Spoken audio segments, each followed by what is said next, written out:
back, guys. New week, new stream. I'm in detective mode today. I even brought back the Nancy Drew cup. I love this cup. It's definitely ready to return. A nice sip. I am ready for this game. I'm pumped. I don't know. I'm like trying to talk through the break now. I'm trying to learn certain things. Nancy Cup. I know Nancy Cup's back. I took a. That's my phone acting up. I took a quiz recently, and it said I should go to Prague, and I was like, I want to play Nancy Drew again. The Prague was a comeback in some ways to like the real solving. I still can't get the net thing to save my life though. That part still confuses me. But I'm excited. This game should take about 2 to 3 streams depending on how quickly we solve it. So that's a plus and a minus all at the same time. But as the ad break comes to an end, my game audio is too loud. Working on it, Steve. They just updated everything.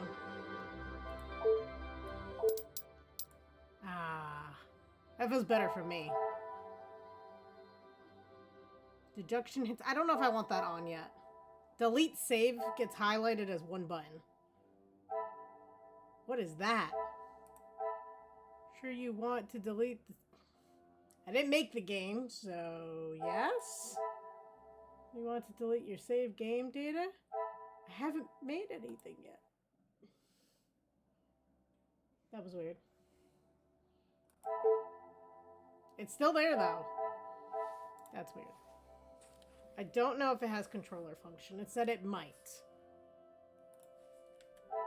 Oh, it does. I will take it. Okay, audio good. Let's get into this game. Look how nice of a like. I don't know, I can feel my gray matter cells working already. Okay. Little collectible game. Use L to highlight any piece of evidence within an object. Okay. Look out for any extra from the object menu. You can press RB to jump quickly. I can jump?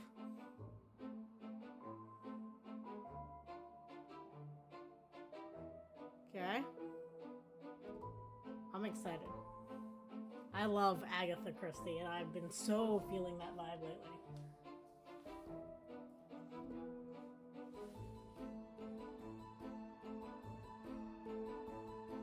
Oh, Mr. Poirot! Congratulations! You're not part of the police department!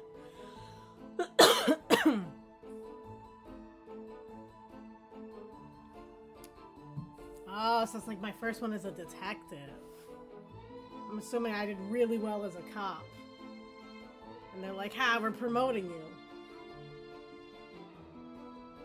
Jewel Bound. Yeah, I'm pretty sure that's Mr. Poirot right there. Young and inexperienced. Shootout city shows, police blunder, and cost valuable life! Oh. That can't be good. Police force apologized. Commanding officer states the young officer involved defied orders and acted with no thought of consequences. Oh no! That was probably us. Oh, is this how we kind of get kicked off the force? Transferred from the Brussels police. Officer Poirot promised to be equitable and fair with his verdict when judging his yards. All-point Guardian of the Season Award.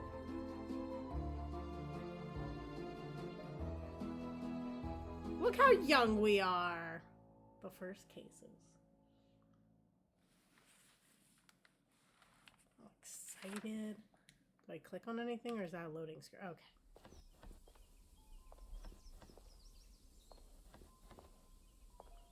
For an older game, it looks pretty good.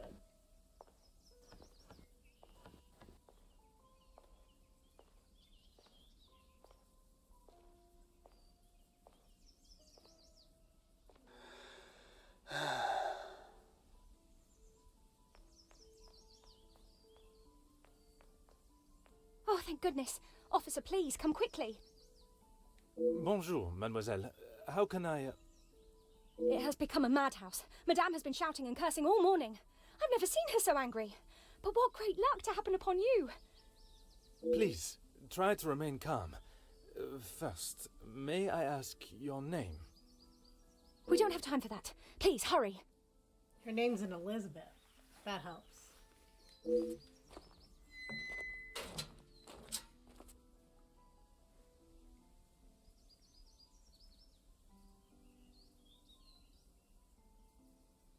The bracelet. Mademoiselle, now we are here, I must insist on your name before I can continue any further. I am Officer Hercule Poirot. I am Elizabeth, but it is the maidservant that we must consider. Forgive me, officer, but are you new to the area? I stand out so obviously. I mean no offence, only I have not seen you before. This is a small town, and you learn everyone's faces very quickly. Oh, I got relocated. Very observant of you, mademoiselle.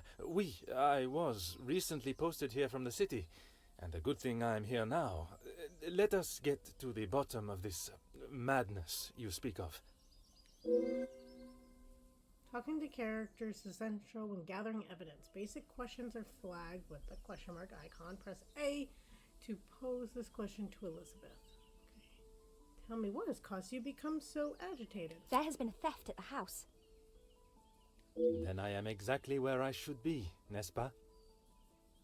You can ask questions in any order. Use the L to select topic. Try asking Elizabeth more until you have all that you need.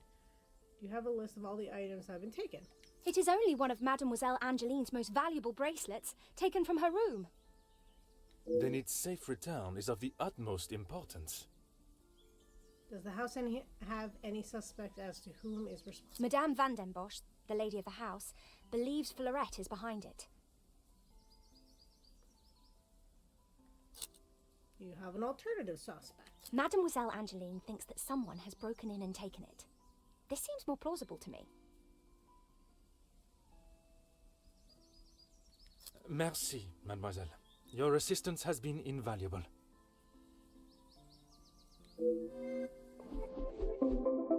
In most cases with theft, the person knows the location. So it's more like someone in the house probably stole something. But especially if it's apparently a small town. Mademoiselle Elizabeth believes a burglary, oh my god, is behind the bracelet's disappearance. If that is the case, there will no doubt be a sign of intrusion on the grounds. Whenever Poirot uncovers an interesting area of investigation, an objective is launched. I can't talk today. Here you can see all of the evidence relating to your very first objective. Using L to move your cursor, try highlighting each piece of evidence to see Poirot's interpretation of them. Okay, unknown culprit. There seems to be conflicting ideas of who is behind the missing bracelet. If it is such a beloved piece, it must be worth a great deal. It is not often you see such crimes committed here. There could be my chance to solve a real case. It appears to be flustered and yet still acts in a cordial and respectful manner. Okay, and then hit. It's important to pay attention to all the information given for each piece of evidence. This will become more vital as you start making deductions. For now, press B to return to the scene. It's time to find some more evidence. Elizabeth mentioned an intruder, so let's start with the gravel path. Using L to explore, try finding clues that may have left the path itself. You can use the left trigger and right trigger to zoom in and out. And sum that up. Oh, it's so relaxing. Well, there is a ladder.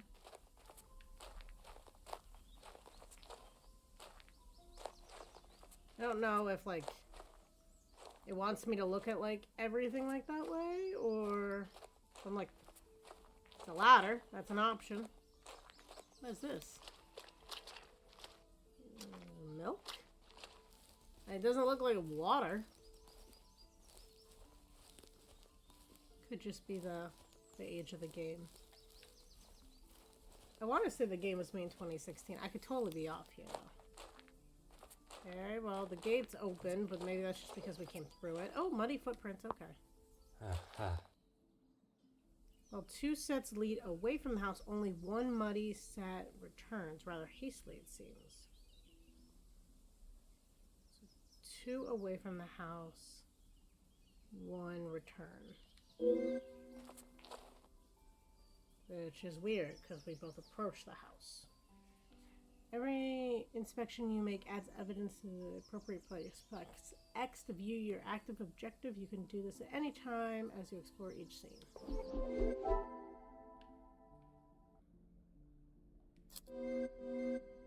Now that you notice you have some new evidence in your mini-map, roll over the muddy footprints to see his interpretation. Well, 2 sets lead away from the house. Only 1 set returns. There is certainly enough space on the property, but I couldn't reside here in the country forever.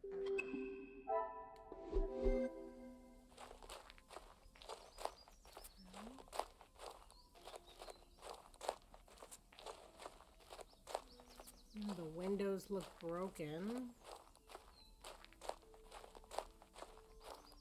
Let's try searching the garden lawn. Wait, you mean where I just came from? They're gonna say this puddle. Oh. I'm alright, like 10 steps ahead of Amir. This morning's shower must have been heavier than I thought. An intruder stepping here would surely leave evidence elsewhere. You have now enough evidence. Notice the chain icon. Okay. So update this number will increase as you find enough evidence to make more deductions. Begin by highlighting the waterlogged patch. Okay.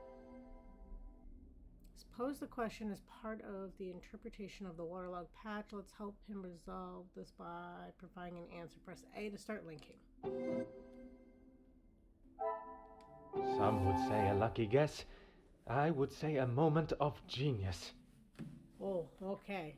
That's more like Sherlock Holmes talking. You are very young and naive right now. Hopefully you get better with age, as we quite know. Seems that my footprints are a result of the earlier rain. Woot. Well done. Since you made your first deduction, linking evidence gives you new evidence to use in your investigation by this case. It seems my footprints are a result of earlier rain, which means it happened after the rain. Good to know. Talk to Elizabeth to advance the investigation.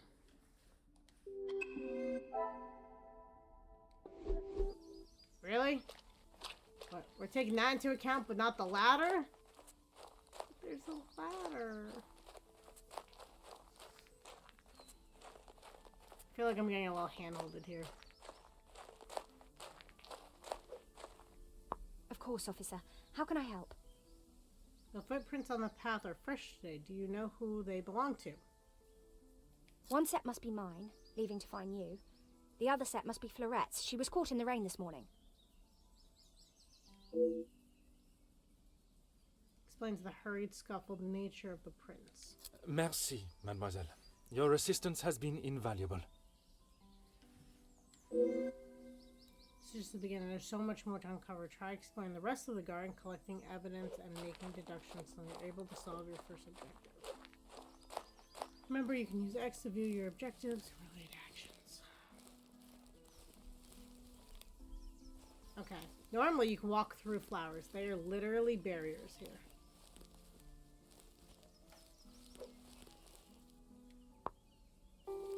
There's no signs of trampling, but it's a shame to see a lawn unkept.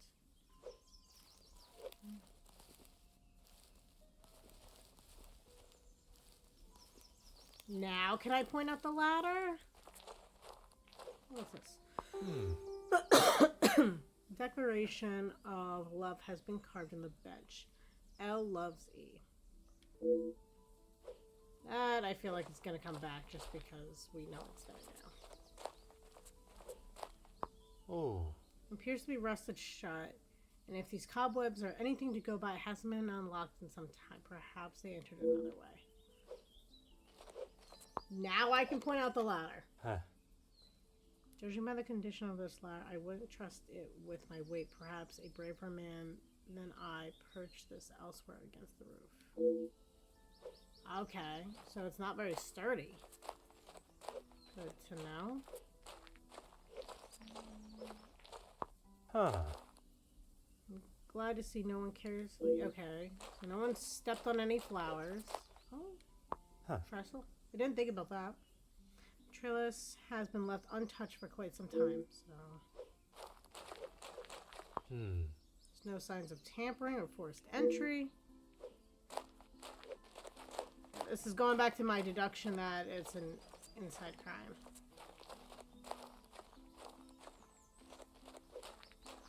Open window? Where do you see an open window? It is impossible to climb to reach it unassisted. The ledge beneath it appears rather... Okay. So the ladder could have been moved. Get a little closer to this gate. Nothing there. Okay, what do we got? So I got two things I can link. Let's see. There's no signs of trampling. Okay, talk to Elizabeth. So I got another one of those. Front door. No signs of tampering. Talk to Elizabeth again. So the climb. Trellis. Ladder. Side door. Sure, didn't use the path. Strike path off my list of potential access points. There must be signs of intruder elsewhere on the grounds. Apparently there's more in the garden to see. A lot of talking to Elizabeth right now. Gotta take another swing around the garden real quick.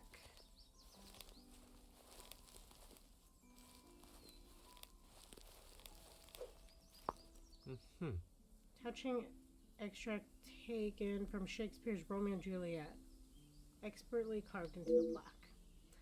The measure done, I'll watch her place of stand, and touching hers, make blessed my rude hand. Did my heart love till now, forswear it sight, for I near saw true beauty till this night. I don't even remember that from Romeo and Juliet, but it sounds like something that would be in there. Clues and evidence are beginning together. It would be best to approach them logically.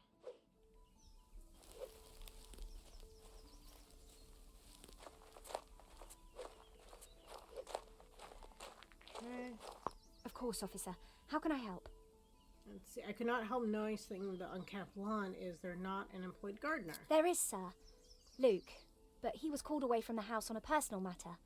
Rahana, our cook, accompanied him. The cook? And the gardener? Damn, I know where she's getting her veggies from.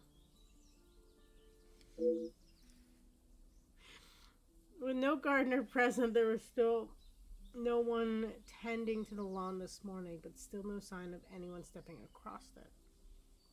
I see there's a little romance in this house. Excuse me, officer? The carving on the bench. Forgive me, I was not suggesting anything untoward. Oh, of course not. Yes, I suppose there must be. Would you know the identity of the mysterious L and E? I'm afraid not. Perhaps they were old residents. A pair of star-crossed lovers, perhaps. Madame does not allow distracting staff relationships. So she was an asshole to her staff, and they stole from her. That's what it sounds like right now. Love is not something that can be harnessed so easily. That is Madame's rule, and I wouldn't want to be the one that challenges her on it. Merci, mademoiselle. Your assistance has been invaluable.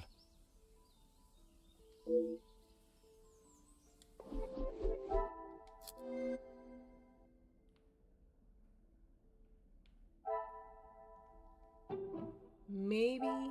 Things are beginning to become clearer. I found no practical or logical way for someone to have reached the window. Perhaps another means of entry was attempted. It's impossible to climb and reach it unassisted. The ledge beneath it appears rather...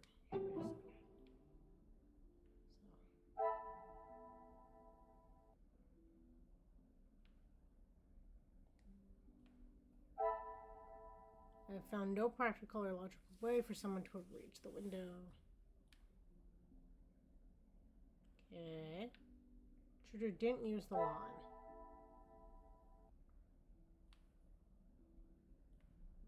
Quote on the plaque. There's things to link.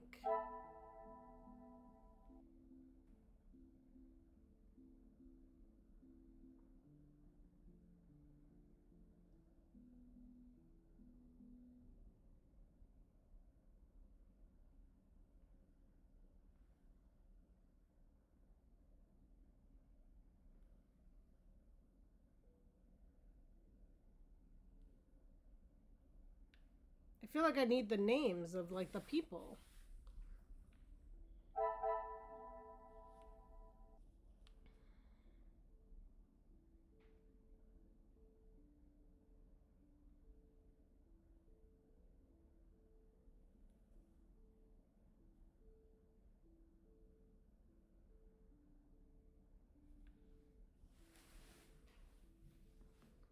Went from hand holding to this.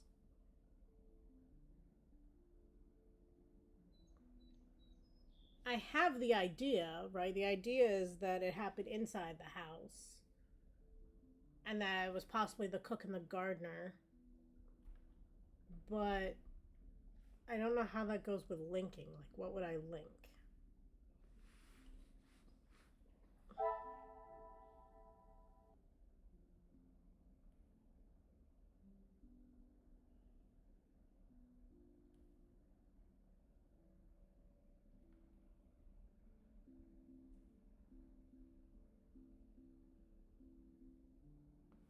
And he says it's been not touched for some time, but Elizabeth made it sound like the cook was, not the cook, the gardener was there recently and then was just recently called away.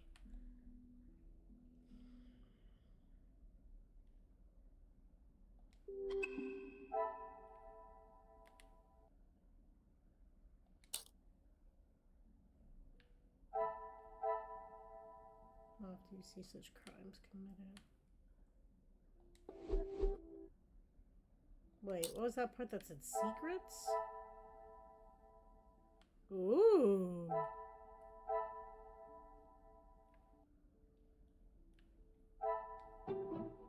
Got nothing. What does it want me to connect?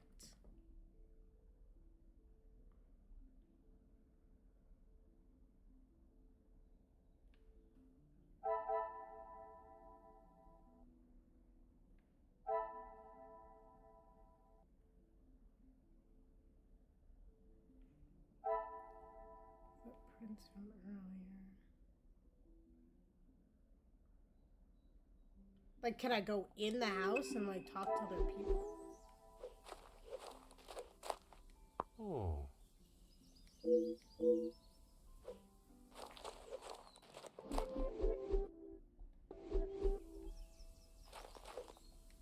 Of course, officer.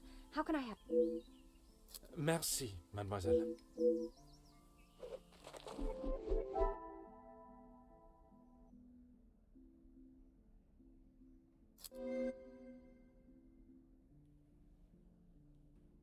This is the hardest part of any new game style, of, like, trying to figure out what they want.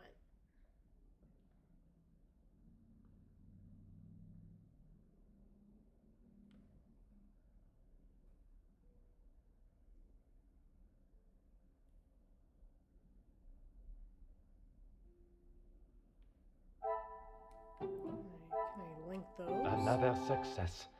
I never doubted myself. Cannot find of an unwanted visitor in the garden. Did someone cover their tracks? Okay. Cannot find signs of an unwanted. Okay. Okay.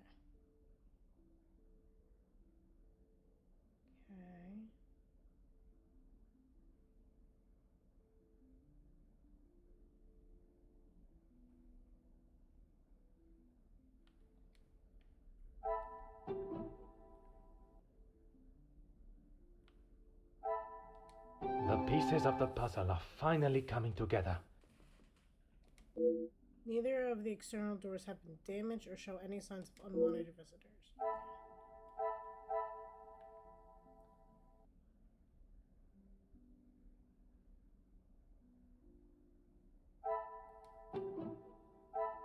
Order and method.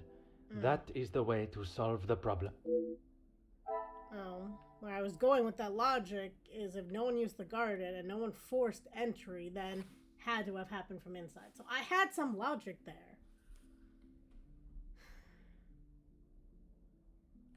Maybe these two? What a revelation! I cannot find any signs of unlawful entry into the house. I will find signs of an intrusion elsewhere in the grounds. Now it says there's another one. Maybe that. Maybe that. I should not be surprised by my own skills of deduction. Burglary. Complete the first objective. With no obvious signs of a burglar, perhaps I should be looking at those inside for answers. It's not the story I was expecting. There are no signs of an intruder at all. Something is amiss. I must remain vigilant and keep my wits about me. Possible inside job, which I had already deducted. I feel like hand-holding, and at the same time, I have to connect the dots for him. As he says, what, his little gray cells need to be connected? Okay, so I need to ask her for access to the house. You completed your first objective and earned a collectible. Yay! Successful for the main menu. For now, continue your investigation by asking Elizabeth for permission to enter. I have conducted my initial inspection of the house and grounds. It is now necessary for me to speak with those in the house. Of course. Thank you, officer. I'm sure Madame Van den Bosch will be happy to hear the police are investigating. I suspect there will be someone inside who will not be as pleased to hear it. That's fair.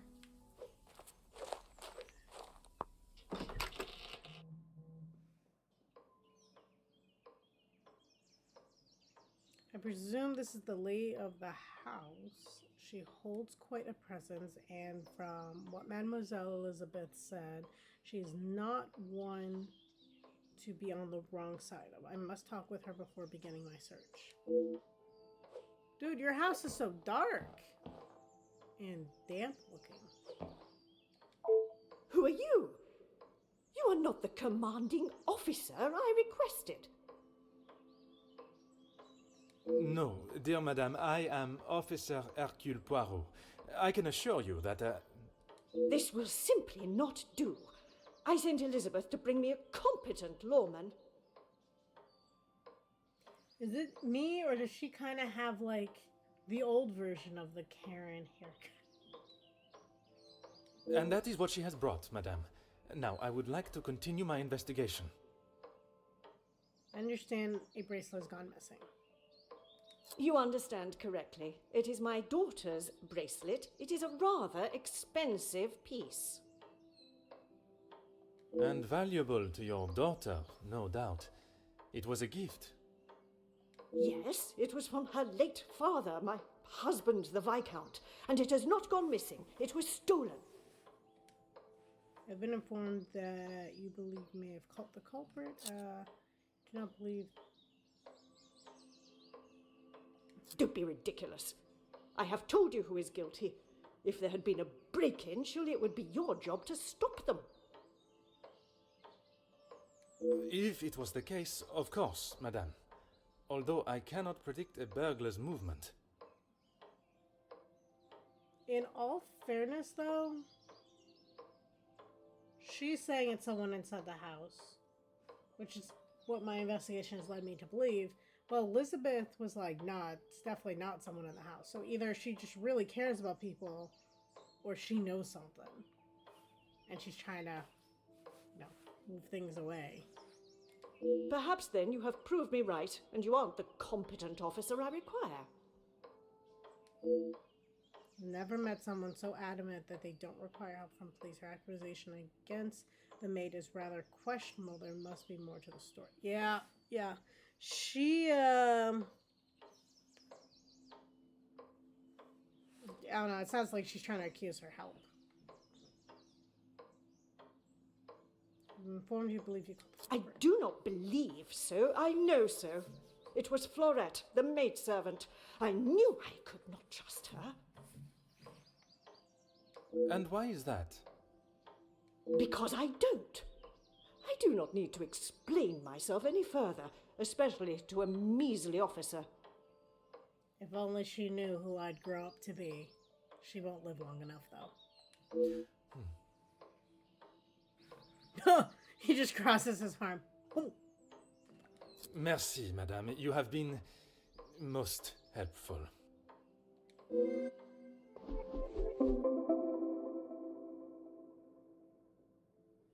Madame Van Den Bosch was so quick to accuse the maidservant, Florette. I wonder if this hasty acquisition hides behind a deeper reason.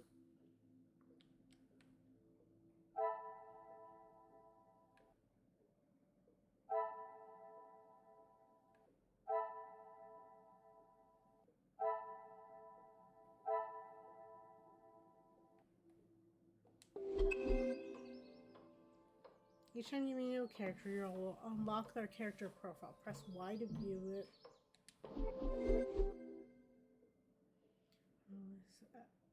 Okay, view their associated profiles.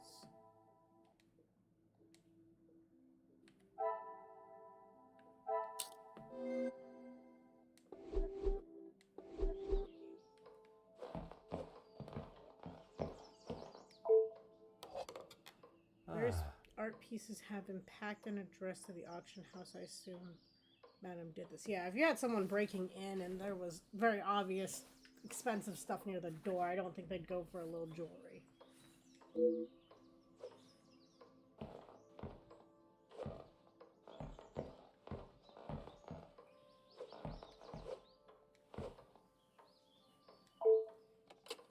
Aha. She's poor. Maybe she wants the, I don't know, maybe she has insurance.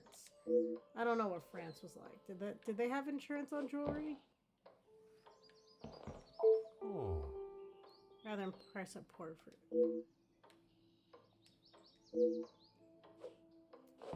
Her phone doesn't work.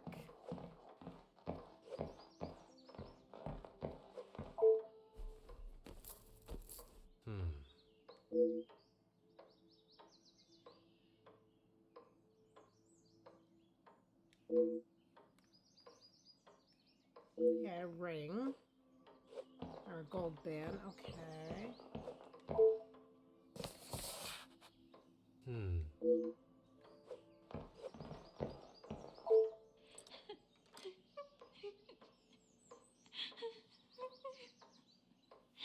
She locked her? Oh. I have to fix this. She like locked her in the room?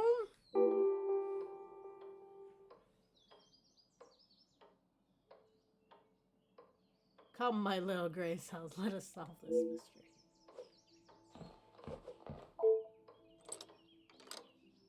Ah.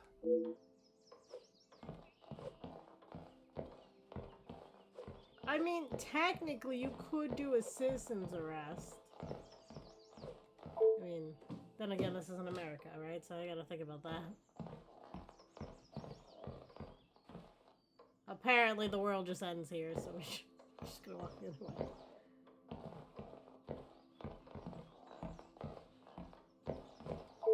Aha. How do I know it's the bathroom? I don't know what these rooms are. Oh.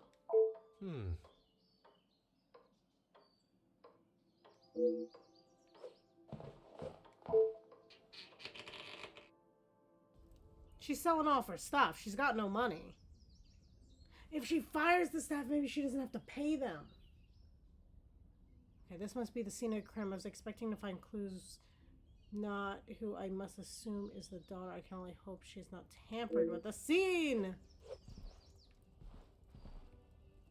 I should probably talk to her first. What do you think you're doing in here? Who let you in? I'm literally in uniform, ma'am. Mademoiselle Angeline, I presume. Allow me to introduce myself. I am Officer Hercule Poirot. An officer of the law? But what are you doing here? Don't you need to be chasing down the burglar? Oh yeah, let me just run through the streets. Who stole the jewelry? Your bracelet has gone missing. It is only correct. I speak with all members of the house and investigate the scene of the crime. Ah, if we must. Oh, please don't grow up like your mother. Merci. I will attempt to take up as little of your time as possible.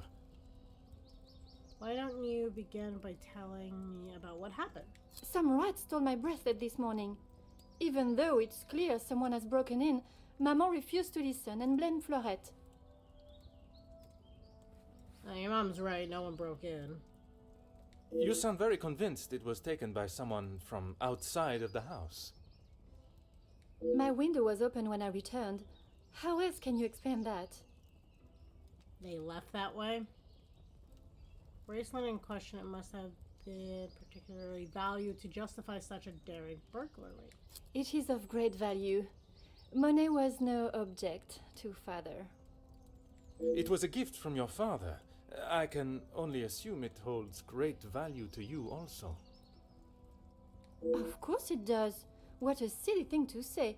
It's a good thing Maman had it insured with the others. They're running an insurance scam for the money! I'm trying to understand how someone could have entered and exited your room unnoticed. It must have been while I was down at breakfast with Elizabeth. She was with me all morning. Mademoiselle Elizabeth was with you until you discovered the bracelet was missing? She was. She woke me up later than usual. I washed and dressed, and we went down to the lounge for breakfast. So how do you know it wasn't already missing by the time you got up? You have been of great help to my investigation, mademoiselle. I will do everything I can to find the culprit and return your bracelet.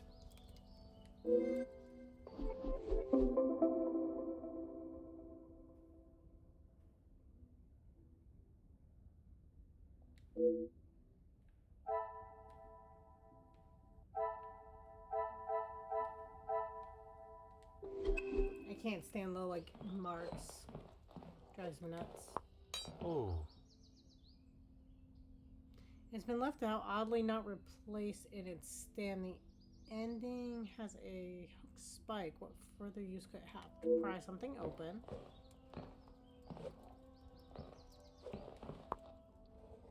Gem is the same as the one from the hallway. Judging by the cracked glass, it must have been recently dropped.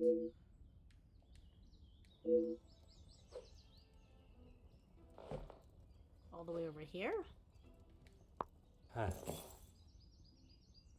Rather irresponsible and dangerous to leave this in a state whether one is in a rush or not.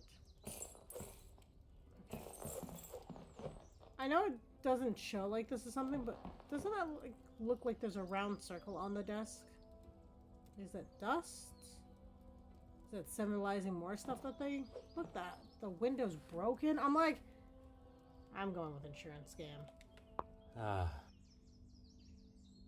Frame is noticeably cracked. Furthermore, the internal latch shows as it has been opened from the inside, and rather forcefully, I might add.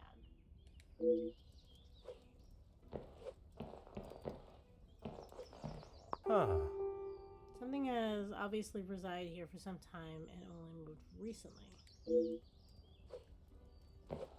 Rectangular dust recess.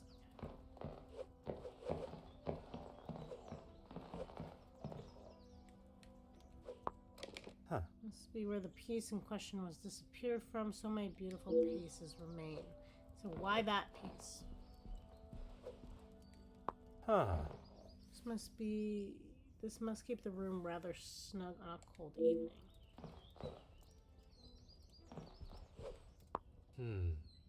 It's covered by black powder. It would not be too much as an assumption to think it has come from dealing with the fireplace. I believe I found everything here that can help me uncover the truth. Perhaps I must consider what exactly these clues mean.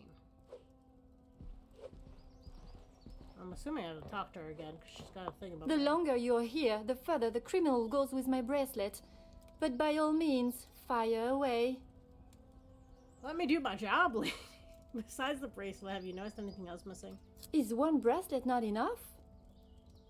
Please, mademoiselle, I only ask that you are sure it is my duty to return your bracelet. I trust you keep track of your jewelry, especially those of such value to you. Let's go with the first one. I have checked everywhere. You can ask Elizabeth if you don't believe me. It is only my bracelet that is missing.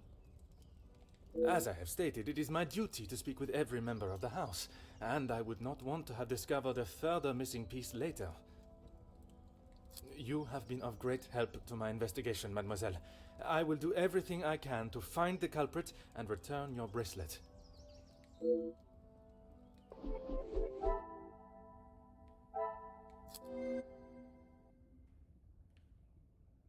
So I have to figure out why Cassandra accused Poirot so hastily.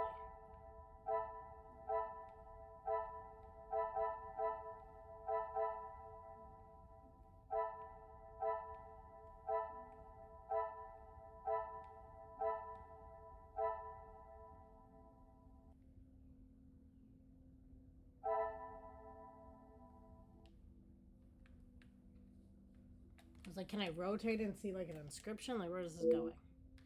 Apparently not. Okay.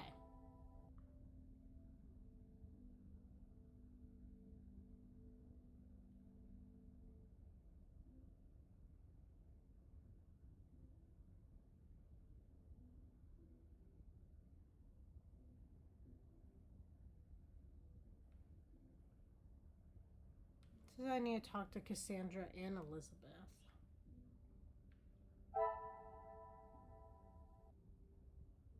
I don't know if this is quite the I right must one. take a different approach if I am to uncover the...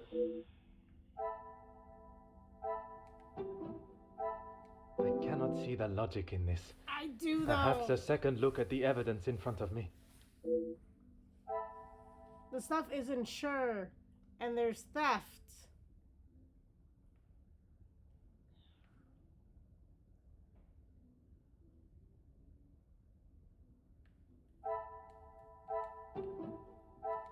This will not get me any closer to my goal.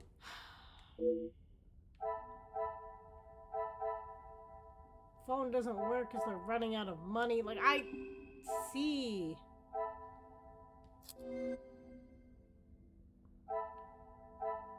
And this is the room itself.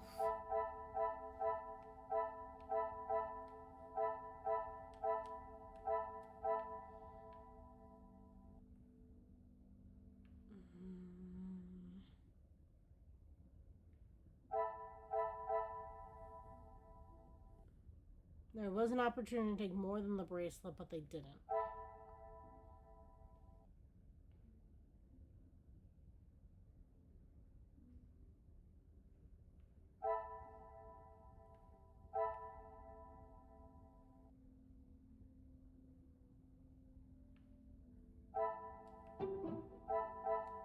I must act on thought and... How do I make you see what I see?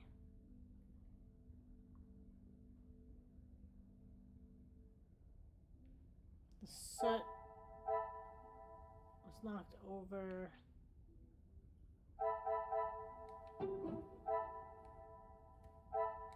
Is there something... Okay.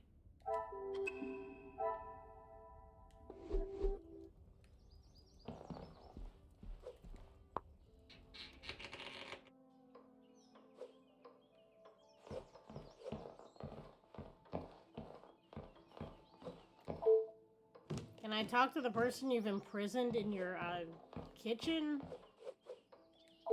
Really, officer, you are wasting both your time and mine. Can I arrest them for being bad people, even if it turns out not to be them? Would you permit me to enter the lounge? Only if you are prepared to take Florette away. It is an offense to incarcerate someone without suitable proof of misdeeds. I must question Mademoiselle Florette to gather her version of events. If you will not do your duty and lock her up, then I must. She shall remain there, and I, the key holder, until she is led from the room in handcuffs. I'm an officer, ma'am. You cannot do this. Couldn't help but admire the handsome monsieur on the portrait. And what is your point? May I ask of the subject? You may not. Honestly, your prying is getting on my last nerve. It's a weird switch of Merci, subject. madame. You have been most helpful. It's like when you get to play as Nancy Drew and you get to say all the things that, you know, maybe you shouldn't bring up. Can I talk to her through the door?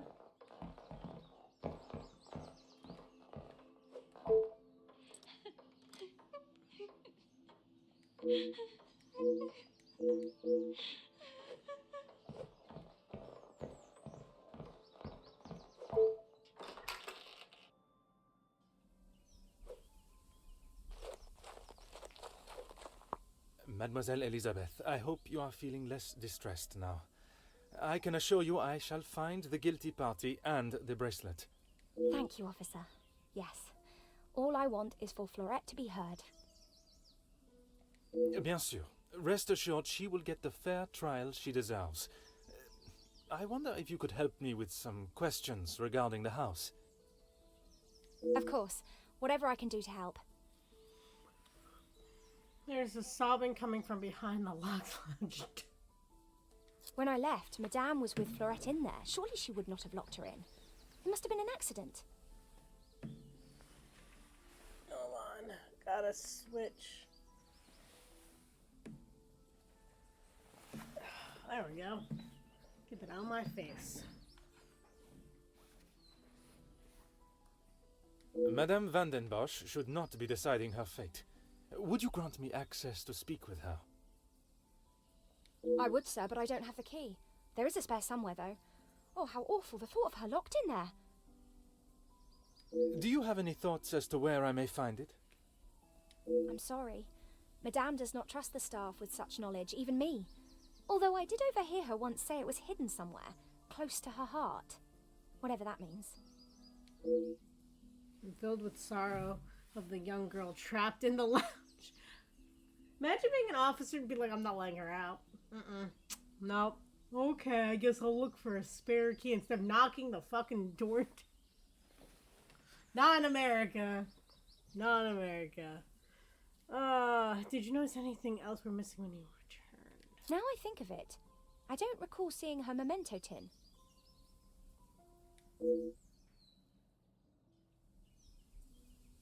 She holds her keepsakes from her father and other gifts or tokens in it. She has such a wonderful collection. She's very lucky. She normally keeps it close, but I didn't see it this morning. Merci, mademoiselle. Your assistance has been invaluable. And now we know what was there.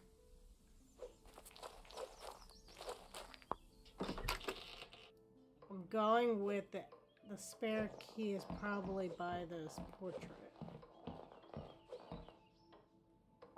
Oh. Maybe that's not her heart.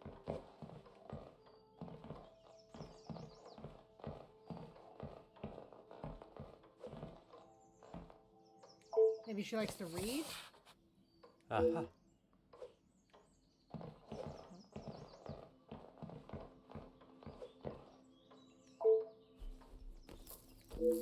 Huh.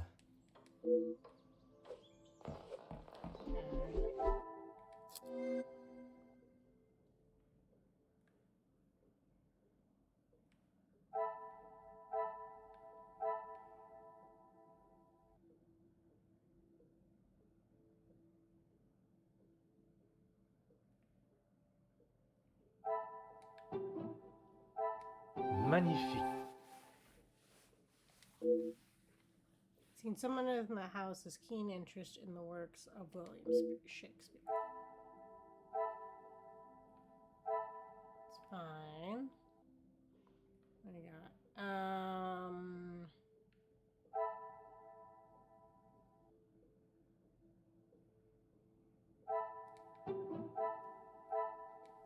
Come, my little grey cells. We must think.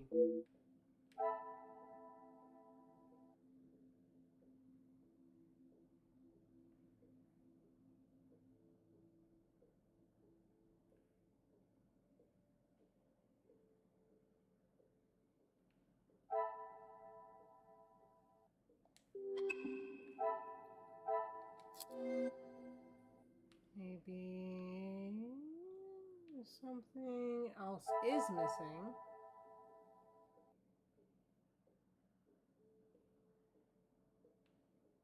She told me about the box.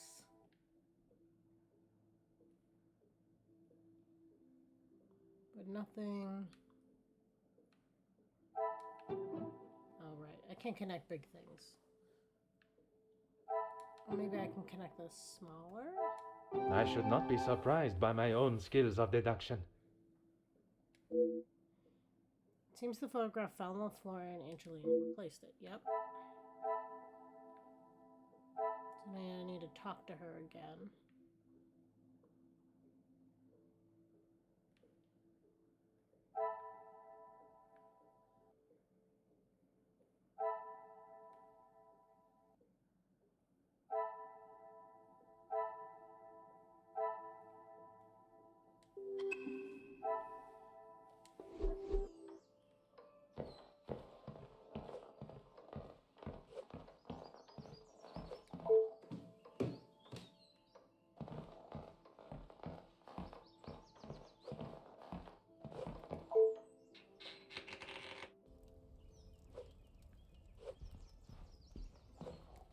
The longer you're here, the further the criminal goes with my bracelet.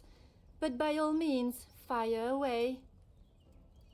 Can I assume the photograph was cracked by accident? How should I know? I returned to the room and father was face down on the floor. It must have been the burglar. So it is your father that is the subject. I'm starting to think I should open up my own investigator agency here. Isn't he handsome? I remember watching him sit for it. He kept looking across and smiling at me. The artist was getting awfully angry at him. If you'll entertain my curiosity, would you tell me about your father? Maman never wants to talk about him. She says it's too hard, but she acts more like she doesn't even care he's gone. I'm sure that is not the case. It must have been very hard for her, for you both. Unless she's a black widow. I think I'm starting to get some pictures here. I don't think so. I miss him every day. He always knew how to put a smile on my face. I remember how much fun we would have, all three of us. In the summer, father and I would play hide and seek while Maman read. She always helped me though whenever it was his turn to hide. I would stand in the gazebo, cover my eyes and count, and when I turned, he was nowhere to be seen. Maman would lower her book and flash a look towards his hiding spot. After I found him, he clapped and cheered as though I had won a gold medal. No, it's a good memory. When I was hiding, it didn't matter where I was. He could never find me. I always thought I was an expert hider, but when I think back now, I know he was letting me win. He always said my smile was prize enough for him. He always knew just what to say. I'm sure he would want you to be smiling today, even under such circumstances. Uncover a secret memory from Angeline. Having heard her story, I can begin to see why he is so missed. It is tragedy, the loss of a loving father and husband. You have been of great help to my investigation, mademoiselle. I will do everything I can to find the culprit and return your bracelet. Seems like Mom didn't care for him though. Like, maybe she married for the money? And now the money's all dried up. So she's having to sell everything off to deal with their lifestyle. Which makes me want to check the well and the bookcase again.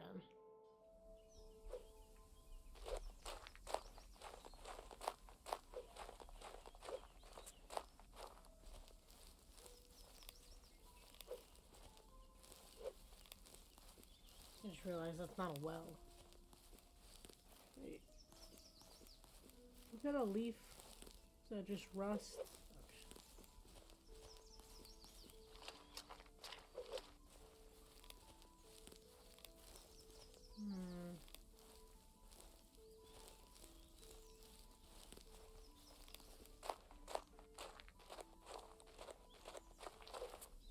Maybe that's why she forbids romance. She never had romance. Maybe it was an arranged marriage.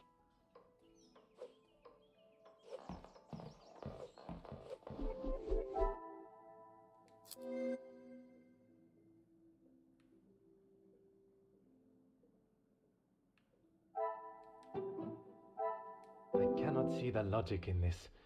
Perhaps a second...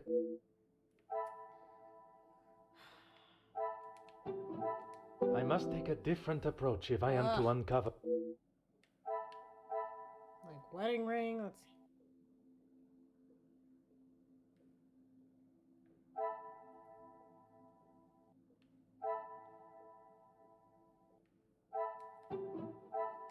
The pieces of the puzzle are finally coming together. Selling a great deal of collection. Perhaps there's more than just redecorate. Yeah, no, she's broke. Got that piece. Just don't know how to make you put together that I have that piece.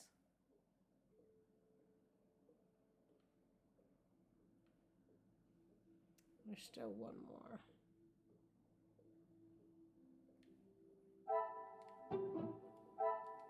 I must act on thought and...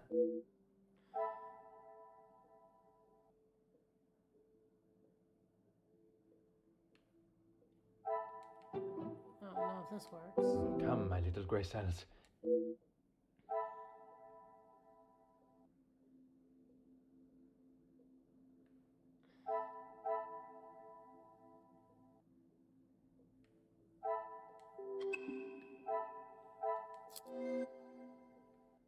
What have we got?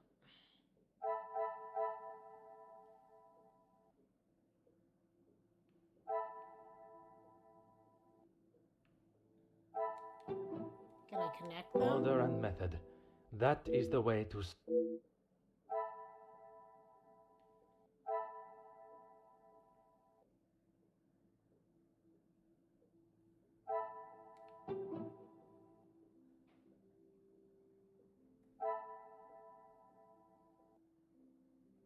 This will not get me any closer. Gonna...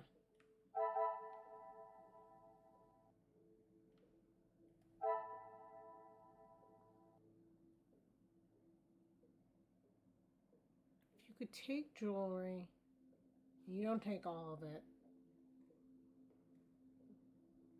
then there's a lot more to that than meets the eye, which makes sense.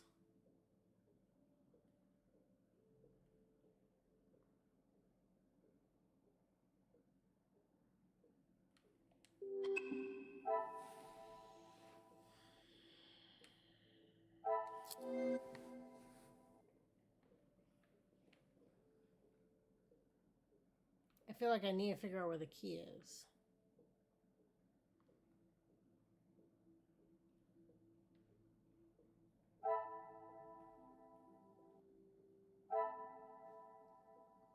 Close to her heart. I wonder what this could refer to. I'm gonna check the portrait again, though. I don't think she cared enough about him.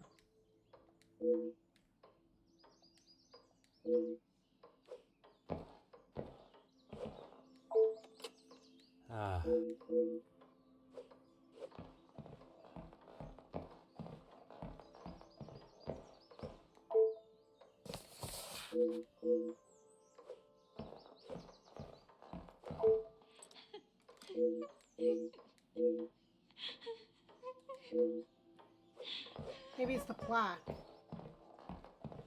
Maybe her favorite story is Romeo and Juliet. And the key's by the plaque.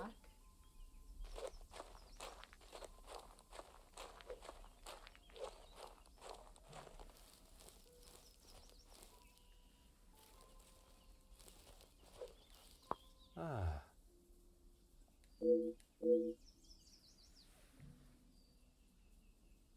Measure it down, I'll watch her place of stand, and touching hers may blessed my rude hand to my heart love till now, for sure. Right.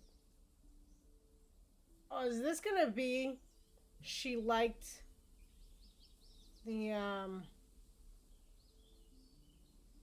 like the maid liked someone and it was who the mom liked, and so she's trying to get back at him? I don't know. Feel like there's something there. We could go so many directions here.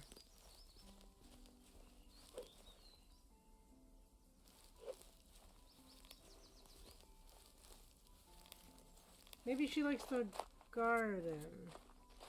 We know this is sealed, so she hasn't been in there in a while.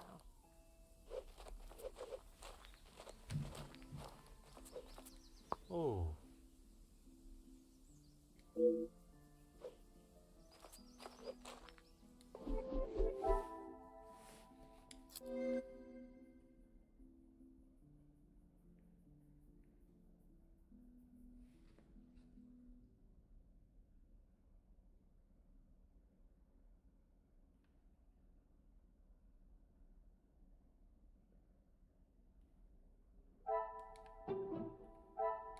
Is there something I am...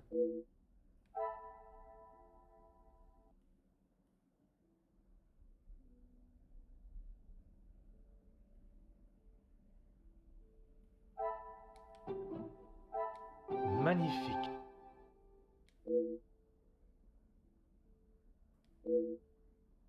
I hate that. I figured out it was in a book, but I had to connect the thoughts here. Inside a Shakespeare book, talk to Elizabeth.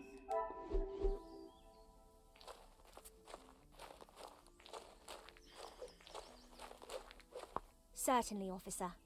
The house contains a great deal of literature. Are you all keen readers? Madame is the one with the refined taste. Angeline and I are much more partial to a simple love story. Aren't we all? Romeo and Juliet, the most famous of love stories. I do enjoy it so. The passion, the romance. It gives me goosebumps just thinking about it. Madame has a copy upstairs in the main hall. Merci, mademoiselle. Your assistance has been invaluable.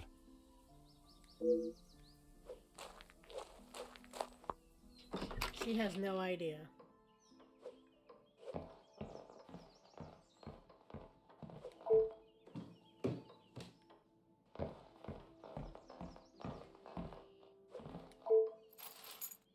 Aha.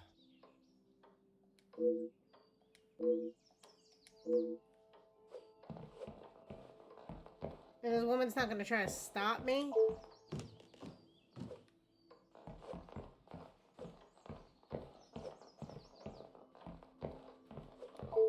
Finally, it is unlocked. What exactly do you think you are doing? If I am to serve justice, I must be able to reach and talk with young Florette. The girl is guilty and shall pay the price for her crime. I shall see to that. If you wish to listen to her feeble attempts to explain herself, so be it. Ma'am, you're hindering a police investigation. Just shut up. Everyone deserves to tell their side of the story, whether a feeble account or not.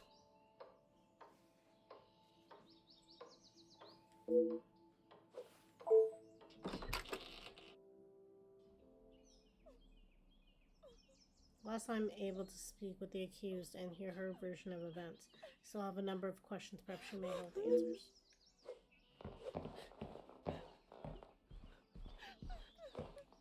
Mademoiselle Florette, I presume. Please, officer. I did nothing wrong. You can't take me away. Please relax, my dear. If you have done nothing wrong, you have nothing to worry about.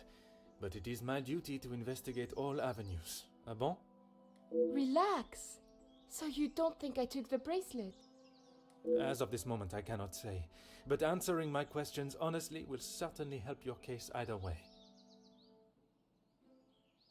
You are the accused. Why don't you begin by giving me your account of the story? I didn't even know it was missing till I got accused of taking it. Madame was so angry. She wouldn't listen to me. There must be some reasoning behind her accusation. How could I have taken it? I've been in town most of the morning. I was even late coming back. Then I was preparing breakfast. So much to do. What exactly were you tasked with this morning? Rihanna the cook is away, so I had to fetch breakfast for the house and prepare it all myself. How does she expect me to do that all on my own? So the gardener and the cook ran away with each other. They're not coming back. From what I understand of Madame van den Bosch, she would not have been best pleased you returned late for breakfast. Not best pleased? I thought she was going to batter me to death with a baguette. I hid in the kitchen and then tried to stay out of sight in the lounge until breakfast was over. Didn't want to put my head near her jaws while she was still hungry.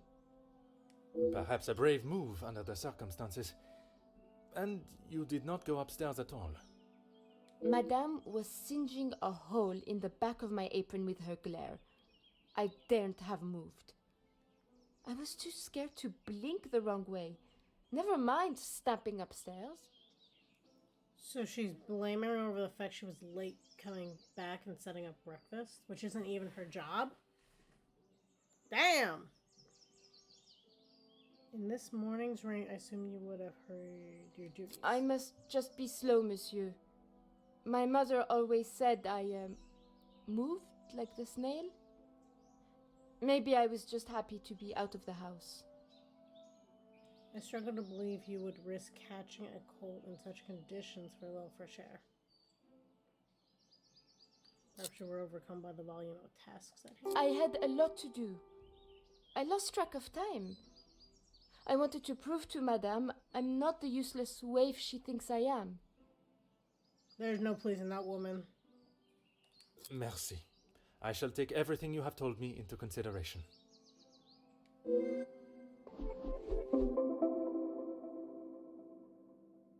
I finally met young Flora. I should work to assert her innocence or guilt.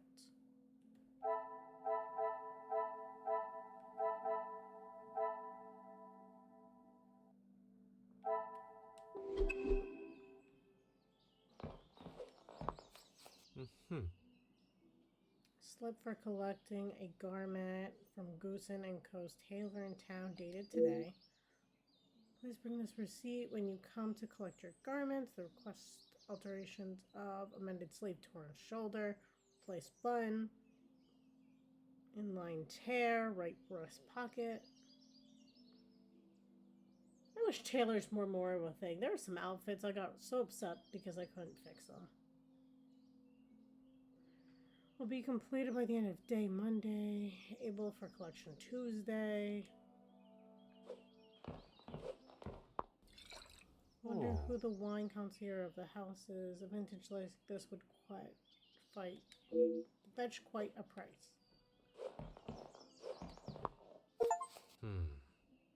You have uncovered a secret memory from Luke. Receive such a note of devotion and love must be a delight. Sign from Luke to whomever his love. I wonder. Poirot, I understand this is your first case, but right now I'm doing better than you, bud. My love, it is an obligation that has taken me away from you, but it is my heart that will keep us together. My aunt, is in much better health. Rests in some company has done her wonders. I hope to return to you and my duties at the house in a matter of days. Until then, keep well and know that you are always in my thoughts, now and forever. Luke.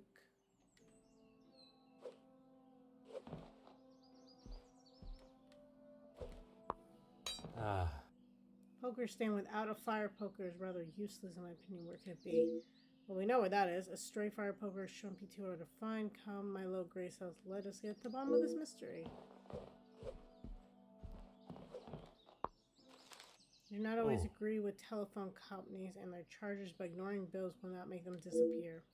Dear ma'am, despite our best efforts to contact you regarding your account, we have not received any response from the previous correspondence.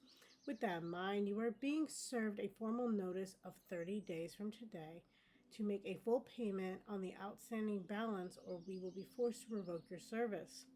If you would like to discuss the matter or have any further questions, please contact us immediately. Regards, Mr. Beaumont, the Bell Telephone Company. ah. I could spend my morning in front of Miss Albert's boulanger, taking in the smell. The wrapped parcel completely soaked through. I hope it has not ruined the contents. Oh. Inspect all items in the prologue. Okay. The initials EP suggest this is Elizabeth's. A nasty black soot smudged is apparent. Why would such a delicate item be used in such a stubborn stain?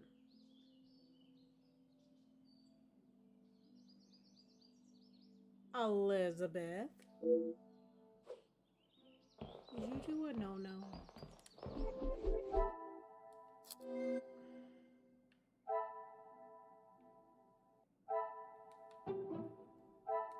Is there something? Oh, come on, they're selling seeing? their stuff because they have no money. How else do I prove that?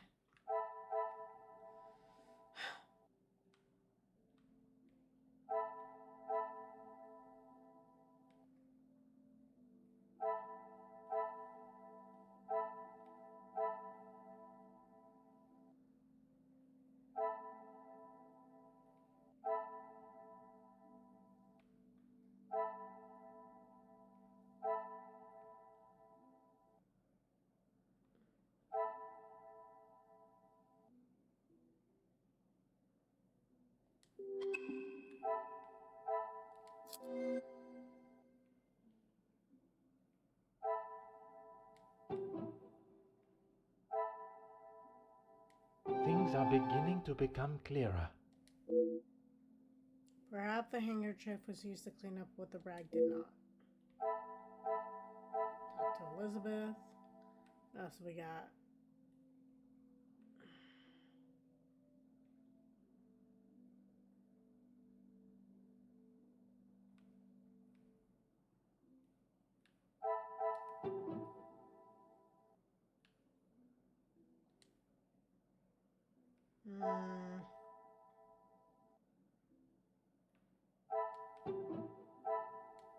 Come, my little grey cells.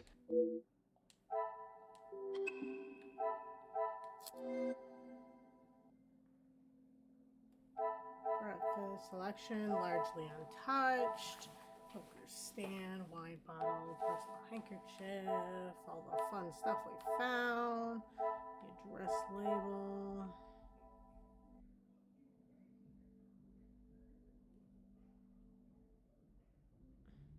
I don't know if she was really dawdling. It seemed like she had some chores, and like if she had to walk all on foot, I know.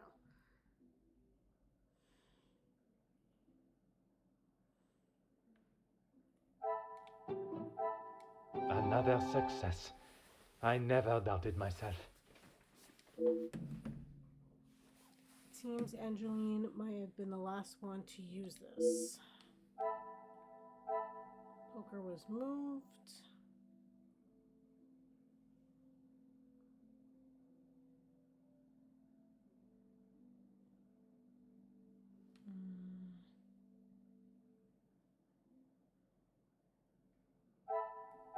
Formal suit. A mended male suit is inside. A great deal of effort has been put into restoring it. Perhaps it has sentimental value. Although the package is addressed to E, there's no house address or stamp. How did this arrive? I don't think she was dawdling. I think maybe she went to pick something I up. cannot see the logic in this. Okay. Perhaps.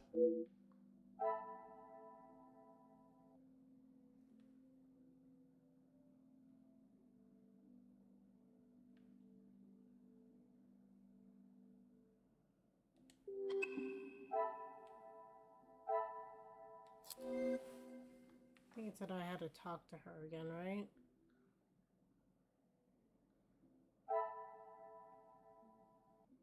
I felt like I had to talk to somebody. Maybe not.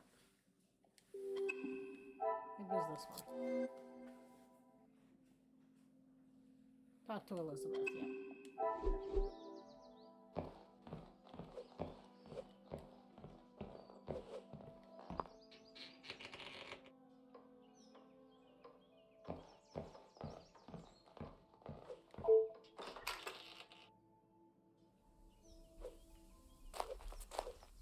Certainly, officer. Don't by chance happen to be missing an initialed handkerchief? Does not have a habit of making such quick assumptions. Why, yes, officer. I misplaced it after wiping a stain from Mademoiselle Angelieve's sleeve at breakfast. You are a great detective. You are not the first to say. Had she not noticed it herself, I imagine Madame would not allow even the smallest imperfection.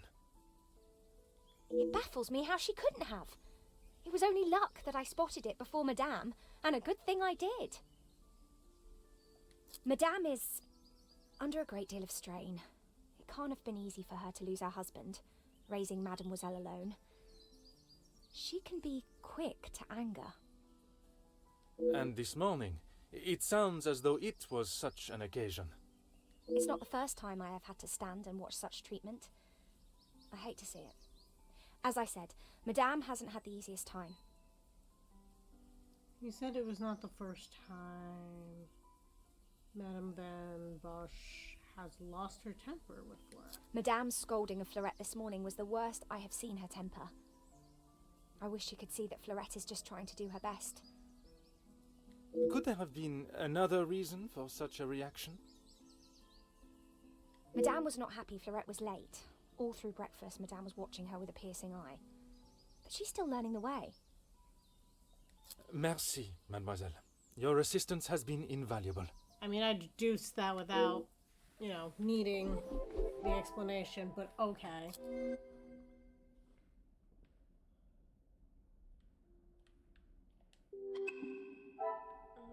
This one. Talk to Elizabeth.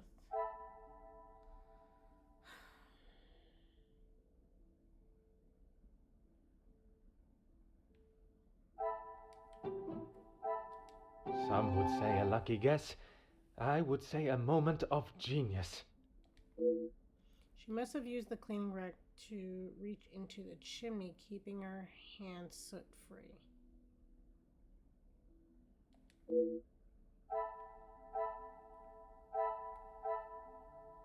Inspect the chimney in Angeline's room. Oh, I didn't put that piece yet together. To check the chimney.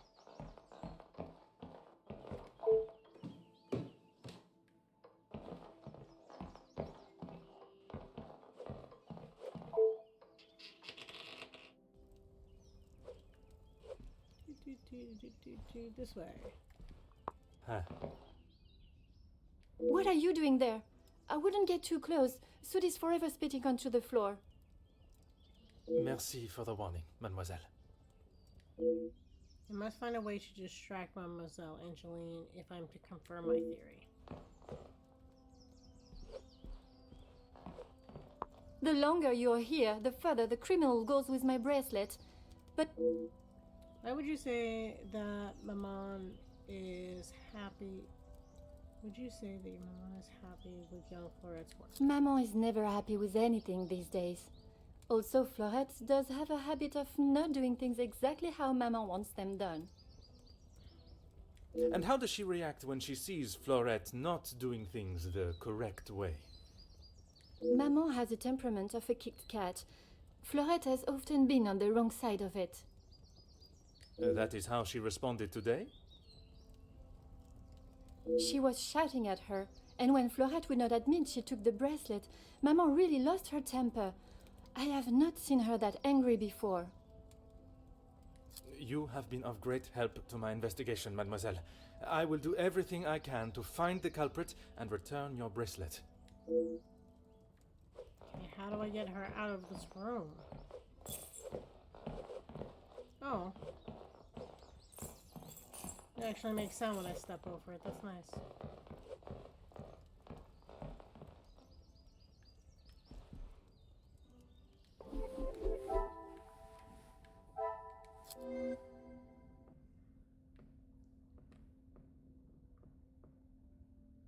After she returned.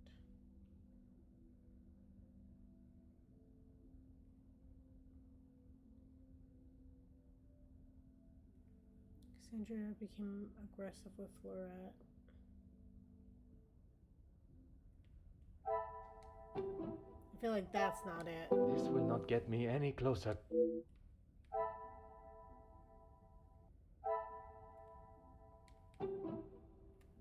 What a revelation!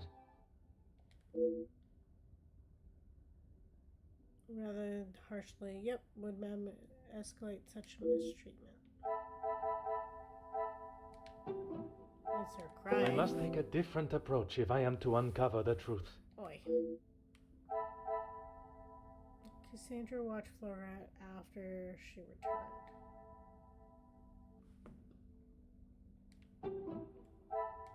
I must act on thought and fact. She's being watched all the not time. on When could impulse. she have possibly stole it?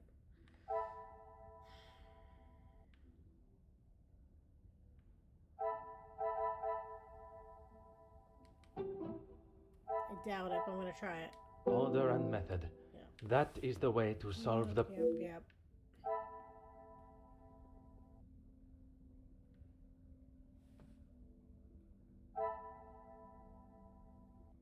Oh, well, duh, that makes sense. Things are beginning to become My clearer. brain went to collection, like, you know, collections, like your money's being taken away, not collection as in, like, pickup slip. Seems someone collected this by hand. Who, I wonder? Right? It made sense.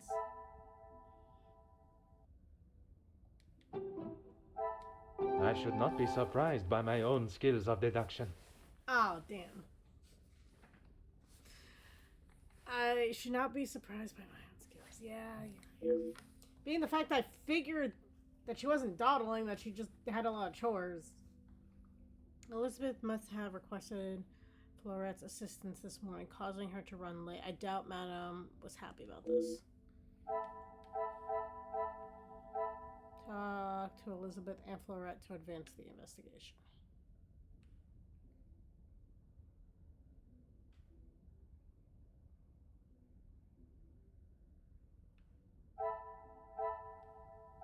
Did you set her up?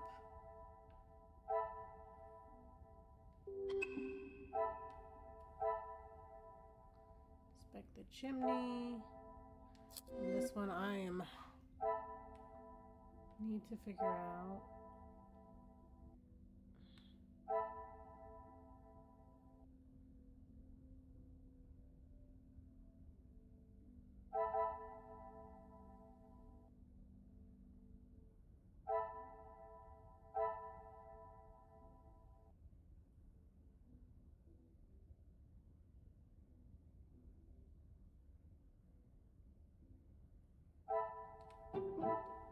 Come, my little grey cells.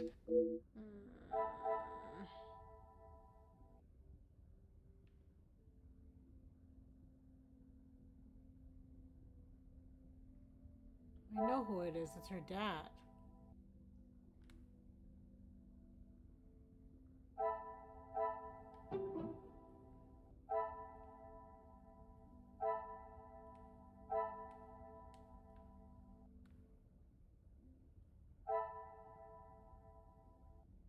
I feel like I tried to do that, but that didn't work out.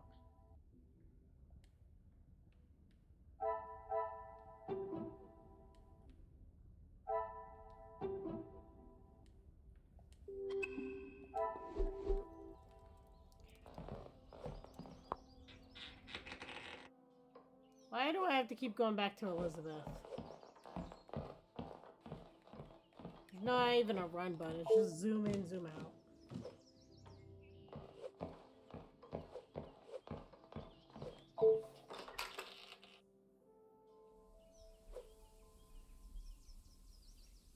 Seems like Elizabeth might have been the one who stole things, but now she feels bad that her friends been Certainly, caught. officer. Can you tell me about the package in the lounge? The lounge? A package? Oui, it is quite hard to miss. Oh, how silly of me. I must have had my head in the clouds this morning. I'm sorry, I can't help you further. Sus? Super sus? Besides the obvious, was there anything unusual about this morning? Besides the terrible rain? No. I woke, began my duties with Mademoiselle. I had already laid out a clean dress. I helped her into it, and prepared her for the day before getting started on tidying her room as neat as a pin. And the bracelet was still there when you left the room for breakfast. I'm sure of it. I had it down before Mademoiselle Angeline. Merci, mademoiselle. Your assistance has been invaluable.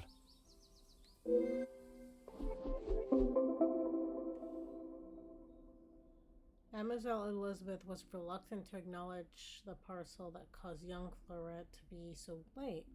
Could there be something behind her avoidance of the subject? If there's a reason, I must establish what it is.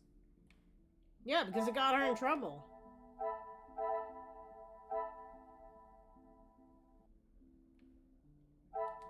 Someone's getting married. I must act on thought and fact, not on... Are you serious? Luke and the carving. What a revelation! Subtle but private reminder for them both. Smith and Luke are courting. Yeah, kinda know that. The pieces of the puzzle are finally coming together. Perhaps the relationship is more serious than I first deduce. Clearly. I wonder what Madame would say. Another success. See, this part all I makes never sense. doubted myself. Another success I would have never done myself. I find the thought of such a plain-clothed in secrecy rather romantic, but their secrecy continues to perturb me. Mademoiselle Elizabeth was planning to elope with her beloved Luke.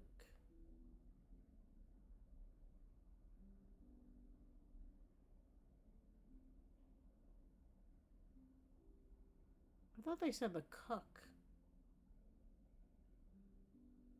But that makes sense. Okay. Well, either way, still good. Planning to elope with her beloved Luke, but why would she hide such a joyous occasion? I felt like there was more characters than there was. I feel like I missed that somewhere. Caller saying Madame Van Den Bosch does not look fondly on staff relationships, but I cannot help think that there's something wrong. Talk to Elizabeth again. Yay! Certainly, officer. You seemed rather excited earlier at the mention of Romeo and How Juliet. could I not be? I may not enjoy his other works, but how can one not be blown away by a story of two so deeply in love that they will risk everything just to be together? I could think of a couple things. Especially being able to draw similarities between Verona's star-crossed lovers to yourself and your dearest.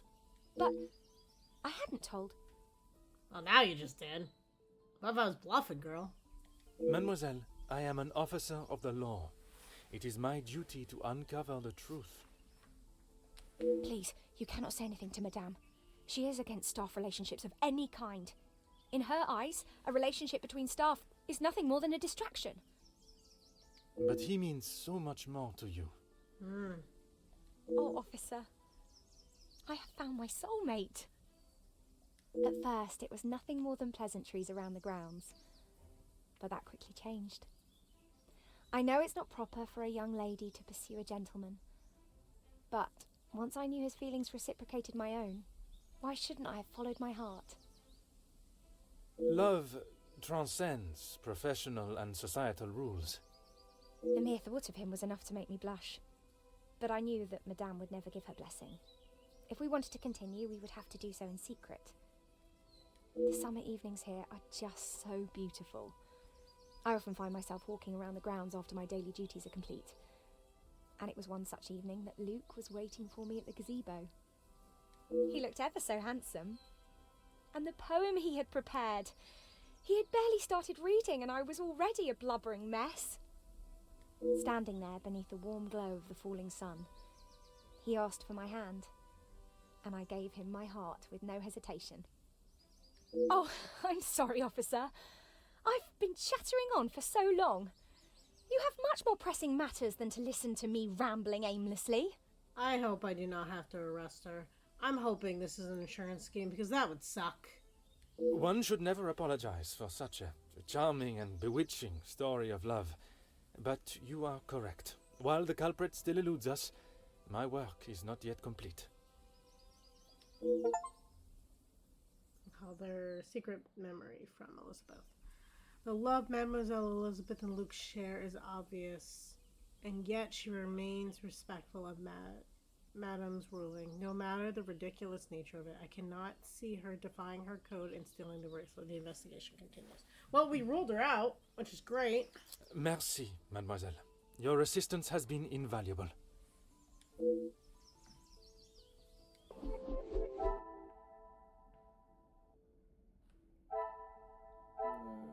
I'll talk to Elizabeth and Poirot, so inspect the chimney.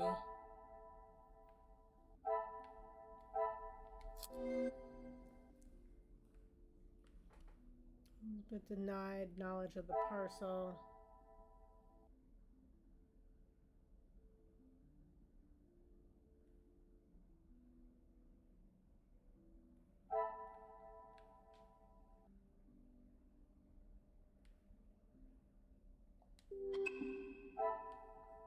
Okay. Elizabeth's mourning.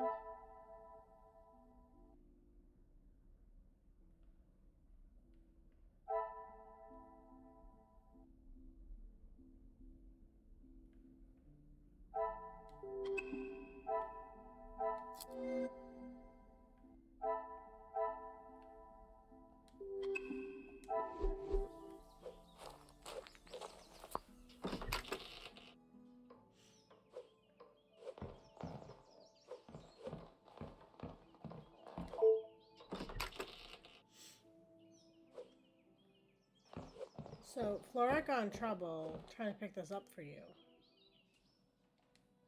Anything to show you I didn't do it. And Madame, I need this job, monsieur. Was it you who collected the parcel this morning while in town? Yes. Another thing on my to-do list. I'm afraid it's not in the same condition as when I picked it up. At whose request? It was a favor for Lizzie. I didn't mind having to get it. Merci. I shall take everything you have told me into consideration. Girl, you watched her literally get scolded because of you.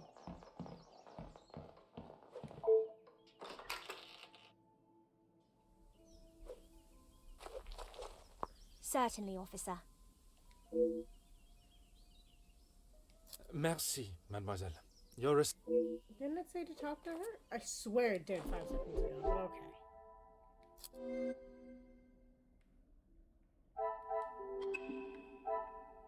Would be this one.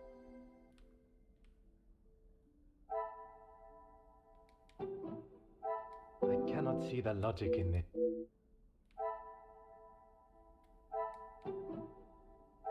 I must take a different approach. Ah. It all makes sense to me. Poker was moved. Breakfast was untouched.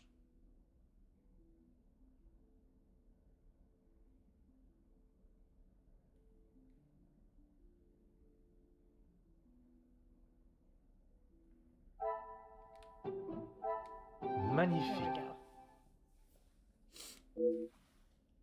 She was constantly busy and under the watchful eye of Madame Poirot, lacked the opportunity to take the bracelet. Why would Madame accuse her?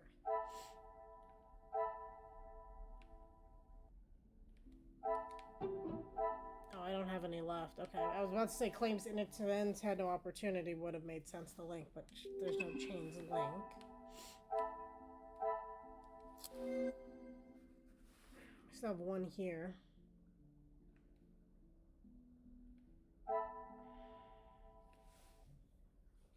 I love how we're still in the prologue. We're how deep in? An hour and a half.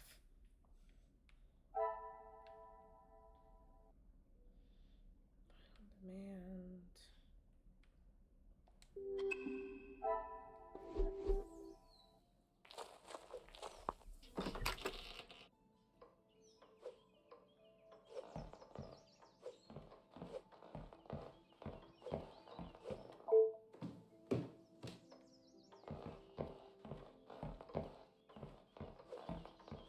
How do I get the girl to leave?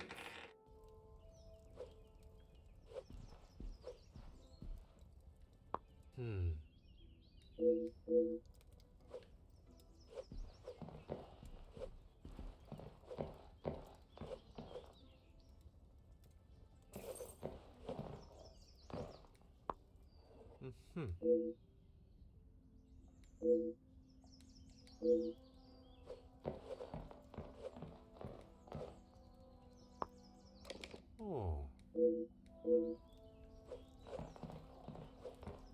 The longer you're... You have been...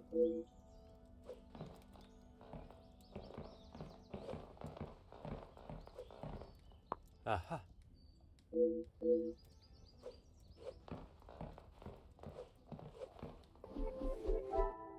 I need her to move in order to do anything here.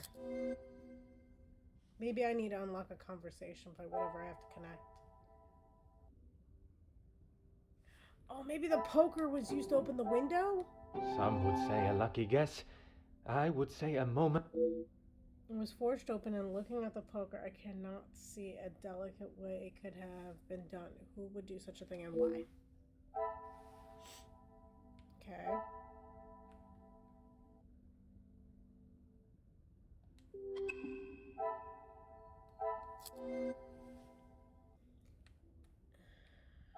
What do I got? I've got...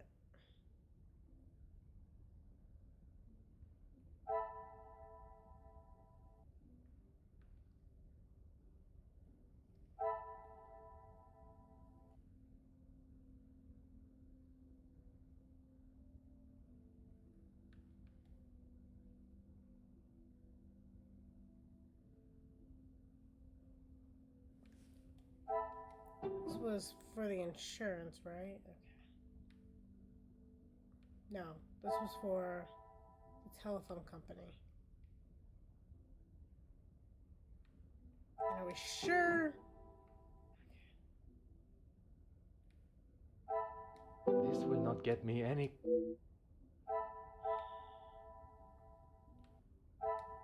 Oh, that makes sense. Things are beginning Why the to telephone become doesn't clearer. work. Not surprised the telephone does not work. One cannot ignore financial responsibilities. Okay, now that we have that connect... The pieces of the puzzle are finally coming together. See, I jump steps, but I understand how it all fits. Emily must be far worse positioned than I thought. I wonder if such desperation led to drastic actions. She's desperate for money, and the things are insured. I should not be surprised by my own skills of deduction. It cannot be a coincidence that what is not being sold has been recently insured. There's more to Madame Van Den's Bosch accusation of Poirot than it seems. A young maid would made for a perfect scapegoat, and with such coincidental timing, ensuring the bracelet, there are still questions to be asked.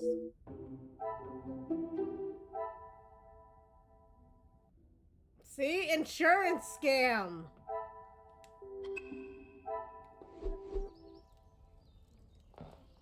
Maybe if I gather them all downstairs and I'm like, I figured it out. I'll be right back.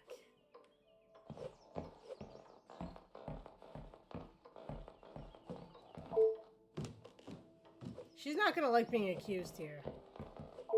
Really, officer, you are wasting both your time and mine. Push on information regarding finances. Questions with the red icon indicate that dialogue challenge is available for this character. Choose the question mark with the... Okay. If you have something to ask, officer, I suggest you stop wasting my time further and just get on with it. Girl, if you knew this whole time and you locked up an innocent girl, what the frig is wrong with you? From here, pay attention to the questions marked with a hammer and shield as you make your choices. Depending on how you approach Cassandra, you may or may not be able to extract new evidence from her. So is the broken shield good or bad? Already seen and heard how hot-tempered men. I should approach with some sensitivity. My apologies, madam. I'm merely thinking about what Flora has done to your family. Okay, so breaking the shield breaks her shield. Got it. And this is how she repays me? I will not be happy until I see her sufficiently punished. I will not be happy until I see you sufficiently punished.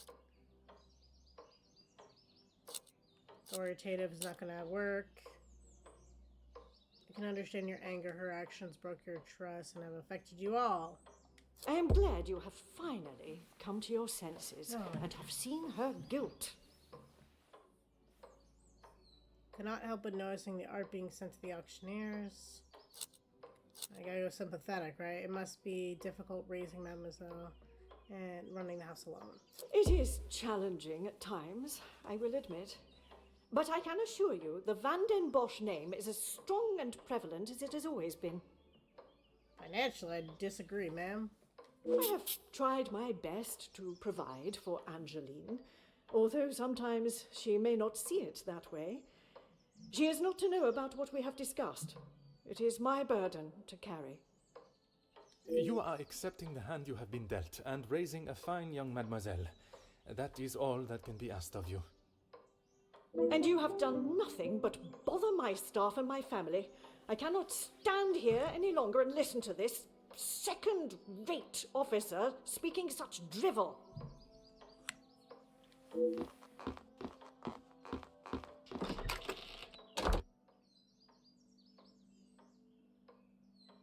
Mademoiselle Bosch offers me the smallest slither of emotion, showing how she cares for her daughter before she makes haste to the door. Is this out of embarrassment? Perhaps there is something she's still trying to hide. I wonder if Mademoiselle Angeline knows Mademoiselle's broke up. Congratulations, you broke down Cassandra's defenses and obtained some new evidence. In this case, it seems like you really hit a nerve with Cassandra. Okay, well this gets her to leave the room.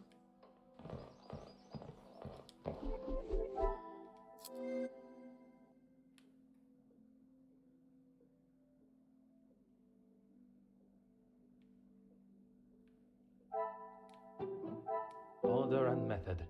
That...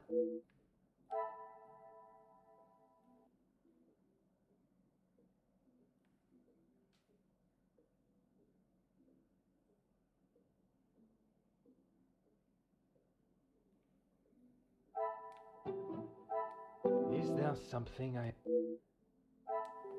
Okay, I'll go back to that in a second. Let's see what we can get here.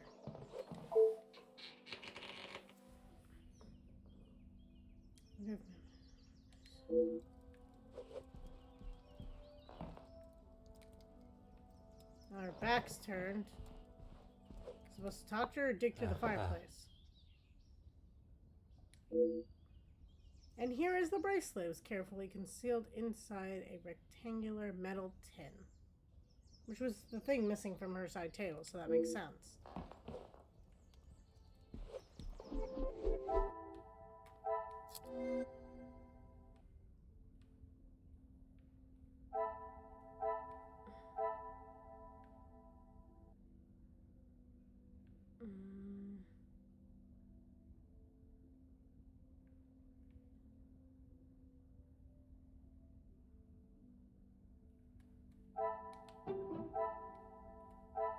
order and method. I mean, it's That why the is the... foot's foul, but okay.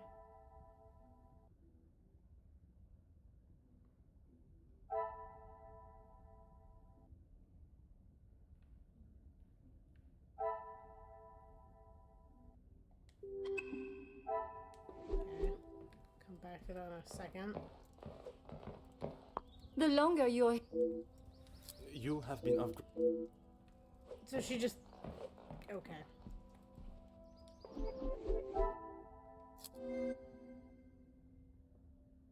Connection. What connection can I make?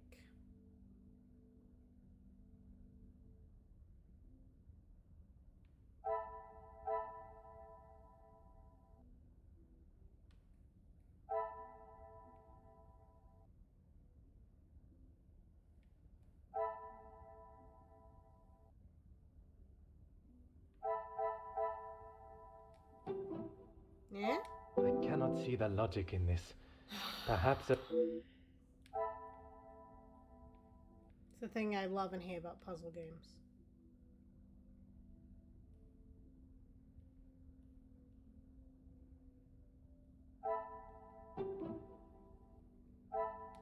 Is there something...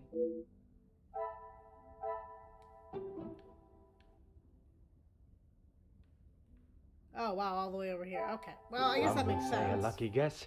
Make 25 I would deductions. say a moment of genius. Would Madame seize the opportunity in an attempt to improve and continue to hide her financial woes? Makes sense to me.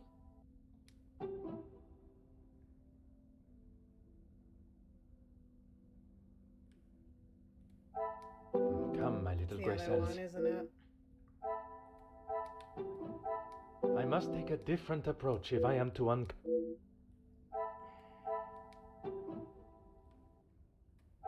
What a revelation!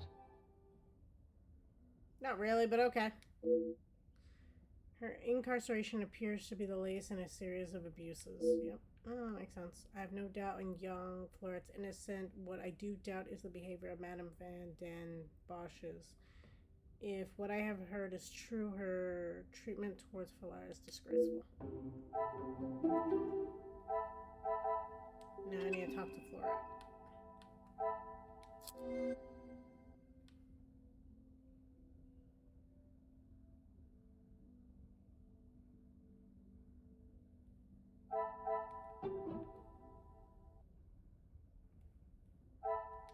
This will not get me any close.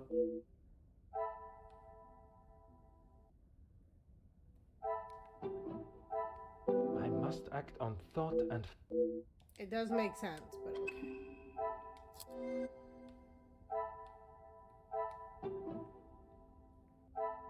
Another success. Oh, so it can't I go never through things. doubted Good to know. myself. To stage a burglary and let it go so far is totally unacceptable. Yeah. I cannot believe I allowed Mademoiselle Angeline to deceive me for so long, hiding the bracelet inside the chimney and staging a burglary, all part of her calculated and devious plan. I should bring this investigation to an end. Enough of my time has already been wasted, but I will not be satisfied until I know why. Have to talk to Elizabeth. That's why she said, like, nothing else was missing.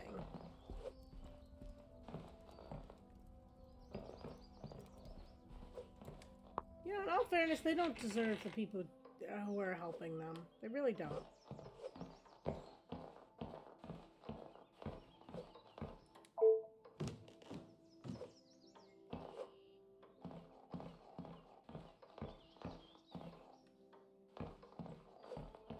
I think it said at one point I need to talk to Poirot too, right? Talk to Poirot, talk to Elizabeth.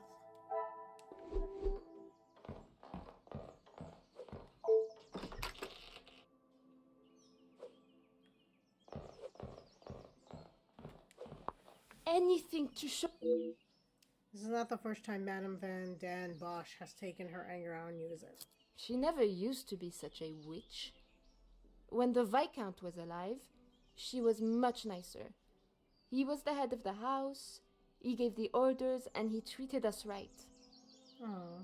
I would have gone long ago, monsieur, but my family can't afford for me to be picky about my employment. That sucks. It's not picky. That's... You deserve more, lady. I was not aware you were supporting your family, and at such a young age. Papa lost his job at the factory just before he left for good, so Mama had to work even more.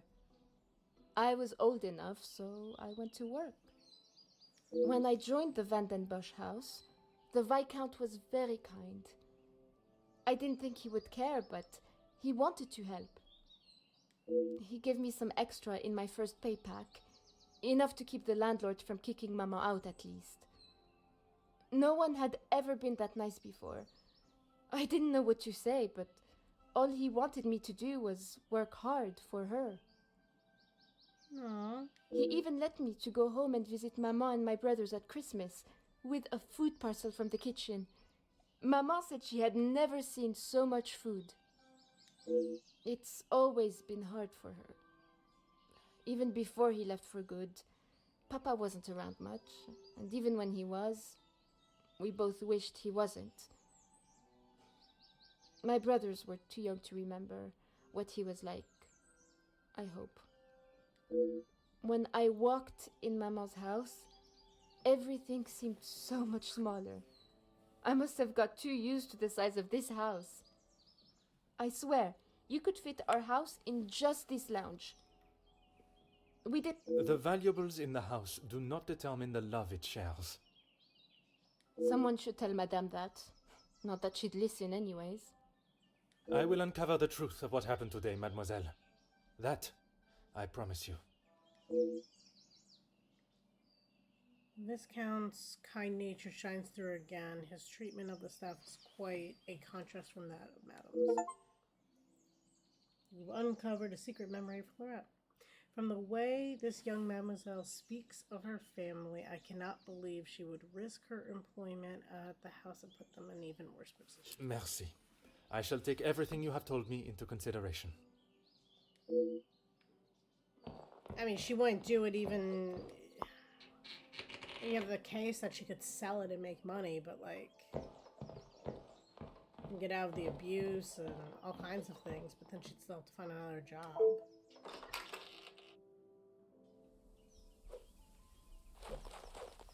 Certainly, officer. I am ready to address the house. I believe it's time for the truth behind the missing bracelet was revealed. You have found the culprit and the bracelet. Everything will be revealed in good time. Would you be so kind as to gather everyone in the lounge? Ah, the whole reason lounges exist, right? Of course. Merci, Mademoiselle Elizabeth, for gathering everyone. Will Madame Van den Bosch be joining us shortly? She stormed past me not long ago, and I've not seen her return. No, great, we're gonna arrest her daughter and she's gonna be like, what the frig happened?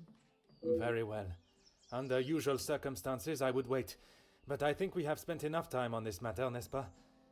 We shall have to proceed without her. This morning started like any other. My usual ordinary patrol, until I was approached by Mademoiselle Elizabeth about a suspected burglary and a missing bracelet. A crime I've been falsely blamed for. That I shall come to. I began my investigation outside, but it was not long before I realized there were no signs of an intruder, so I turned my focus to those in the house. You. Florette, your time here at the house has not always been the easiest for you, shall we say. I do what Madame tells me. And to the highest standard, I presume. Madame's standards are very high. I do my best. And you would at least expect fair treatment for the work, not to be spoken to in such a cruel and vicious way. Monsieur? I refer to how poorly Madame Van den Bosch treats you. You are at her beck and call, and she does nothing but belittle you. That is Maman you're talking about. Just wait until... It is nothing but the truth I speak, mademoiselle. All the while, Mademoiselle stands by and does not even notice such cruelty. That must have angered you. Perhaps you thought it was time they deserved some retribution. Stop trying to put words in her mouth. Damn.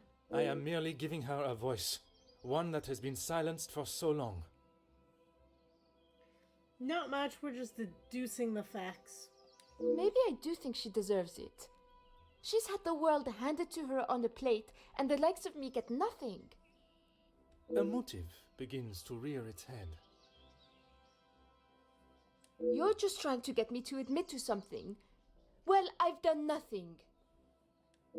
Allow me to finish. I am sure you will want to hear what follows. Let us return to this morning.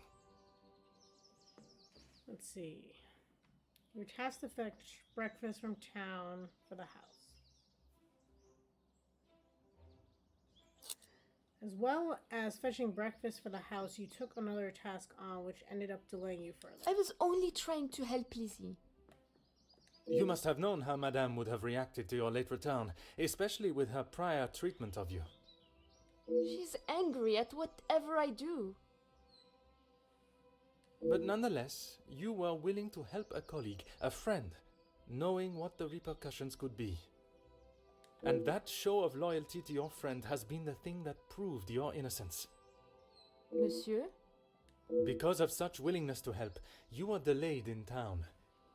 You had no viable way of taking the bracelet from Mademoiselle Angeline's room. There was simply no opportunity. I told you! Maybe now Madame will believe me. I don't think this is gonna end well, don't worry. It is evidence not even she can ignore. Which then leads us to Mademoiselle Elisabeth. Mademoiselle Elisabeth, you have been with the Van den Bosch family for quite some time now, correct? That is correct. You have grown close with both ladies of the house and your fellow members of the house staff, would you say? Has nothing to do with the investigation, but okay.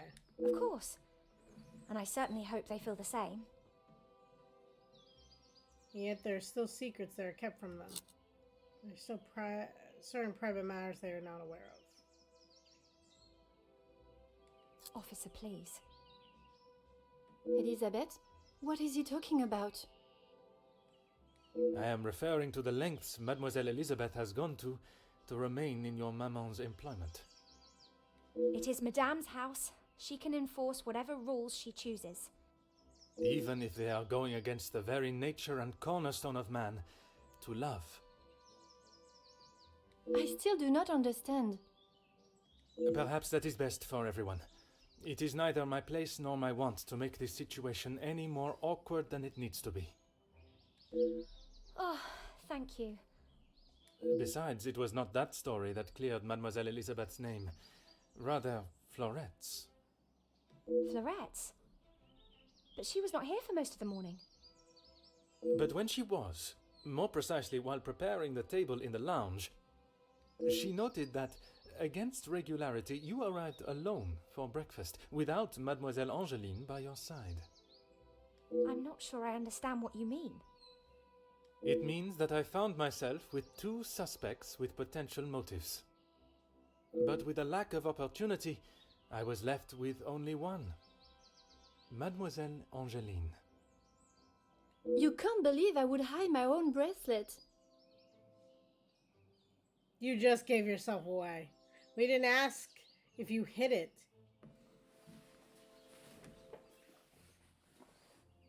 It's the only explanation that remains, but perhaps Florette would be more satisfied hearing the truth from you. I have nothing to say. You would rather allow a faithful member of your staff to take the blame for your juvenile and adolescent actions?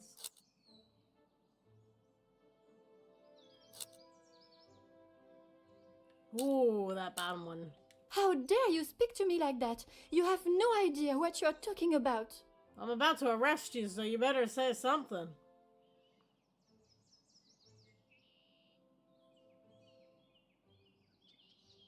No. Perhaps I don't, but your maman does. She is someone you could confide in. You can't actually believe I would hide my own jewelry. If you didn't, explain to me how your memento tin with the bracelet inside came to be lodged inside the chimney of your bedroom fireplace. I mean, it could be the mom. You have no proof I put it there. Besides you being the only one in the room alone, even after finding the bracelet, I still did not know why you had done it.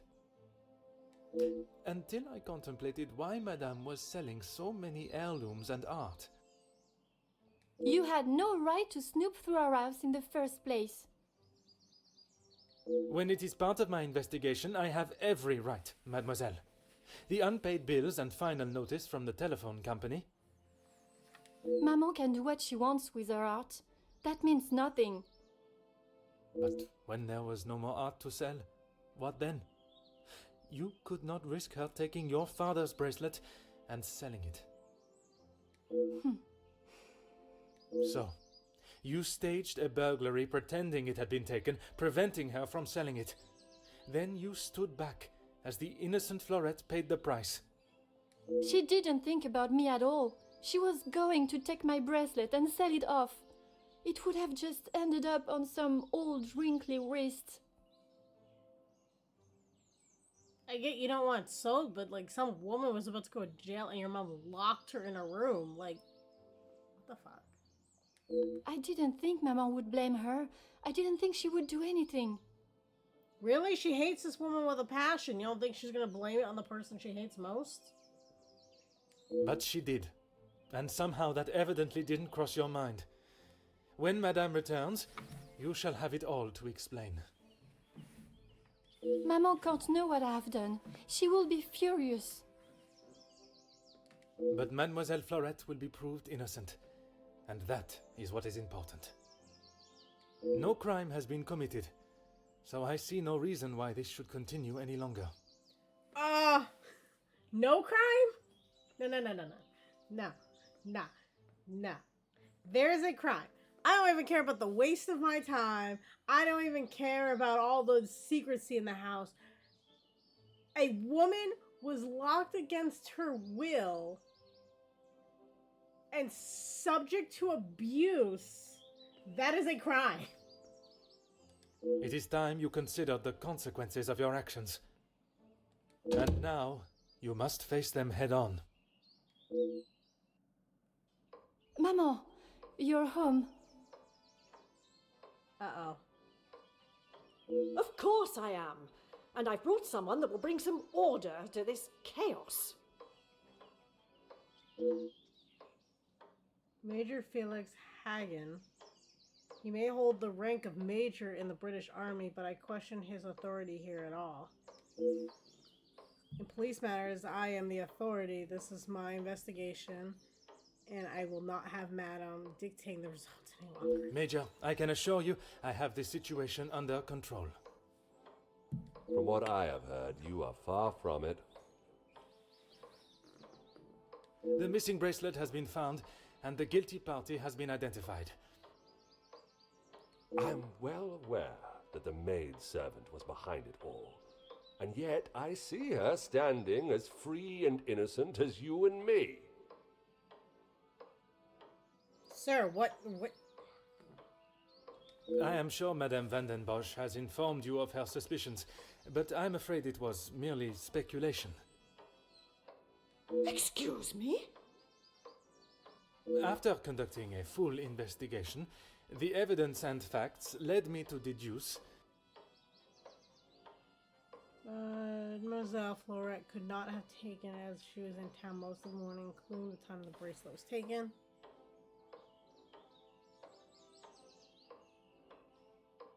I certainly hope you are not accusing my daughter of...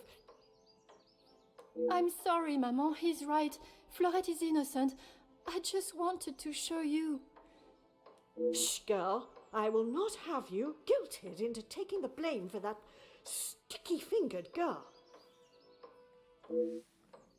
Madame Van den Bosch refuses to acknowledge even a fraction of what has really taken place. I shall not let this continue any longer.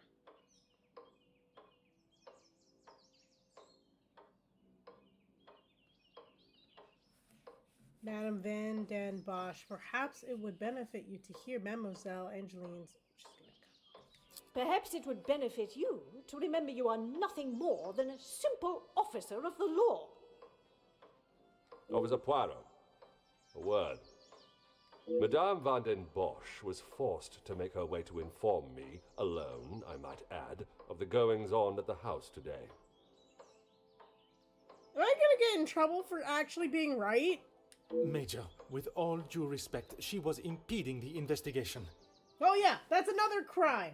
Impeding investigation would not give me the key to unlock a person who she trapped inside the walls. This may be how some officers act in the city, but here we show respect to our citizens. You are an officer of the law and should act as such. I wish that applied to current things. Insubordination like this will not be tolerated. As the ranking officer, I have conducted my investigation and... Ranking officer? Ha! You are an auxiliary officer. You have little authority over anyone, let alone a major. You would be wise to remember who is close friends with your commanding officer. After what I have heard of your past in the city, I'm sure he would look upon today's events as another failure at the hands of Officer Poirot. As absurd as this has become, I must select my bows more tactfully. I can only hope the captain at the station will see things with some sense. Oui, Major. Now I suggest you do your duty and escort the maidservant to the station where she can be formally charged and a sufficient punishment handed out. No! No! Right away. Oh my god. I'm dying on the inside and the outside.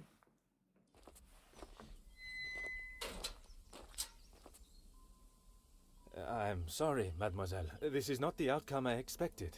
The other person even admitted to it.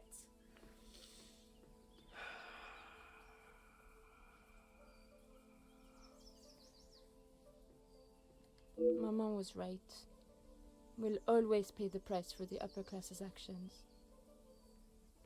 Hold on. No truer words have been said. We will do everything we can to clear your name. What can you do now? Madame said I'm guilty of a crime and I'll be punished. That's that. But no evidence. I can't. I know it's France, but goddamn. A crime that was never committed. Once the truth is explained, this wrong shall be set right. Don't I have the bracelet literally in my hands? Angeline did not intend for you to be arrested. Surely you know her better than that. I should have known better than to expect anything else. Justice and fairness don't reach the likes of me. This young lady has already faced so much mistreatment at the hands of Madame Van den Bosch. Shall not allow her punishment to continue. What you saw today was not justice. In the eyes of the law, you are innocent and have been harshly treated and wrongly accused. No one will be going to jail. See, can you look something up for me real quick? Can you look up how many cases are in this particular game? Just curious. But that doesn't help my employment, does it? That I cannot save. But your freedom, I shall make sure of that. I feel like an imposter dressed in police clothing. I was brought here today as a representative of the law, and any shred of authority I had was dashed at the hands of the major. I refuse to allow justice to waver, and for it to become nothing more than a hand for those that wish to play it, as and when they choose. See, examine the case. Complete the prologue. It's not the first time I've seen the law bent to fit one's purpose, but it will clearly be the last time I fail to stop it. Do I leave and become an actual, like, detective? How does that...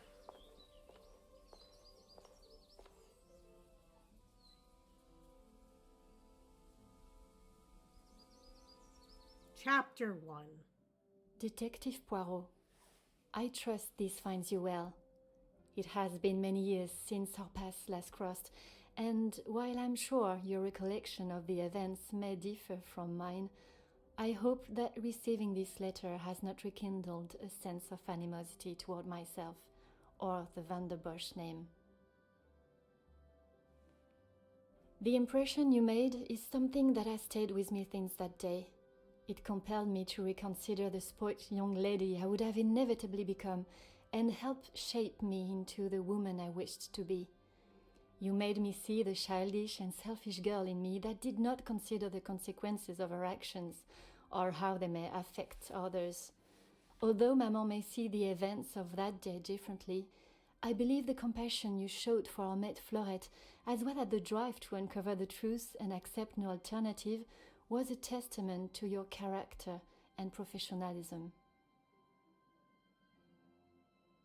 Although I wish it were under different circumstances, your assistance is once again required, and I hope you will consider this as my formal request for your service. This forthcoming weekend was due to be one full of joy and happiness at the announcement of my engagement to Gideon Demire, whom I love dearly, bringing together two illustrious families, but it has been shadowed by deceit, extortion, and blackmail. The Van der Bosch name is being held to ransom by a mysterious party, and I am afraid I do not know who I can and cannot trust. We are holding a small gathering to celebrate our exciting news with what Maman calls the dignified elite, those that are well respected and held in high regard in both our close inner circle and society. Our private matters have always remained just that, so I fear one of those invited may be the person who is out to ruin our name, but for reasons I cannot fathom. I have enclosed a first-class rail ticket for you to join us for the announcement, and having contacted your superiors and the correct authorities to request your assistance, which they were more than happy to grant me, I shall expect your arrival with great anticipation. There shall be a carriage waiting for you at the station to bring you directly to Mnemosyne House. I thank you in advance in our time of crisis. Yours respectfully, Angeline van der Bosch.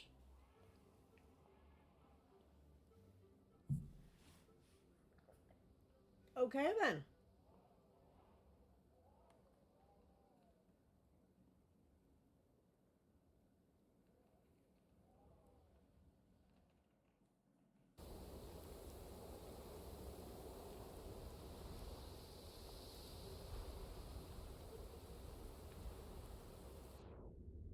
I finally arrived. My priority is to get out of this bitter cold before I freeze completely.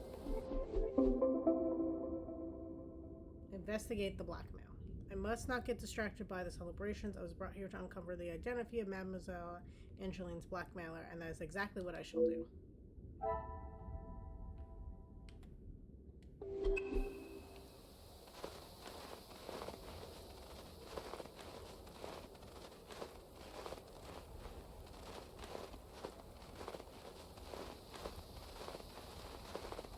Thank you, Sadie.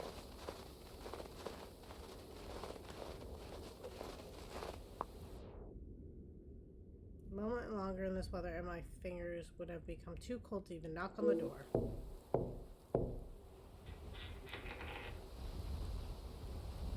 Bonjour, my name is Hercule Poirot. I am here at the invitation of Mademoiselle Angeline. Ah, Detective Poirot. We have been expecting you. Please come in from this frightful cold. So I eventually became a detective. Merci. I don't think I would have lasted much longer out here before turning into an icicle. Welcome. I am Archibald Sterling, the head butler.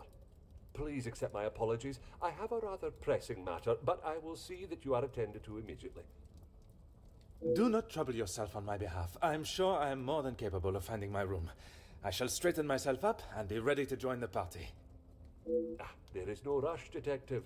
Dinner will not be served for some time. So please, make yourself comfortable. Once you have settled in, I am sure that Miss Angeline will be happy to see you. She has been eager for your arrival.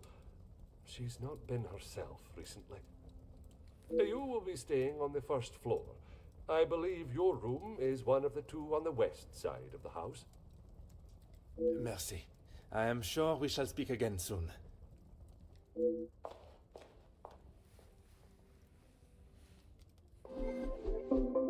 So I'm not thinking automatically it should be the major, but he's here. So, you know, question things. It is time to make myself comfortable. I should begin with finding my room and straightening myself up before the party begins.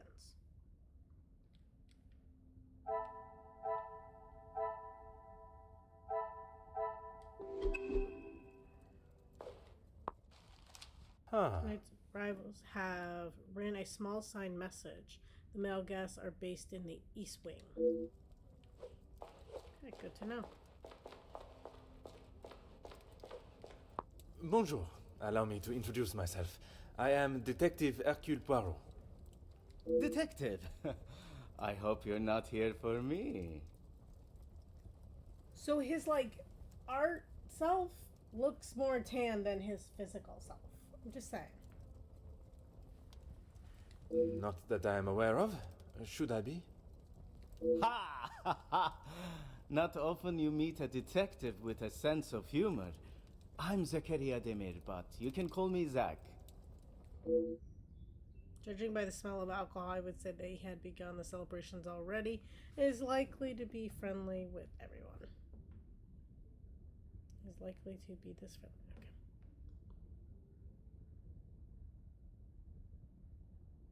You'll be lucky. I've been waiting for a refill for ages. I came out here to find someone myself. Ah, I see. The preparations for this evening's dinner must have taken precedence. I've seen that butler running around like a madman, but there is still no party to speak of. It's pretty clear they need to hire a few more hands. Have you had a chance to congratulate the happy couple? If I had seen them, maybe I would have. It is meant to be their celebration, but they're always off, dealing with something or other. Something or other? A rather vague expression. I mean, happy couple. Let's just say they like to keep their cards close to their chest. For such a well-known family, I'm surprised they can keep anything hidden. Would you care to elaborate on what Mademoiselle may be hiding? I'd rather not.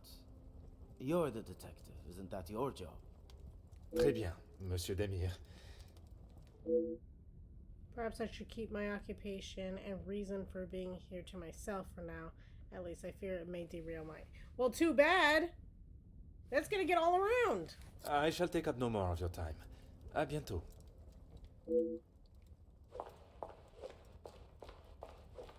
Huh.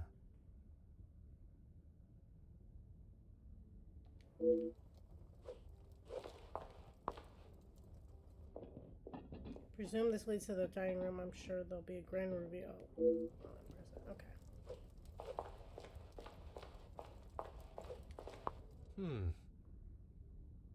Interesting looking piece of stationery. It appears rather delicate.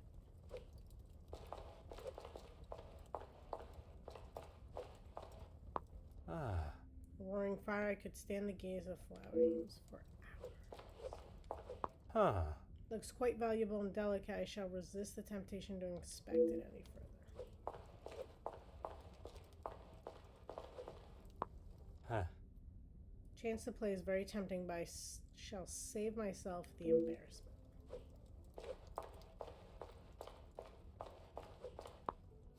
So that was the price tag on this one. Adam Van Bosch has always been one for appearances. Why would the family want to keep a price tag on the vase?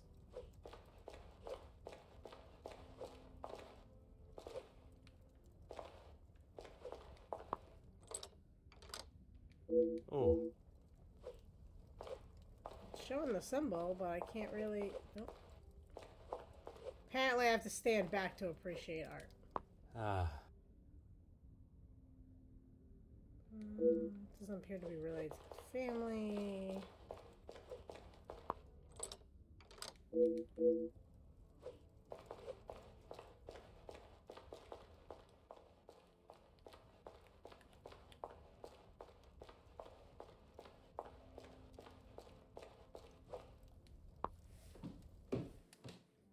I like that I actually made him take the step onto the first step. That was nice. What? Oh, got it. So they wind up. Auctioneer's receipt. I hope Madame Van Dan's Bosch isn't finding it necessary to sell her belongings. Made payable to Van Dan Bosch. Gold flake frame, chipped marble bust, and oil painting. Oh.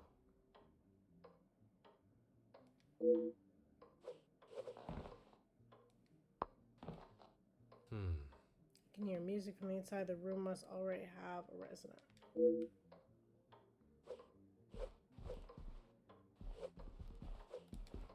Oh. Beautifully composed painting of Seven Saints, Madame. It's quite an eye for striking artwork. You know, I was gonna stop like clicking on every painting, but then it was like, oh, you've unlocked a new conversation. I'm like, this is why I do it.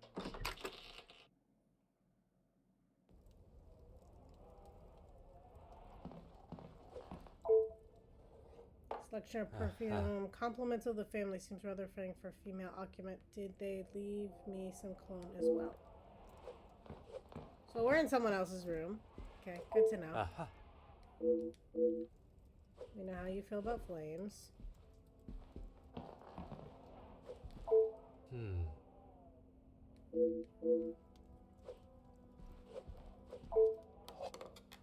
Hmm.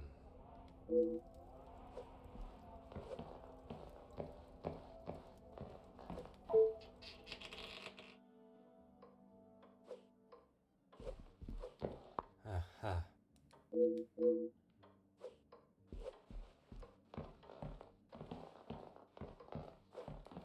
Hmm.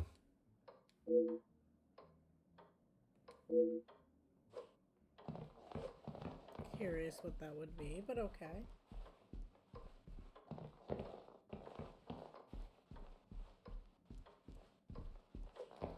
Huh.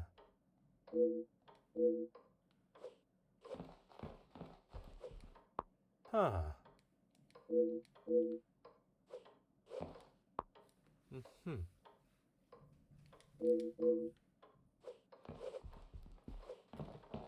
Ah.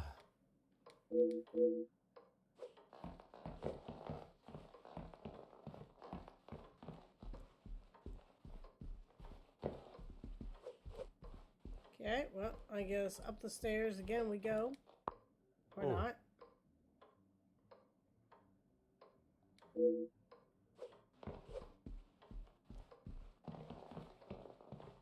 Where did I miss?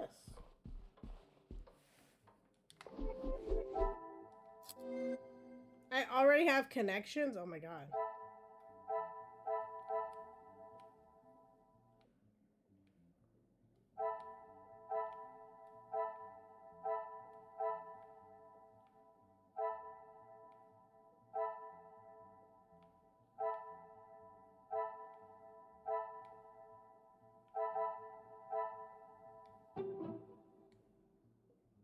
Room assigned by Archibald.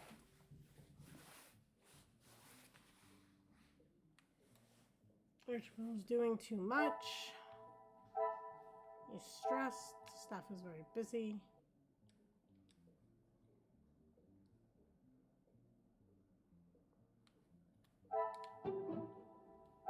Order and method.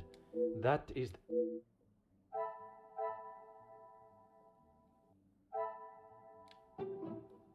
I cannot see the logic in this. Okay. I'm going with he's stressed because he has to do everything.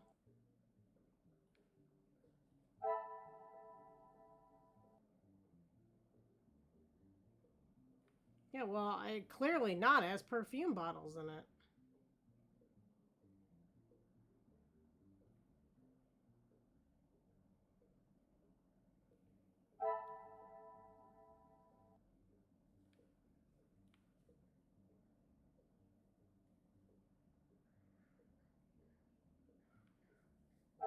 Maybe you just gave me the wrong bottles. Come, my little grey cell.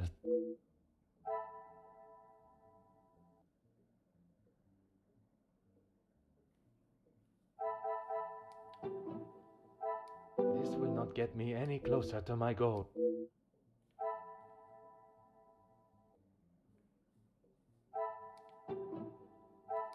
Is there something I...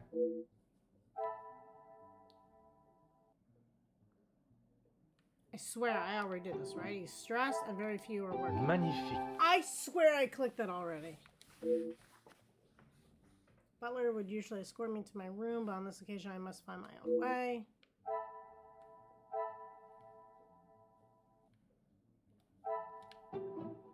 What a revelation. This is a girl's room. It's as though I'm staying in a very feminine room. Perhaps there's been some confusion. Maybe you thought I was a female detective? I don't know where this is going. I'm prepared for female guests.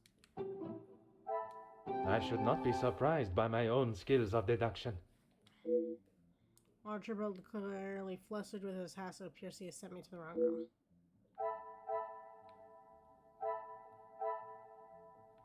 Inspect the bedroom. I thought I did, but okay. Not that one.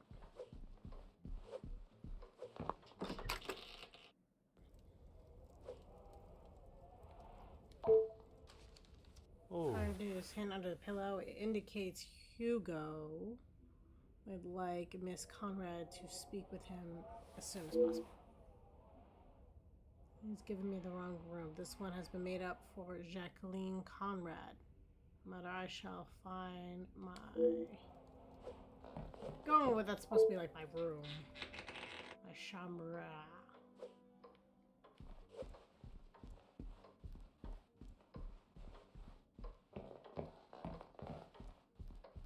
Music one's locked. There's room over here. Huh.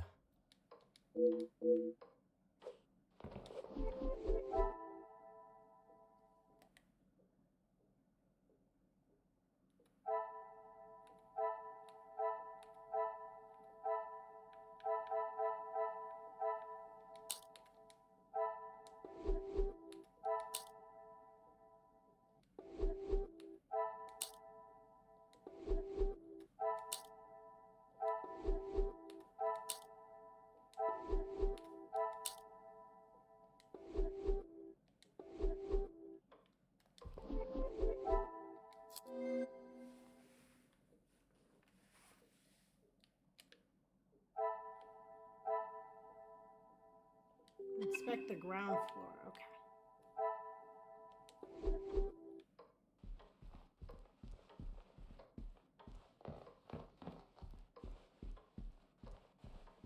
Oh, well, you weren't here before. You must be Detective Poirot. Welcome. Allow me to introduce myself. Gideon Demir. Oh, you're the lucky groom. Congrats. The fiancé to Mademoiselle Angeline. The pleasure is all mine. Angeline spoke so highly of you. It sounds as though you are the man that can sort this terrible mess out. I am, monsieur. You have my word. How has Mademoiselle Angeline been since receiving these letters? She tries her best to keep everyone else happy, but I can see it is taking its toll. Quite understandable. She is feeling the burden of the family that is not hers to carry. Angeline has spoken with her mother. She has asked if there is anything that could be used against her, but she was just so dismissive. And what are your thoughts on the matter? I do not want to overstep my position, but if there is something that could damage not only the Vandenbosch name, but our future, Angeline deserves to know. That is a very diplomatic answer. You have met Madame. You know it is best to not get on her wrong side. And she hates me. I have. And Monsieur Gideon is why he selects his bows carefully where Adam is concerned. The guests that are attending your announcement? Mostly friends of the family. A couple of business associates of mine. Quite a mix from all walks of life. With regards to the blackmailing, can they be trusted, or should they be considered suspects? Angeline is struggling to trust anyone right now, but Madame van den Bosch, as it is her house, thought it was best for us to have them all present. And they will all be staying in the house? Yes, it is a rather full house. All 6 guests will be staying on this floor. The family resides on the 2nd floor, as does Felix. I will be sure to speak with them all. However, I will keep my identity and purpose for being here hidden, at least until I have made my initial introductions. I'm afraid that ship may have already sailed. Once the Comtesse gets wind of something, a detective coming to the house, for example, you can bet everyone will know. Yeah, I already figured that. I could not help notice the air of an antipathy when mentioned the Major. You are very observant, detective. You would be wise to keep that perceptive nature while you're here. I'm sure you are correct. But I'd like to return to your feelings towards the Major. Who I also do not like. He has been a good friend to Madame van den Bosch over the years, but that does not make him a good man, or suitable to involve himself in family affairs. You know what I want to do? I want him. Mr. Gideon has not said anything negative against the Major, but it sounds as though he is questionable of the Major's intentions of the house. Merci, monsieur. I shall leave you to prepare for tonight's celebrations.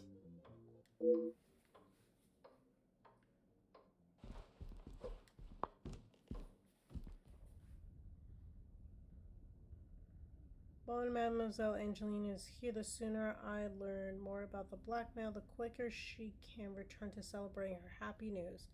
I am also eager to hear about Mademoiselle Elizabeth and what became of young Poirot.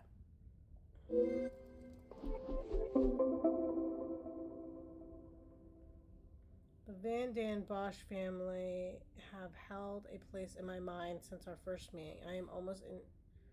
I am most interested to see what has changed since then.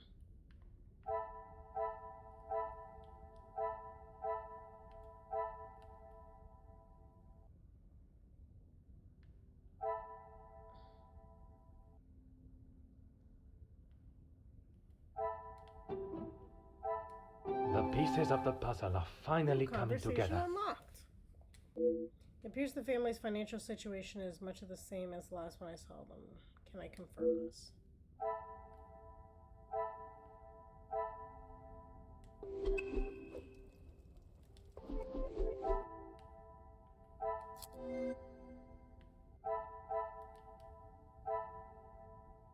Oh, guess we're residing on the first floor.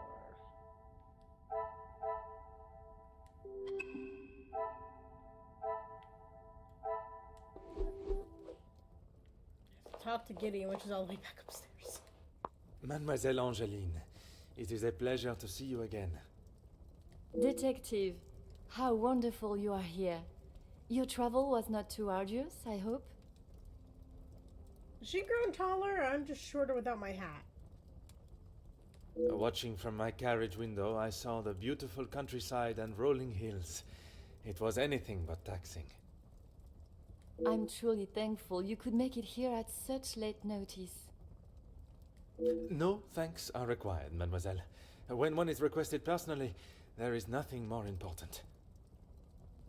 It seems the staff have been almost run off their feet today. Is it always like this? Gideon and I only wanted a small dinner to celebrate our engagement, but Maman was adamant on throwing this party. It may have been her idea, but it's the staff that have made it happen. Their efforts do not go unnoticed, from me at least. They have been with us for so long. I do my best to make sure they are happy and content. Good. After, caring so little before. Mademoiselle has made a remarkable transformation from selfish, spoiled brat to the gracious young woman I see before me. Although I must solve the case alone, Mademoiselle's insight may be of great assistance throughout my investigation. Who is aware of the blackmail letters and their content? Only Maman, Elizabeth, my beloved Gideon, and you, of course. And what is your fiancé's opinion of the letters? He thinks me foolish for paying the first one if there is no secret to reveal. But But you believe there may be a secret lurking, one that Maman is herself keeping hidden. she tells me nothing. Even though I'm a grown woman on the verge of marriage, she still treats me like the child I once was. Perhaps it is out of love that she protects you. It is in every mother's nature to protect their young from hurt. The relationship between Madame and Mademoiselle is obviously far from perfect. She should treasure the times she's had with Mademoiselle Angeline before she is wed and has fallen the nest. Do you have any suspicions of who may have sent the letters? Not a single person. I don't know anyone that would stoop so low. The guests that will be joining us tonight, they are ones you can trust? And because it's a video game, it will be one of the people that we can have access to. I hope so, Detective. Before the letters arrived, I would not have thought twice about it. They are all close friends of yours, I assume. Friends and colleagues, Gideon has spoken positively about them. It would be a rather underhanded tactic to do such a thing to someone you are doing business with.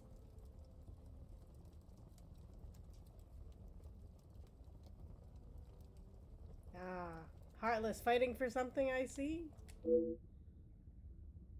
Mademoiselle seems naive to the nature of business. It can be ruthless and unapologetic. Perhaps I should not overlook them as suspects as quickly as Mademoiselle has. Tell me, what became of the young maidservant Florette? Oh, Detective, I'm afraid I just don't know. She was quite adamant at the police station that she would not be returning to the house, but I assumed she would at least collect her belongings. Maman demanded that Elizabeth pack up everything she had and dispose of it. You threw out her stuff? As if the poor girl had not already lost enough. But I couldn't let that happen. Elizabeth and I took her belongings, what little there was of them, to a friend of hers in the town that Elizabeth knew of. But not even she had heard from her. Suspicious, okay. Could Florette have returned to her family? I wanted to contact her, but I had no address or telephone number. Surely Madame must have had some information when she employed her. You saw how Maman was. As soon as Florette was out of sight of the house, it was as though she had never been there at all. Elizabeth was most upset at the news Florette would not be returning. Oh no. Is this gonna go a weird way? That the father that was so kind to her was actually having a secret romance? And got her pregnant? And that's the secret? I watch way too many dramas. But if that turns out to be right, you know what? I want that as a prediction. That this is Florette coming back for revenge and that she holds the secret. That's what I say. Let's run a prediction on that one. And your mama's choice to ignore her accountability for the girl stopped you searching. Please, Detective, you cannot make me feel any worse than I already do. If I could go back and live that day again, you must believe me, I would never have done it.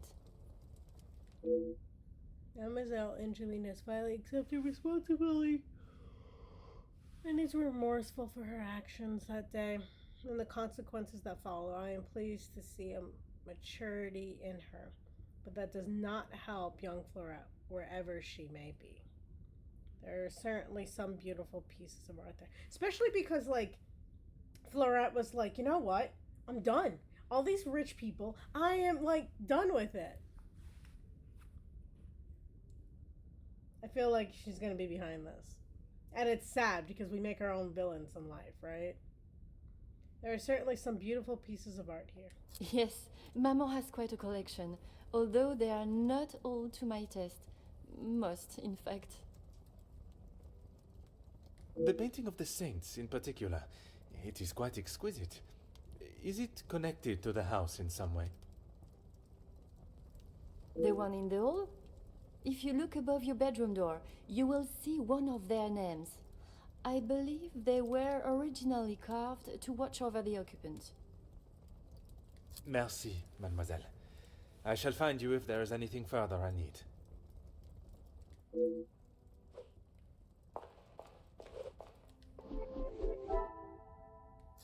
see. Elizabeth was upset.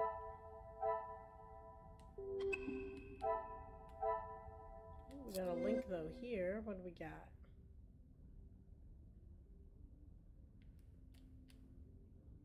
Plaques above the doors.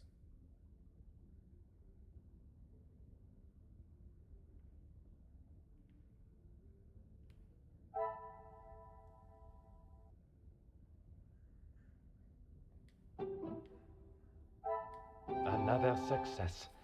I never doubted myself. 7 prestigious saints. I should find those above 7 doors in the house. I wonder if it matches the number of expected guests. Assigned rooms. Things are beginning to become clearer. All of the first floor rooms are accounted for. Perhaps the missing door is hidden elsewhere.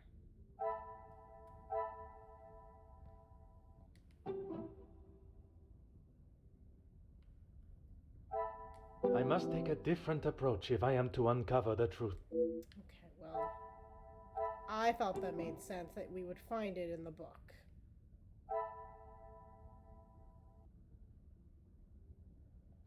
Some would say a lucky guess. I would say a moment of genius. I fear Mademoiselle's secret may not be the only one this house is hiding. Of course not, right? When we start teasing apart people's lives, all the things that we learn, right?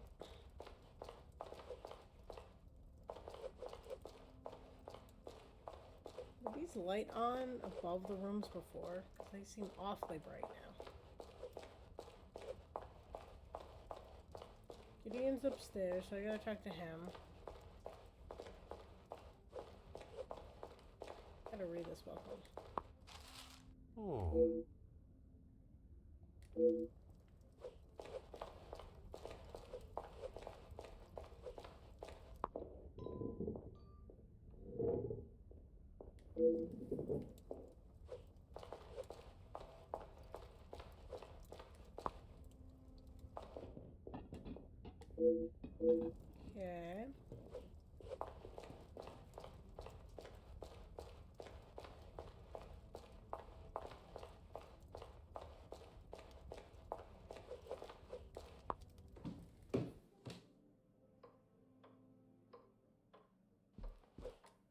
Please, ask away, detective.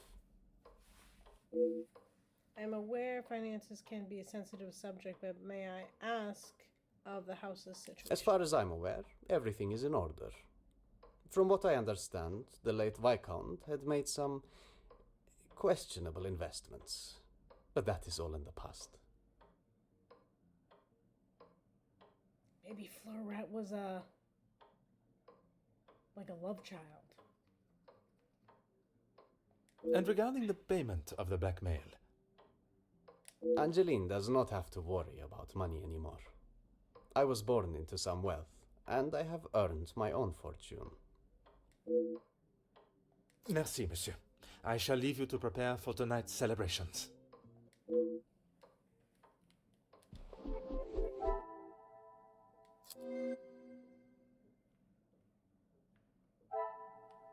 Gideon believes finances are in order.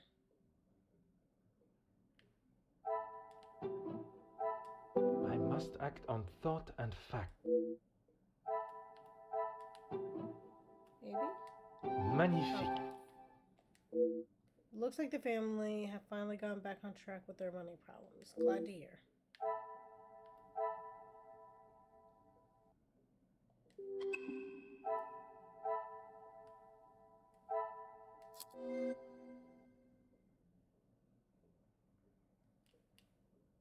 Lock salon door. Staff are busy. I must act on thought and... What would the lock salon door have to do with anything? The music? Is there something I...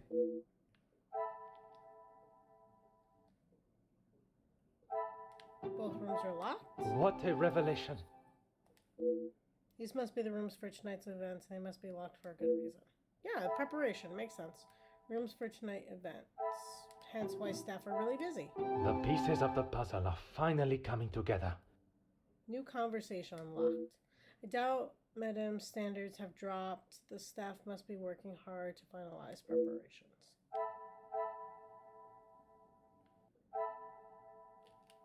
Talk to Zach. God damn.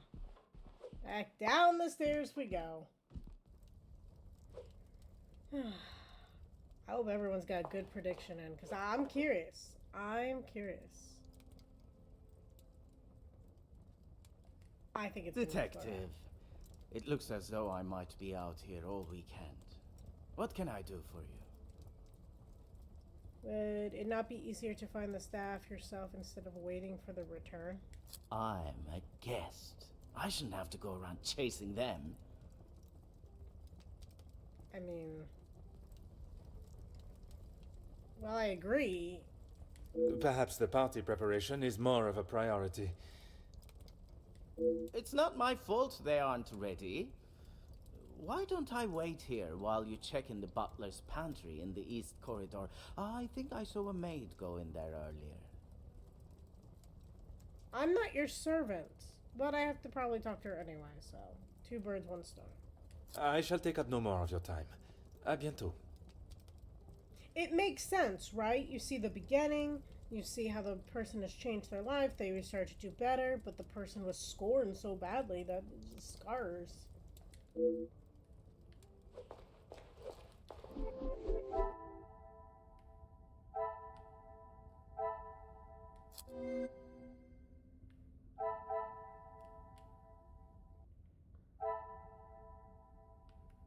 It's the butler's pantry through here.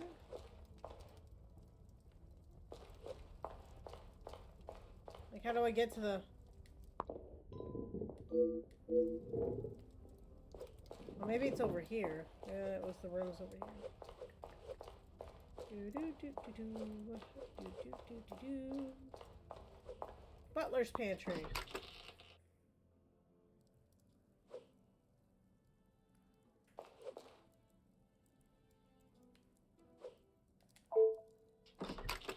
That's not what I meant. I don't know why my brain read that, but it read it like ground as in like something grounded. And I didn't read the rest of it, to be honest. Ah. The cook have obviously used them for quite some time to change their condition. Okay. Hey, Lizzie, how you doing? Mademoiselle Elizabeth, what a pleasure to see you again. Detective Poirot, I'm so glad you could make it. Unfortunately, it is not purely for pleasure that I am here. Mademoiselle Angeline requires my attention professionally. Wait, did you and the gardener all those years ago get together? Yes, Angeline has told me. I'm glad she called upon you, Detective.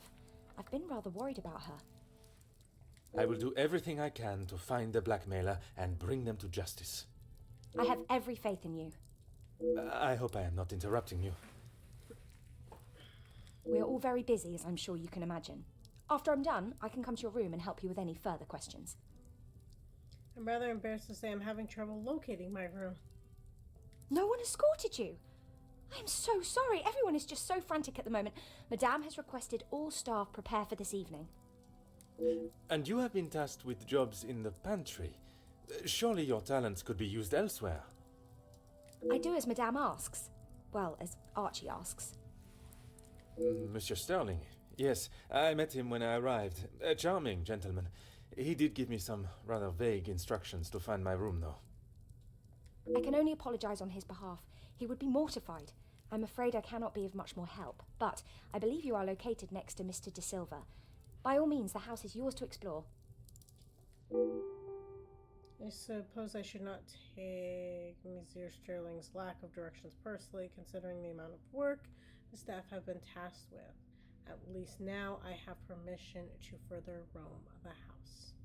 I'm glad to see Mademoiselle Angeline has not allowed the blackmail to dampen her spirits today. Yes, I'm afraid it may be all for show, though. She has not been herself, and it is not only I that have noticed. Madame Vandenbosch, surely it must have had some effect on her. Madame has carried on as though nothing has happened. She has never been one to show emotion, and she doesn't seem to notice how it has affected Angeline. The staff, on the other hand... Angeline means no harm, but there have been some instances recently where she has acted rather sharply with them.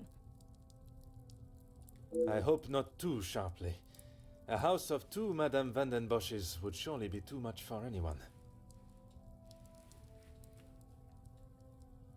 I saw the welcome book as I read. Ah, yes. Guests are requested to sign the book when arriving. I believe it gives details to the guests' room locations. And all I got was men are in the west.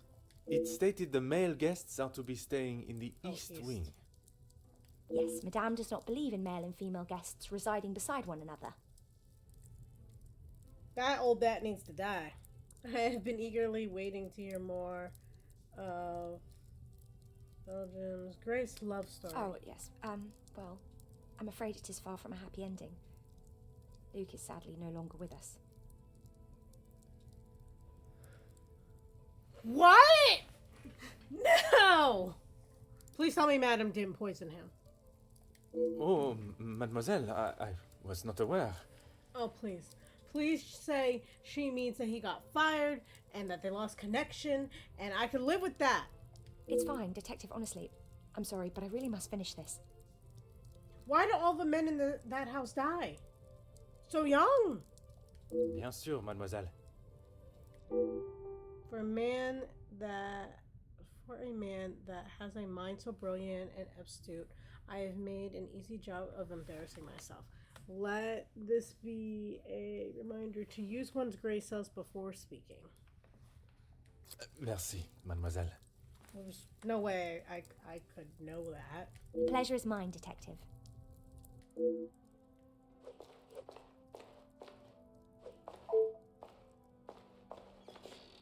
Does not seem to be anything of interest in here.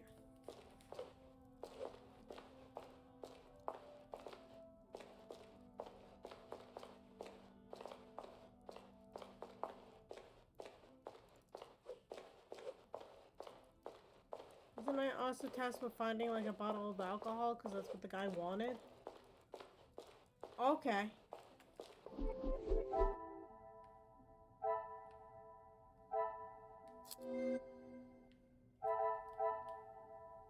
Inspect the east rooms. Permission to roam. Talk to Zach.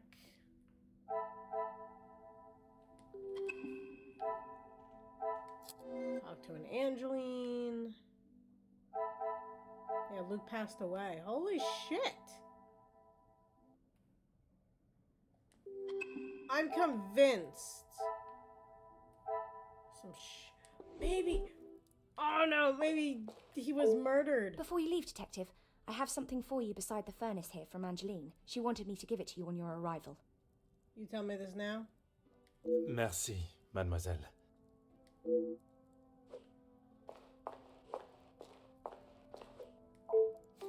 Oh. Second letter acknowledges a payment from a previous blackmail letter. Mademoiselle Van Den Bosch, you were wise to take me seriously. You have bought my silence for a moment at least. That's the problem with blackmailers, is they will always come back for more. Always. Your family's privacy obviously means a great deal to you if you're willing to pay to keep their secrets hidden and continue to pay you will. Would your maman be as willing to part with her wealth? You will bring a second parcel with another 5,000 francs. Okay. Sieg, I'm testing you with a quest. What is 5,000 francs? 1, in today's money, and 2, in the time in which Poirot technically dates, which you would have to do a little research on because I do not remember the year. But like his younger years. I'm just curious. But 5,000 of anything sounds expensive. But I close on Friday. Damn. $6,000 of USD today. Okay. Still a lot of money. Back then, though, it must have been significantly more. I feel like it'd be a good, like, maybe like 20,000? I don't know. Have you done your family service by keeping this arrangement to yourself? I do not have to tell you what will happen if the police are involved, and I hope it will not come to that.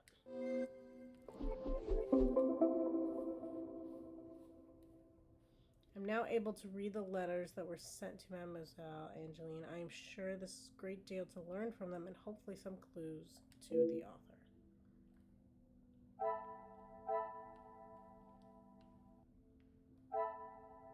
Rin, talk to Angeline.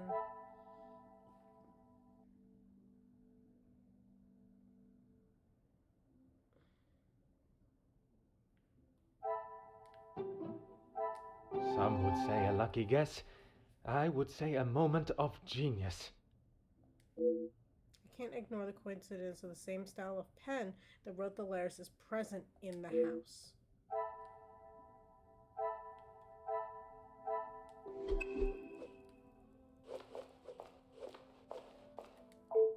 I bet C could figure out exactly which type of pen just from looking at the paper.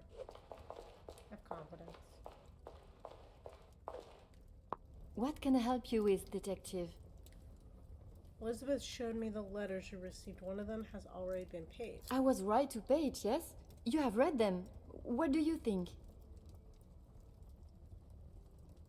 This is fun, right? It's just, I don't know, I like piecing it all together.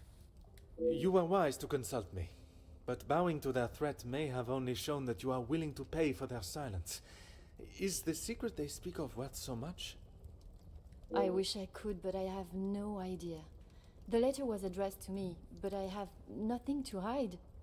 Maman took one look at it and disregarded the whole thing as someone's idea of a joke. She looked at it. She is not aware of the second letter. She doesn't know I paid the first. I thought I could make it all go away. I hate to tell you, you're very young and naive still. Did you ask Madame if there was a family secret they could be privy to? She said I was to ignore the letters and stop wasting my time with such foolishness. If there was something, she wouldn't tell me anyway.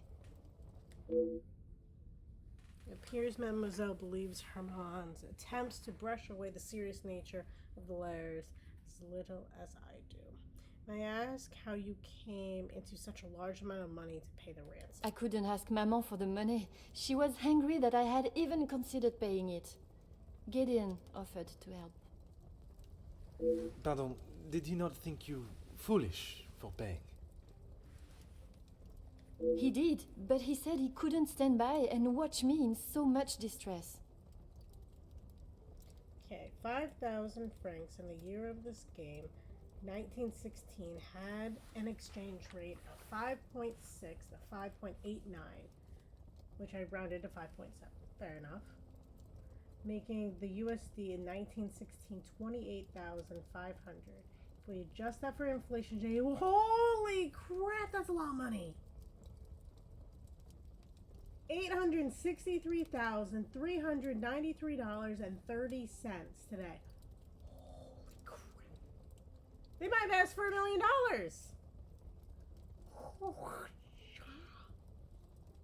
I'm stealing the fun fact thing, but that's fair. That is fair. Zeke tells a fun fact. Technically, I read the fun fact. Does that count? It says Mystic shares a fun fact. Therefore, I've read it. Therefore, I've shared it. I don't know. But all the credit goes to Sieg. How honorable. We are soon to be married, Detective. A loving partnership that faces their troubles together. They are his words. I did not mean anything by it, mademoiselle. You have found yourself a husband that will stand by your side and do what must be done to protect you. I am most pleased for you. That is nice, though. Wait, you were wrong. Shh. You get Mystic shocked in there. How has Mademoiselle Elizabeth been since the passing of her beloved Luke? As you would expect, she has been in quite a state. It was such a terrible accident. She kept it to herself for almost a week before she even told me. So he didn't work at the grounds anymore? Pardon, how could you not know? Surely his absence from the house was noticed. Did he never make it back from taking care of his loved one? Maman fired him after he returned to the house. She said he could not be trusted. Oh my god, I hate this bitch. Okay, 5,000 francs in the year of the gate, 1916. This is 1916? Like, I get it's France, but 1916?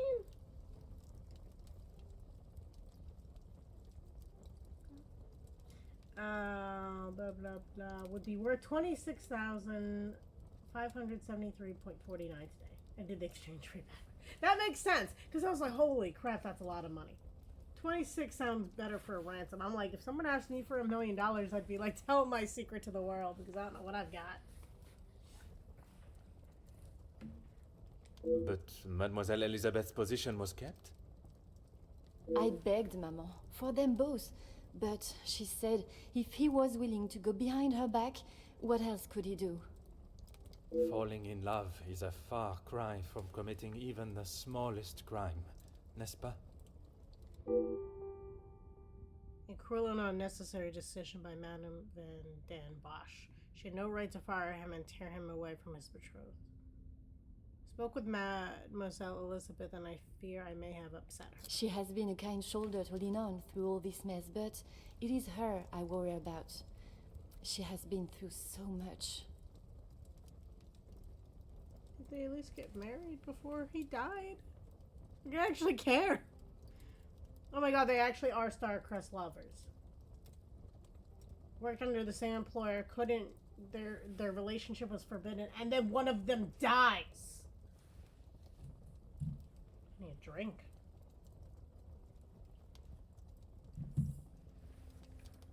The book shares the title is set from 1916. Fair enough. I was not aware of what had happened, and by mentioning, I fear I may have only made it worse by dredging up the past. Do not punish yourself, detective. You are not to know. I don't think your honest mistake will make much difference to how she has been feeling recently.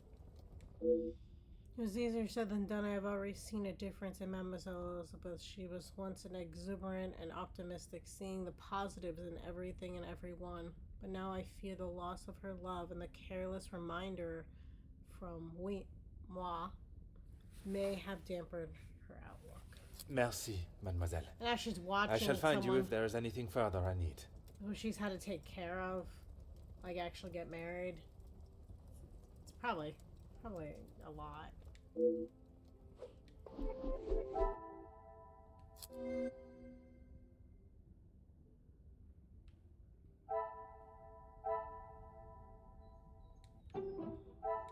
This will not get me any closer to my goal.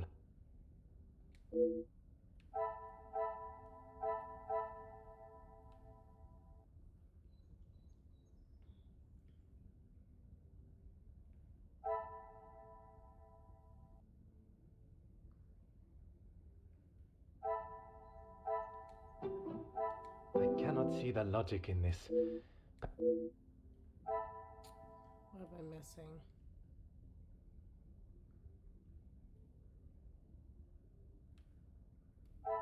Not these two, right? I should not be surprised by my own skills of deduction. You will no doubt be concerned for not only Angeline, but also for their positions in the house. What is the extent of their knowledge of the matter?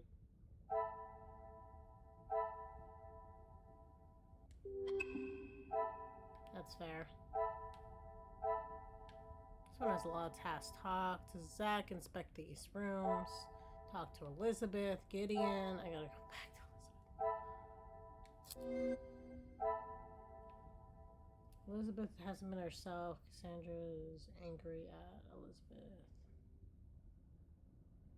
And Luke was fired.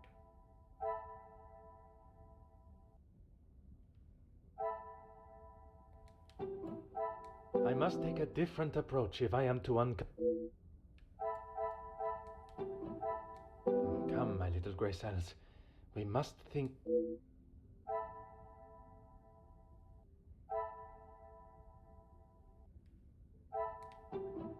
Order and method. That is the way to solve the problem.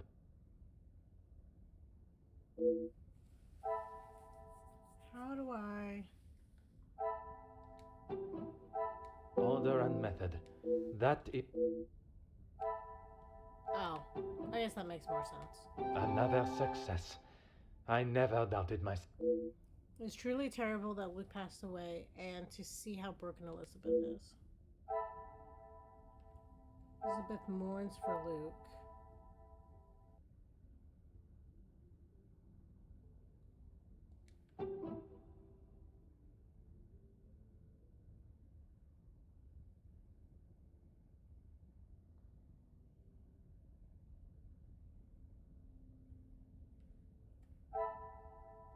I must take a different approach if I am to... Are we going with the fact that she lost her friend and a significant person? Things are beginning to become clearer. Losing a loved one and not having a close friend to talk to would be difficult for anyone.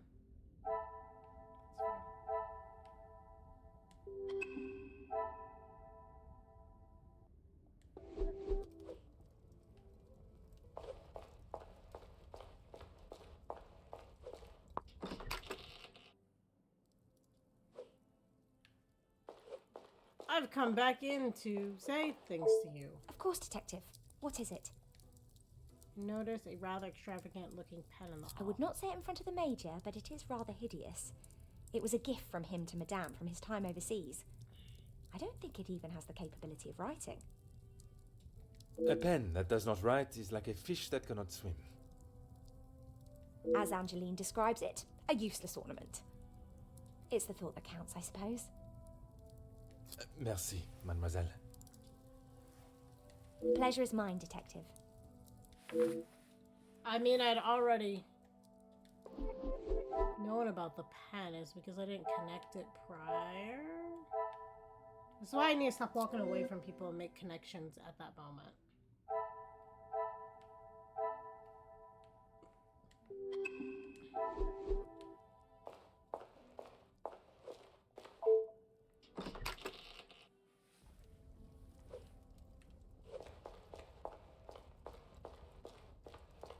Yeah, let's talk to Zach. Detective, it looks as though I might be out here all weekend. What can I do for you? Monsieur Sterling said my room was on the first floor. Is that what he said? I can barely understand most of what he says with that accent. Can understand Monsieur Sterling fine, but Monsieur Demir is more than rogue away from becoming unintelligible. I find his accent rather pleasant, reassuring. I guess. Not too helpful when it comes to finding your room, though.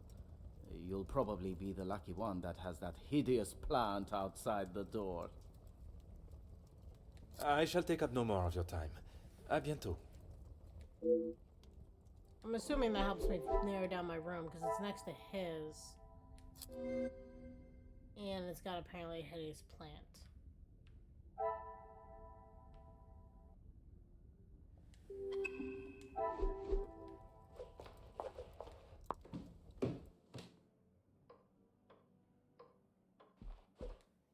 Please, ask away, Detective.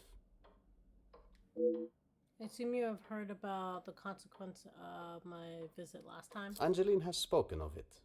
You made quite the impression on her, Detective. I feel responsible for what came from that day. Florette's dismissal and Luke's. Yeah, we should have kept that quiet. It is not your fault. Madame Vandenbosch does not like it when her rules or authority are undermined. I try to explain to Angeline the same, but her guilt has not left her. Mademoiselle explained the payment of the black I suppose you think I was unwise to pay it? I am glad Mademoiselle requested my help before you fell further out of pocket. Madame Vandenbosch had no intentions of paying it, whether she believes there is a secret that could ruin the family or not.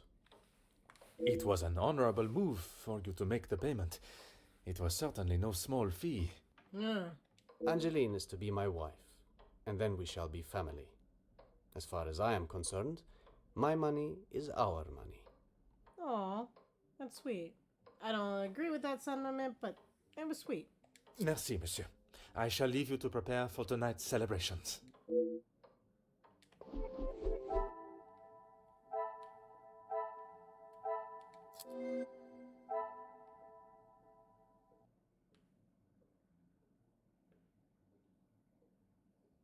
Money. There's the family's money.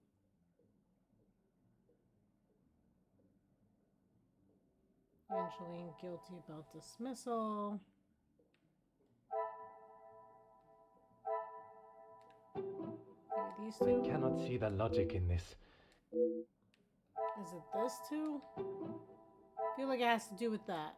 Magnifique. Angeline is trying to do good even though the dismissal weren't entirely her fault.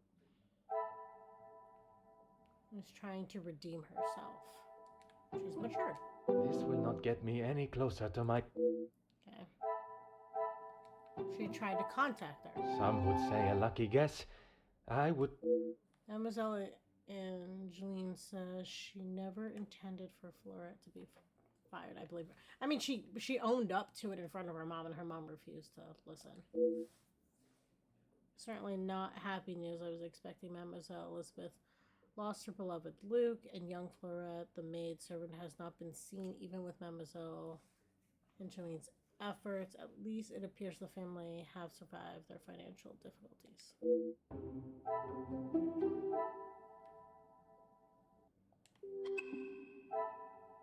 Okay. Now what do we need? We need to inspect the east rooms, and that's all I got right now.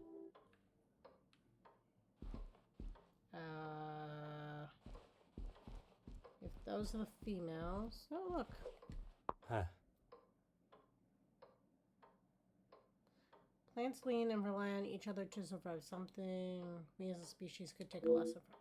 Fair enough, but that's something kind of... Why are we talking about that? Is it this one? This one has plants outside it.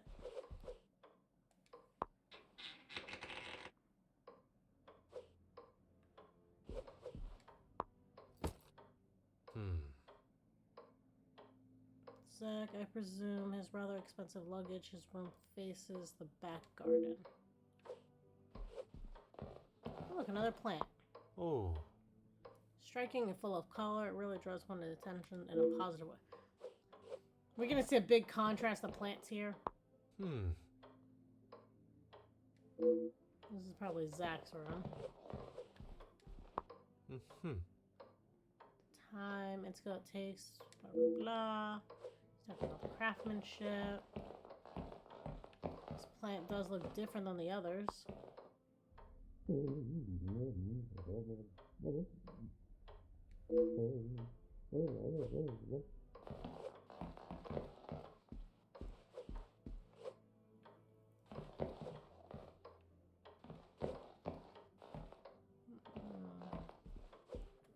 Can't be either of those, right?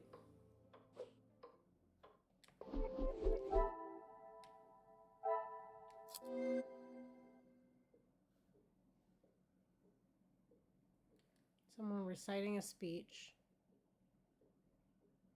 Luggage for Mr. Demar.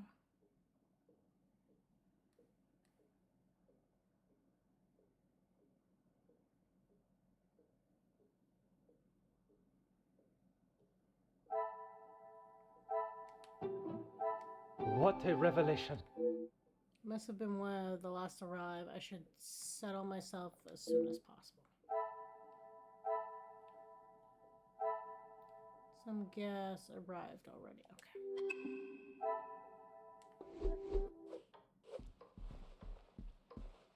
Oh, am I walking faster? Maybe I'm just more zoomed in now. Who knows? I can't go that way.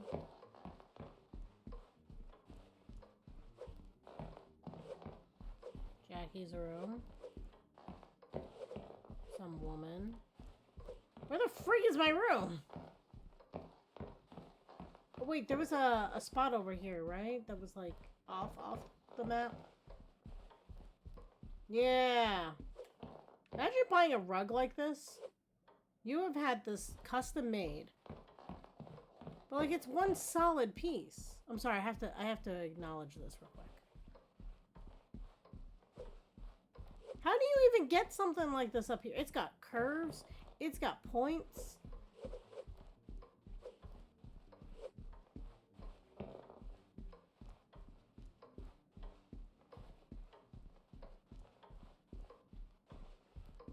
And then to top it off, it's got a straight edge over there, but then curved right here. I can't. Okay, let's see what we got.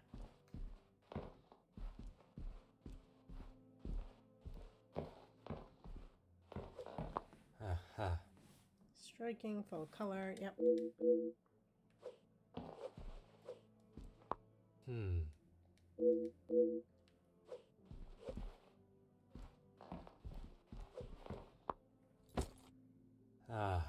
Mr. E. De Silva left unattended the right between the two front rooms. Okay, so then this one should... God, that is an ugly tree. Oh my... Oh. I would not consider any form of nature ugly, but I am not sure how I feel about this. Come, my little gray cells. Let us solve the mystery. Yeah, I'm pretty sure this is my room. Wait,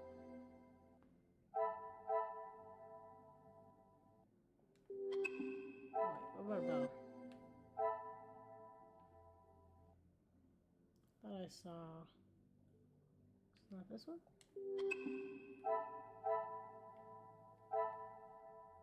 Do I have to walk in the room first? Is that what that means?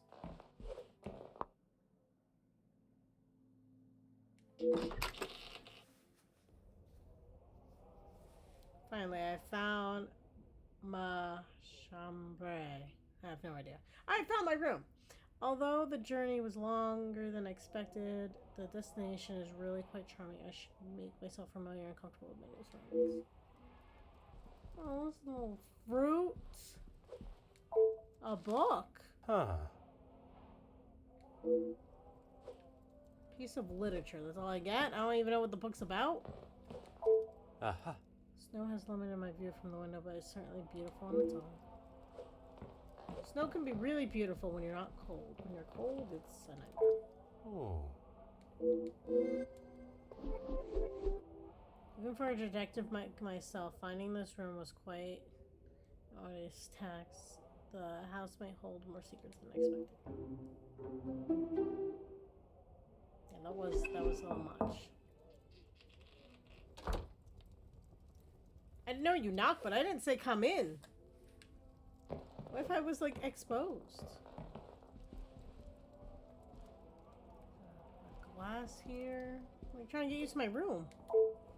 Elizabeth, thank you for coming. I shall not take up too much more of your precious time. Not at all, Detective. I had best not be away for too long. Madame would not be pleased when there is so much work to do. Well, mademoiselle, if anyone was to ask, I required your urgent attention with a delicate matter. That should be enough to give you a moment's peace. Yeah, I'm pretty sure she couldn't even ask the P if she wanted to. Thank you, Detective. Can I assume you are aware of the probable blackmail ring in the air? I have heard whispers, but this town is full of busybodies. It's hard to know what is the truth and what is hot air from socialites trying to outdo one another. I would not have thought you want to join in with such chatter. I'm not, but it can be hard to ignore. I try to quash any talk of it in the house. but it's easier said than done. When the staff are together, it seems to be a competition to see who can dream up the most scandalous rumour. You are a loyal maid and friend. Mademoiselle Angeline is fortunate to have you. It baffles me why they would target her in the first place. She has such a kind and pure soul. That may not be what you remember of Mademoiselle, but she has grown into a kind-hearted young lady. I was wary of that when I arrived, but I myself can see a change in her, a maturity. And if it is as kind and pure as you have stated, she should not be troubled by the letter. Letters, Detective. I brought you the other. Mademoiselle, you do not know me, but I know you and your family very well. For years you have stood high on your pedestal, attending parties and living the lifestyle of the upper class, a life that you were born into, all while hiding a sordid secret that would tarnish the Van der Bosch name forever. Once a respected family with morals and nobility, but now you rely on riches and jewelry to show your worth. A worth that is not deserved, even residing in a home that was obtained under your lies, but not for long. For your secret to remain exactly that, a small brown paper parcel filled with 5,000 francs addressed to Monsieur Dupont to Barbier and Sons cobblers before sundown on Friday. If you do as I wish, this will be the last you hear from me. Yeah, I doubt it. You will be able to return to your life of stolen wealth and excess. If you refuse, be sure the name Van der Bosch will be a whisper of the lips for years to come. I have tried to tell her not to think any more on them, but she fears that even a fabricated story could ruin the family name. She even frets at what it may do to her engagement. I have met Monsieur Demire, and I cannot see his love for Angeline diminishing at something so trivial. Merci for bringing this letter to me. Mademoiselle Angeline worries so much about the family name. But from Mademoiselle Elizabeth's telling, she has nothing to worry about, at least from her own perspective. Perhaps the secret does not directly concern Angeline at all, and she is merely the easy target. Merci, mademoiselle. Pleasure is mine, Detective. You gonna leave my room now? I might want to, like, you know, take my clothes off, lounge. No? Okay.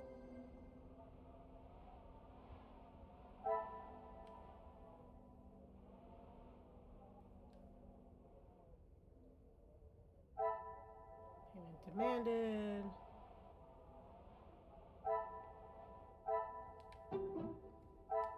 I must act on thought and fact.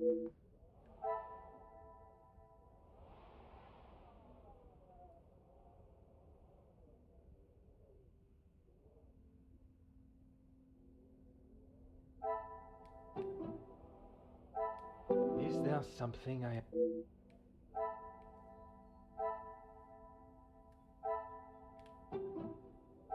Come, my little grey cells. We must...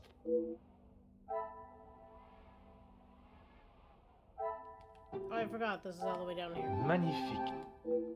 Staff members that are aware of the blackmail could possibly know the reason why. It appears the Van der Bosch secret may not be a secret at all. The house staff may know what the blackmailer is holding over the family.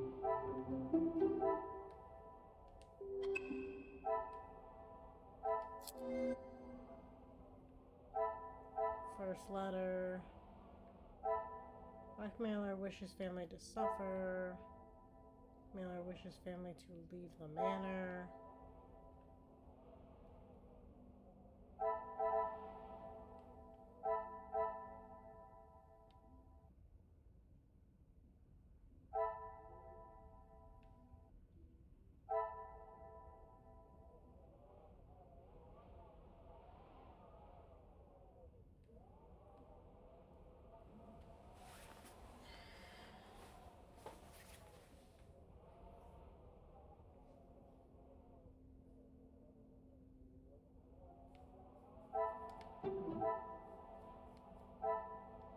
Oh, I can't connect. Oh, I'm out of... Okay.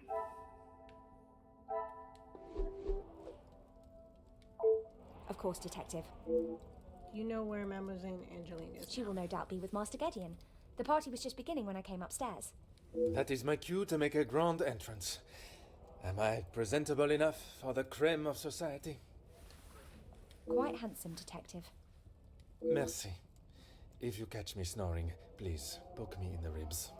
I will use Madame's sharpest poker.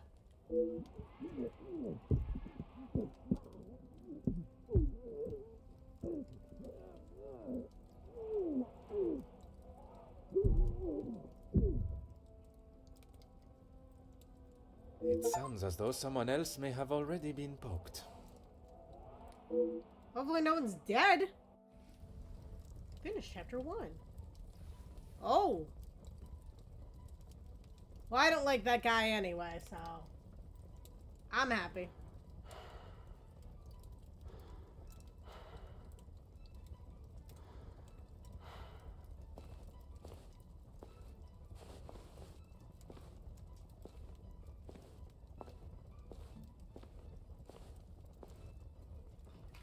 Ladies and gentlemen, please, if you would be so kind to return to the party.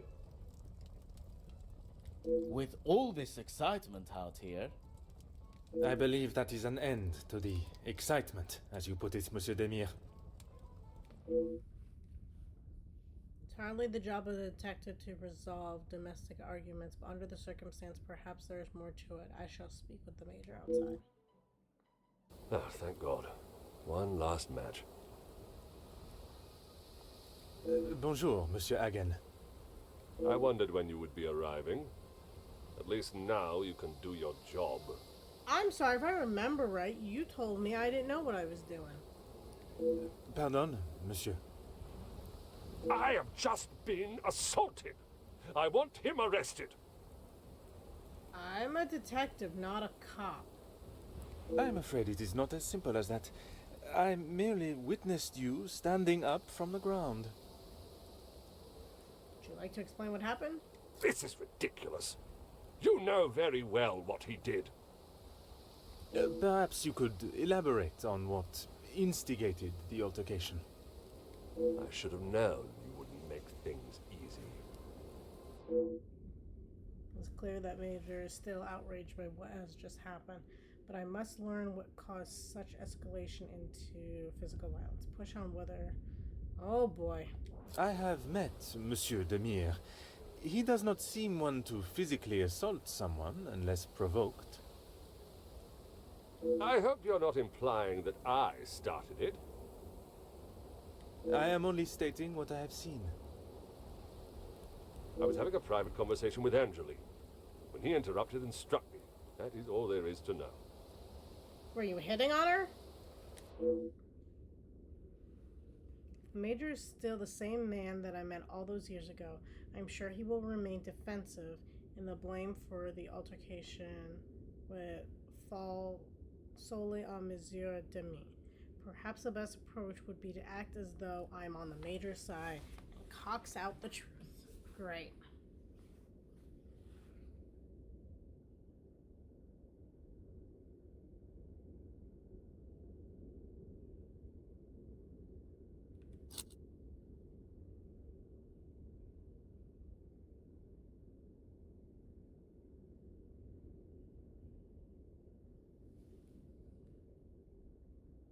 I don't know which of these sounds more like I'm on his side. Must have been a rather heated conversation for him to intervene, basically accusing him of saying something. And then your conversation with Mademoiselle Angeline was had with the utmost respect and politeness towards her, question mark, which makes me sound like I'm accusing him of it not being polite. So which of these makes me sound like I'm on his side? I feel like not implicating. I feel straightforward is probably better. The content of my conversation is not your concern. What should be is that a man has been physically assaulted in his own home.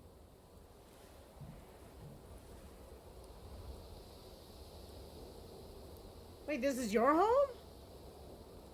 I understood this to be Nemozine House, the Vandenbosch residence. Am I mistaken? And I reside here. My home is not what is being questioned right now. You have grown rather close with the Vanden Bosch family, it seems. What has my relationship with the family got to do with anything? Why are you even here, officer? Detective. And I was invited by Mademoiselle Angeline personally. Seems to be mistake after mistake with that girl. You think she's made a mistake in agreeing to marry him? There must be a reason for your... Yeah, nah, it's gotta be this one. Of course I do. What a stupid question. He is scum. Him and his whole family. Okay, so the first one was wrong. I was supposed to go with the implied one. If I had my way, he wouldn't have even stepped foot in this house.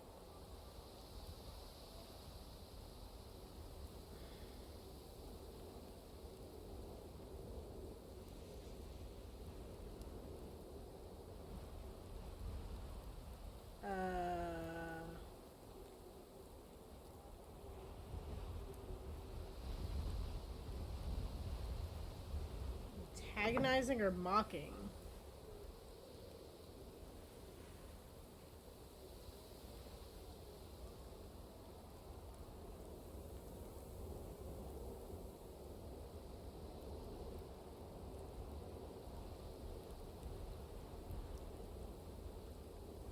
I feel like to the mocking, he'd be like, obviously I don't.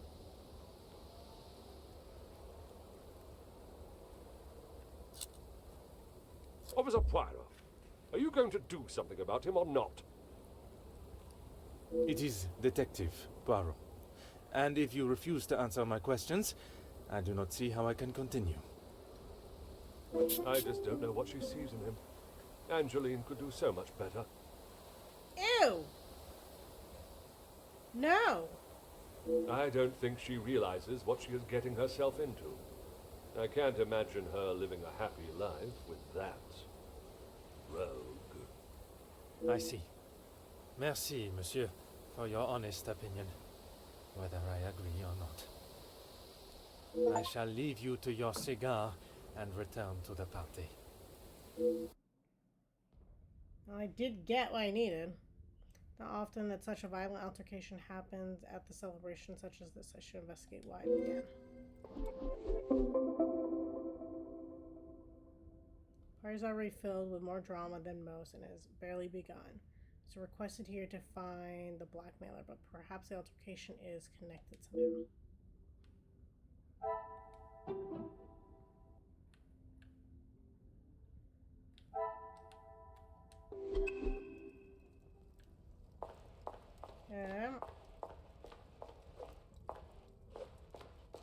I thought he was shooing me, then I realized he's cleaning off his shoulder. Monsieur Sterling, I trust the preparations are progressing since our last meeting. Please, Detective. Archibald is fine. Everything is in order now. Are you ready to join the party? You are head butler of this house. It is a position that warrants respect, and I shall continue to give it, Monsieur Sterling. And I must admit, it is the smell from the kitchen that has my attention more than the party itself. Rehanna is quite the cook, but it will still be some time. Maybe you'd like to enjoy a drink while you wait. Some of the guests are already in the salon to your left. And the remaining guests are in the library on the first floor. I will be sure to explore both. Do this evening's plans fall under any sort of schedule? Dinner will be served in the dining room, but the rest of the evening is yours to enjoy. You have all certainly been working hard, it seems. Very hard. The lady of the house wanted everything a certain way, and that's how it was to be done. You did not want to interject in the altercation between Demara and the Major. It is my responsibility to look after the house and staff, not to resolve petty disputes. I cannot imagine he will be in any mood to attend the party. He often has a cigar to calm down, and if that doesn't relax him, that temperature outside surely will. Merci. You have been most...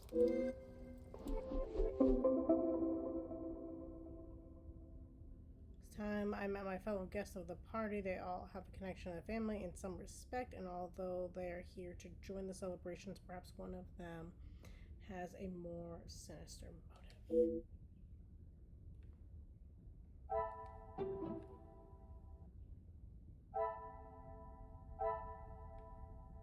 Inspect the library, inspect the salon.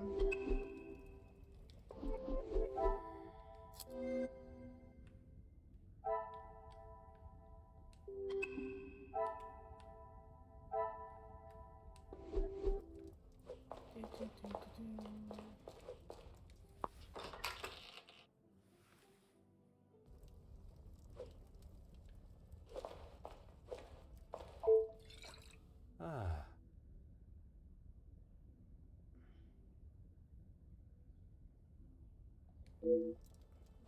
Clearly drank from the bottle.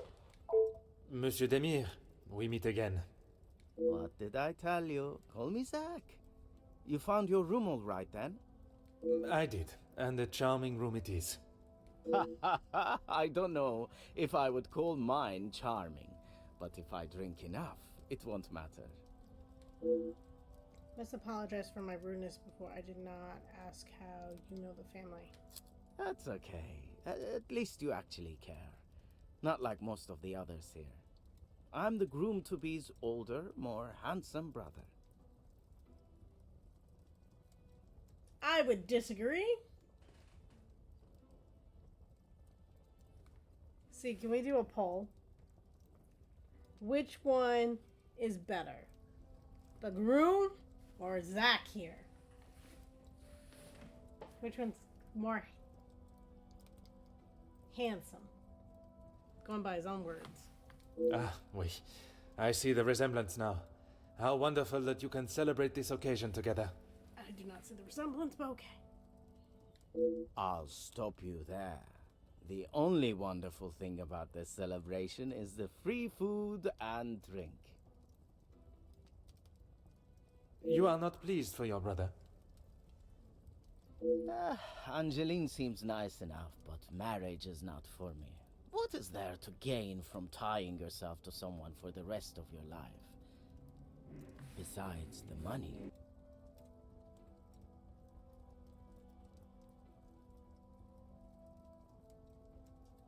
What is it you do for work? It seems everyone here is of some great financial standing. Recently, not a great deal. Well, except for enjoying myself. I was once a field medic in the military. But those days are over. That makes him more handsome and appealing to me, that he was a medic. And a field medic at that. A noble occupation. Did you not want to make it your career? It wasn't my decision to make. I certainly don't miss the battlefield, that's for sure. I'm hesitant to ask, but how is your brother after the altercation with the Major? I'm sure he's fine. You don't need to worry about him. Always the knight in shining armor, riding in to save the day. Saving the day from who, exactly? Well, if Gedeon is the knight in the fairy tale, Felix is the dragon. Felix the Major. Ha! Always there, thinking he is better.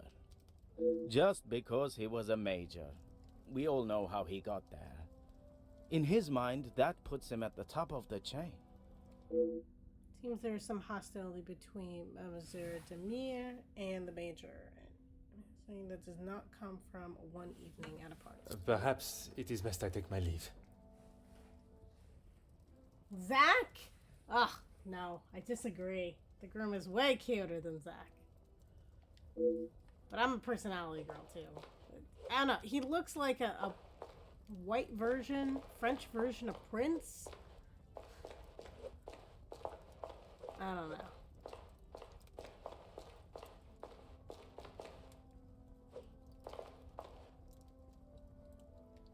Madame Vandenbosch, congratulations are in order on your daughter's engagement.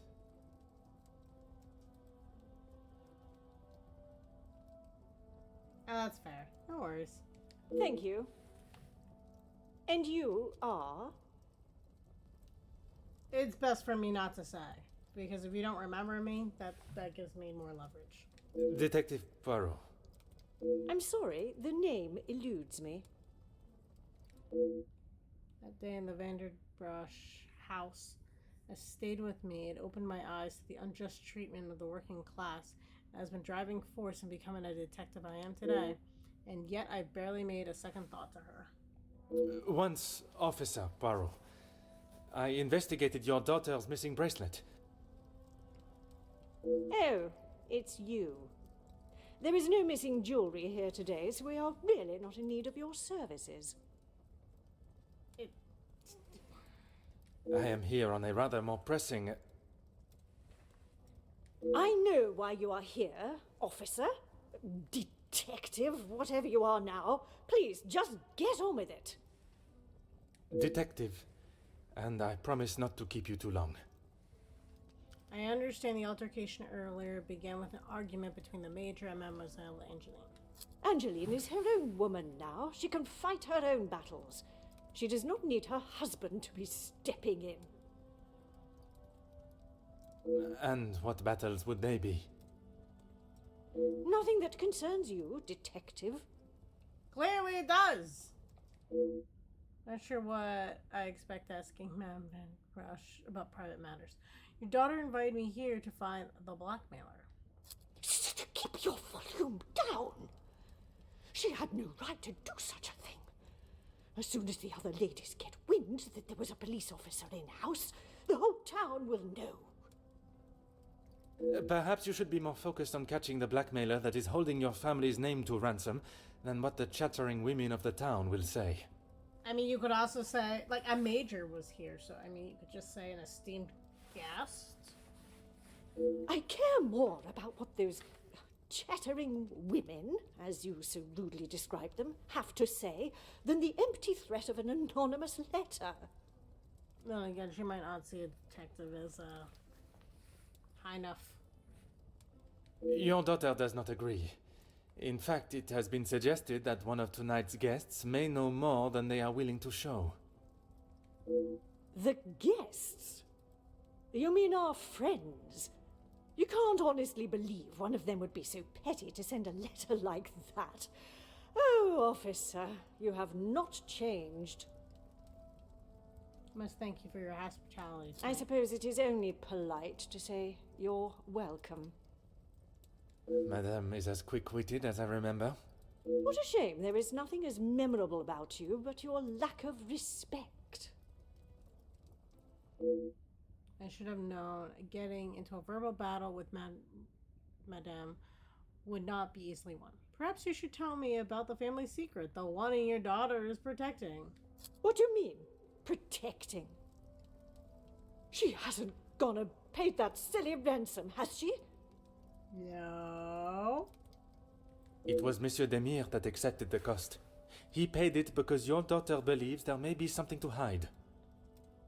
Did we not learn this lesson before? For heaven's sake!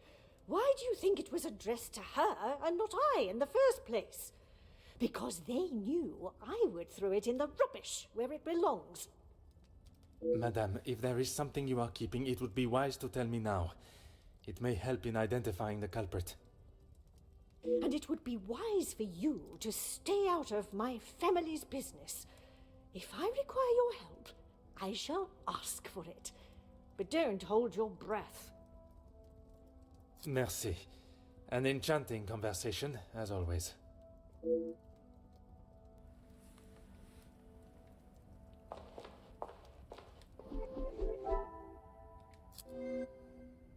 we go. We got some stuff.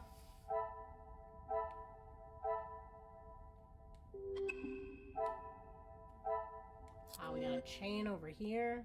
Let's see. The salon, a bottle of alcohol. Well, that one's easy. I should not be surprised by my own skills of deduction. Could not even fathom drinking that much alcohol, especially in one evening.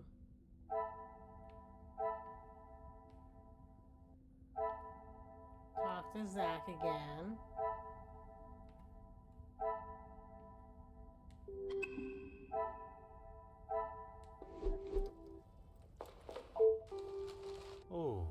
news of the continued factory strikes, workers demanding a fair treatment. By Jacqueline Conrad. Allow me to introduce myself. Hercule Poirot. Detective Hercule Poirot?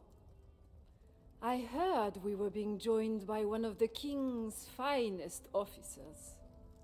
Oui, madame. I see my name precedes me. Comtesse Margot de Vos. Charmed, I'm sure. It is I who is charmed. Handsome, well-mannered, and a man of the law. I did not expect such a fine caliber of gentleman at this party. Comtesse, your compliments are enough to make a young detective blush. Besides flattery, what is it you do? I fill my time mostly with charity work. The number of those less fortunate only continues to grow. I can get beyond that. How very admirable. One must remain humble. And which side of the engagement brings you here? I have been a close friend to the Van den Bosch family for, well, heaven knows how long. You must have known the late Viscount then. Indeed, we had been friends since our school days. His passing was very hard on both Cassandra and young Angeline. I became a sort of protector of them both after his death. A guardian angel, if you will. I've learned that friendship in these higher social circles can be nothing more than a facade to remain in that position. Perhaps the Comtesse is vying for Madame Van den Bosch's position. It's quite a shock to see the Major lying in the hall like that. You will find Felix at the center of any trouble, especially when it concerns the ladies of the house. I understand he has made himself quite at home here. What an understatement. He thinks his friendship with Cassandra entitles him to anything and everything in the house, including certain opinions of how young Angeline lives her life. He does not approve of Monsieur Demire? You'd have to ask him.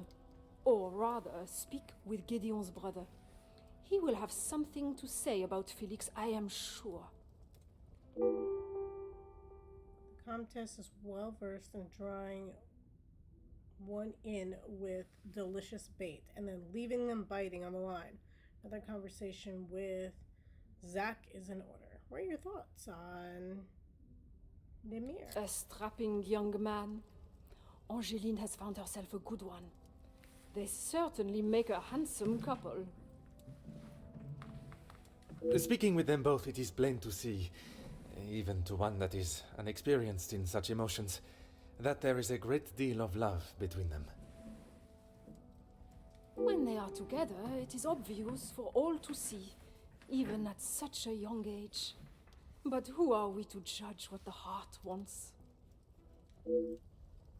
It has been a pleasure conversing. I look forward to our next tete-a-tete. So we're gonna make the same comment about the fire. Yep. Just want to see if there's anything else. Oh, the dining room.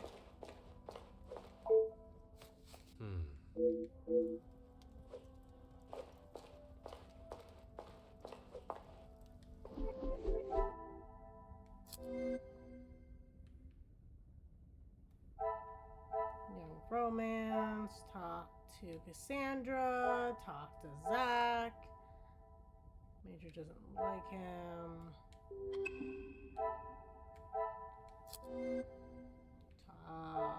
Let's see, saw the newspaper. Got all that information. Wait.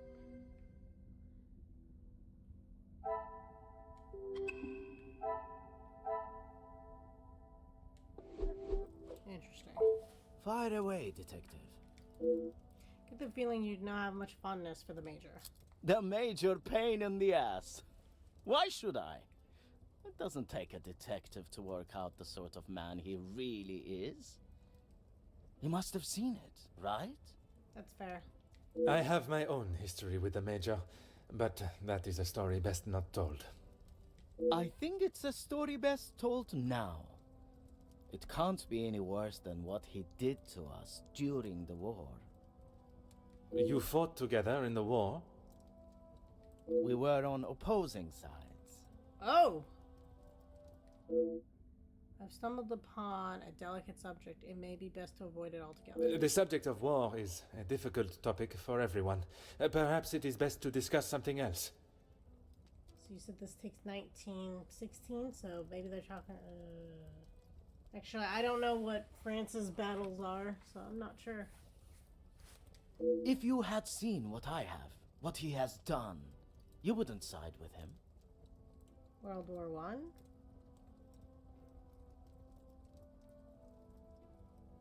I feel like World War One was like 1914. I am taking no sides, monsieur. It is just not conversation fit for a party. Don't mean to dampen the celebrations, but would you like me to fetch you a glass of water? I have a drink, but thanks anyway. Okay, yeah, I was pretty spot on. 1914, I remembered something. But the fact that it would still be ongoing during the time of this game. I just would not like to see things get out of hand. Don't you worry about me. I've got it covered. It's also been years since, so it's possible this game could be a little bit later. That the prologue takes place during like 1916. Something tells me his excessive drinking is not in celebration of the engagement. His recollection of war makes me think it may be something more serious. Perhaps it is best I take my leave. I have to talk to you again. But before I do, we got a link. Okay, brothers have a history with the Major. And that is the only new evidence. So it has to be this one. Oh, doesn't like it because of that? Things are beginning to become clearer. I wouldn't say it to his face, but I don't think the Major's place to cast judgment on Gideon.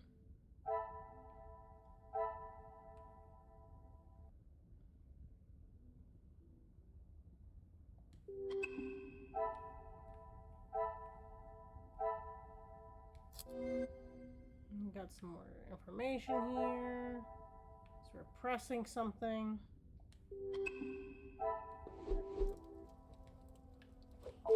Let's make this quick, detective. I understand that the Major's not fond of Angeline's husband-to-be. You can make whatever assumptions you wish.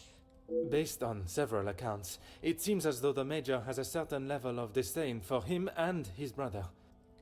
Felix is merely protecting both my daughter and the Van den Bosch name. Protecting them from what exactly? That is a question best asked to them. You must be elated with the news of Mademoiselle Ange. Gideon is a fine, educated young man from a well-respected family. All important when considering a new son-in-law. A good home and education speaks volumes about a man. Even in the short time they have been engaged, his noble character is obvious. If you were an educated man, you would know that. I can assure you, madame, my education is not one to be sneered at. And yet you remain a mere detective. Perhaps it is your choices, then, that are to be questioned. Merci. An enchanting conversation.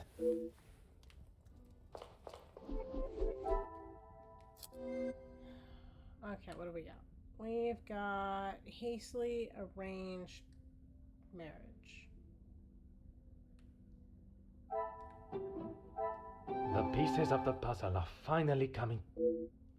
Monsieur getting could be marrying into the family purely for financial gain. I doubt that.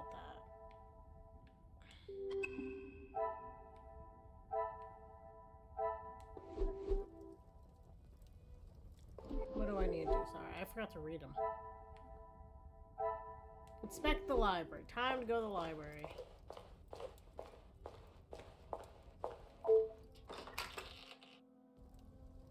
Which is on the first floor. So I hate to question reality here, but why is the ground floor not called the first floor? Literally, it's the first floor.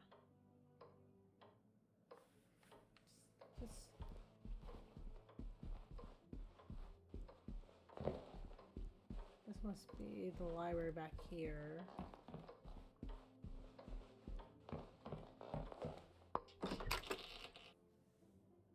I told you, you're barking up the wrong tree. I'm not a reporter. But you're going to want to hear this. You could interview me now. And why would I want to spend my evening doing that? The world needs to know. You want to sell papers, I want the truth to be known. Win-win. I came here to enjoy myself, not to hear a second-string version of... I was there. I saw the whole thing, including who was ruining the show. All right, I'll bite. Let's talk later. Okay, first things first, let's get an idea of the scope.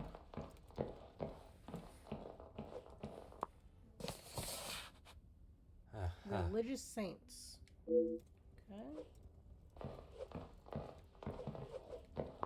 Okay.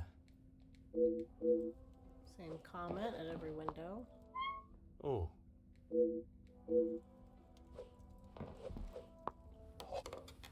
Huh.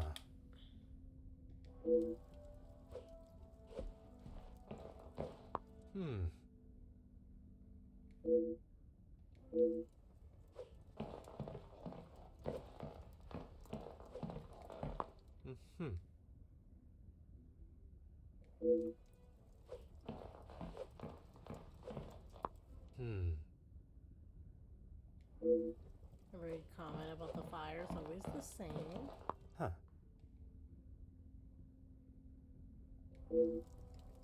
Adventure and mystery novels, huh?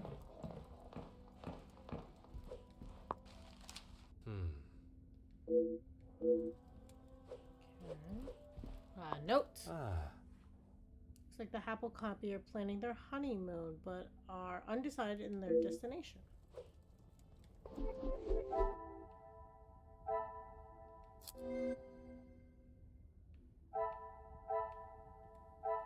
gotta talk to Jackie, that's fine, and then talk to Hugo. That's fine.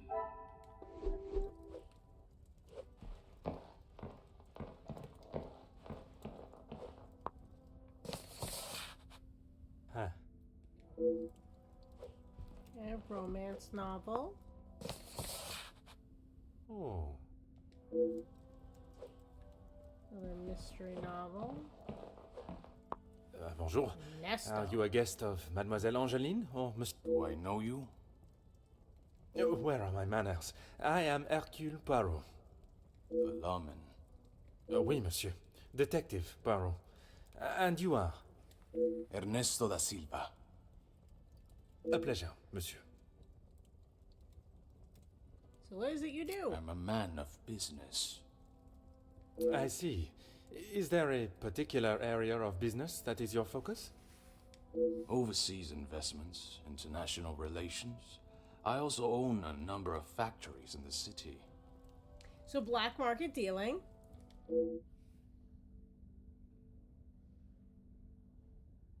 Man, a few words. This has become more like a drawing blood from a stone than a back and forth conversation. Très bien. Monsieur has many talents. Am I right to think the late Viscount was involved in such business affairs? We work together as partners, yes.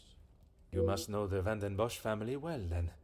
I helped Madame Van den Bosch, if and when she needs me. Was I referred to Cassandra, well, her as Cassandra, before quickly retracting. Perhaps they are closer than he's willing to say. You witnessed the altercation between the Major and Marie? I did. But frankly, I have no time for childish school fights. You are not aware of the circumstances that started it, then? I heard something about a cigar. Only Felix would be petty enough to get riled up by something so menial. A cigar? Yes, Monsieur Demire had one of Felix's precious cigars. If you ask me, they won't be the real thing anyway. That doesn't sound right. But I expect two children to act that way, let alone two supposed distinguished gentlemen. Distinguished gentlemen. It was two alpha males going head to head. Master Gideon came out the victor. Surely we have passed the days where shows of unnecessary brute strength impress anyone. When it comes to the protection of a woman, we are far from it. Man will always return to their most primitive form. Mademoiselle Angeline, the Major has no place to feel threatened.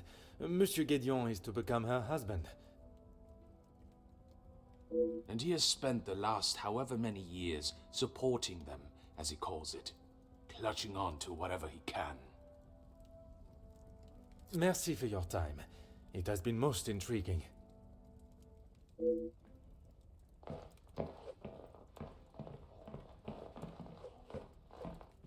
Oh.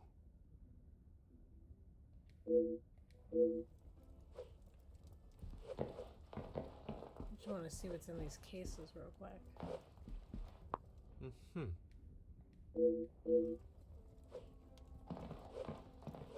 There's nothing on the table, right? Oh, there is.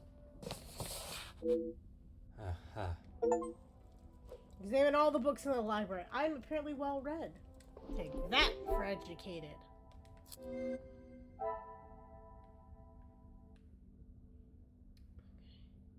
Major cigar. Gideon had one of the major cigars.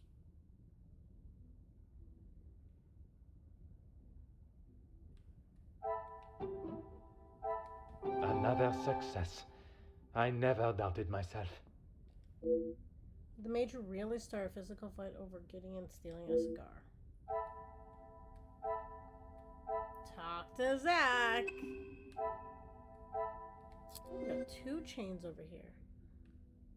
We got Ernesto. Major supports the family. Ernesto helped out the family. Magnifique. Make 50 deductions. There's only so much help you can receive before you're simply relying on someone else. What do the family still need assistance with?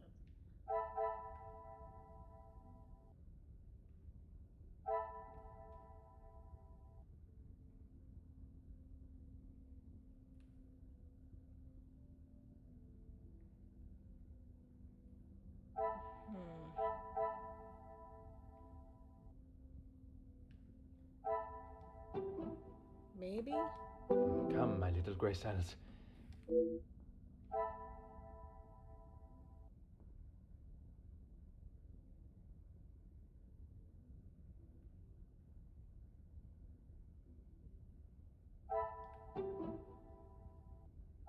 This will not get me any closer to my goal.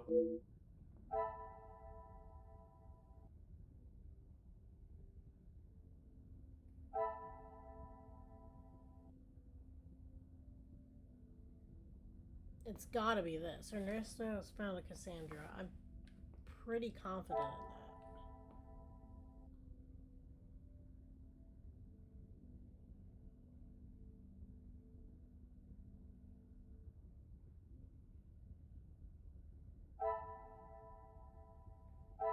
that.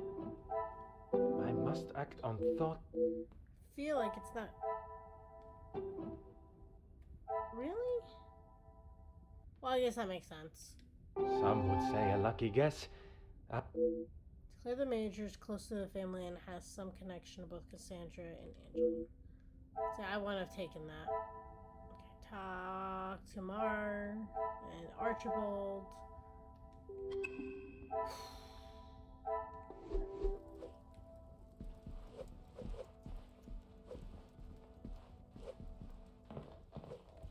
Allow me to introduce myself. Hercule Poirot. Hugo Beckers. A pleasure. I hope I am not disturbing you.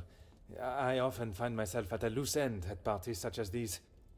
I've never been referred to as a loose end before, but it is always good to make a new acquaintance. Perhaps we should start with pleasantries? There is no better way to understand one's purpose in life. I stand up for the workers that cannot do it themselves. So, union? You work with a union? Union leader, well, that is my formal title. But I see myself as more than just that. So much more. I am the face of the people. A voice in the void when there is none. Very spirited. You have quite the way with words. In my line of work, it is essential. Some fight with their fists, but I believe words are the ultimate weapon.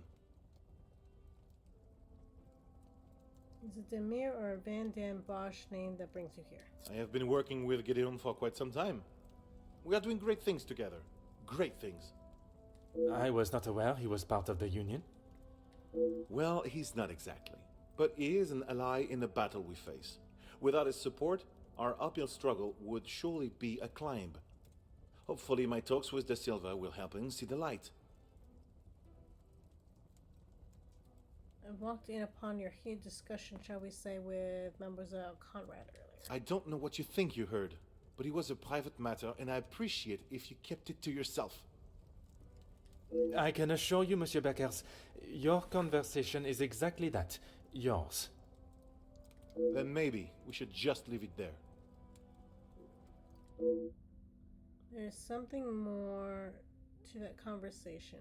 If there's nothing to hide, why are both parties so hesitant to elaborate? Perhaps now is not the time to press on. Merci. If I find myself at a loss again, I shall certainly return.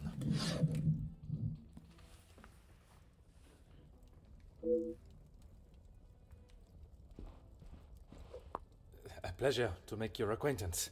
Likewise. You're not from around here, are you? My name is Hercule Poirot. I am a friend of Mademoiselle, soon to be Madame, Angeline. I see. Jacqueline Conrad. No doubt you've heard the name before. I am rather embarrassed to say I have not, Madame. No need for the madame. I'm not married. Just call me Jackie. Oui, Jackie. How is it you have come to be a guest here? Here's the thing. I'm one of those people you want to know, and not be on the wrong side of. Perhaps it would be wise for me to remain on your good side. It's the best place to be. You wouldn't believe what a couple of positive stories can do for a family name. Or a career. Didn't she just say she's not a reporter? What does she run, like a news... I don't know, outlet? And that is what you have done for the Van den Bosch family? A little help goes a long way, and from what I have seen, the ladies deserve some positive support. You must have heard about the recent black... I don't know if I want to go there. When I answered, you were talking with a gentleman. That's what we call eavesdropping. Pardon. I didn't mean to pry. You're talking loudly. And with respect, I don't think it's really any of your business. That is certain not what I was expecting. Conrad is a force of her own. I shall have to play my cards right with her. I don't want to say that.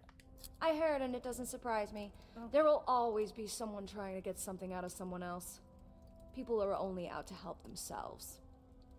That is a rather pessimistic way of thinking. But it's the truth.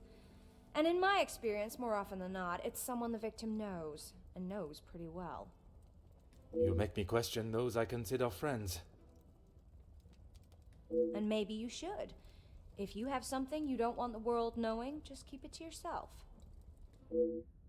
Maybe the nature of her work, but she lacks any sense of compassion for those who may fall victims of such betrayal. I must take my leave.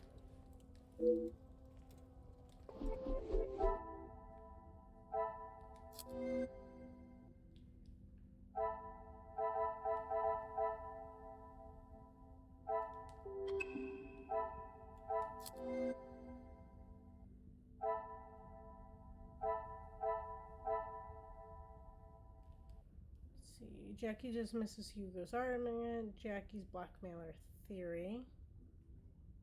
Hugo resistant to collaboration. I should not be surprised by my own skills of deduction. Should revisit this argument. Something does not feel right about their joint secrecy. Hugo and Jackie's argument seems significant. Let's see. Gideon is a supporter of the unions. Hugo invited by Gideon.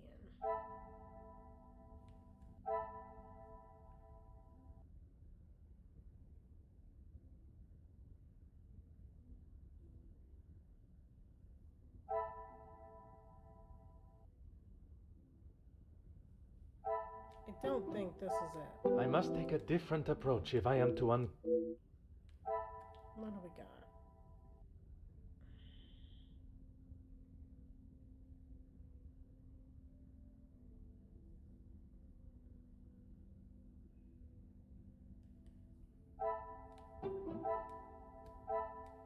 Is there something?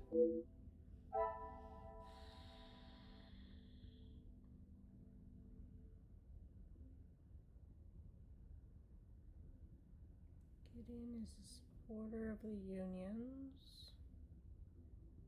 Brothers are close. Jackie's blackmailer theory.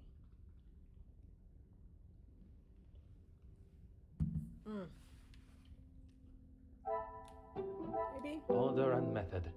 That is the way to...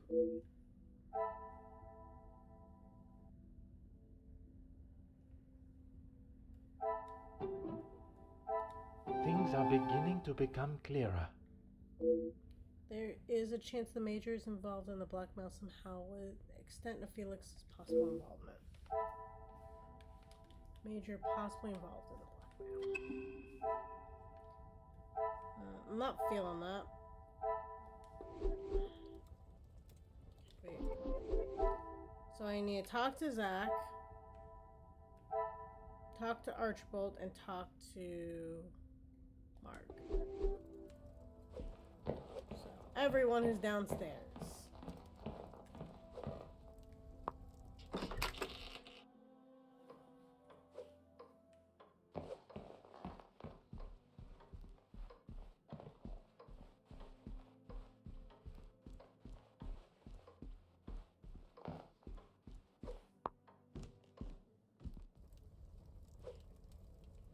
Oh, okay. Well, they've moved.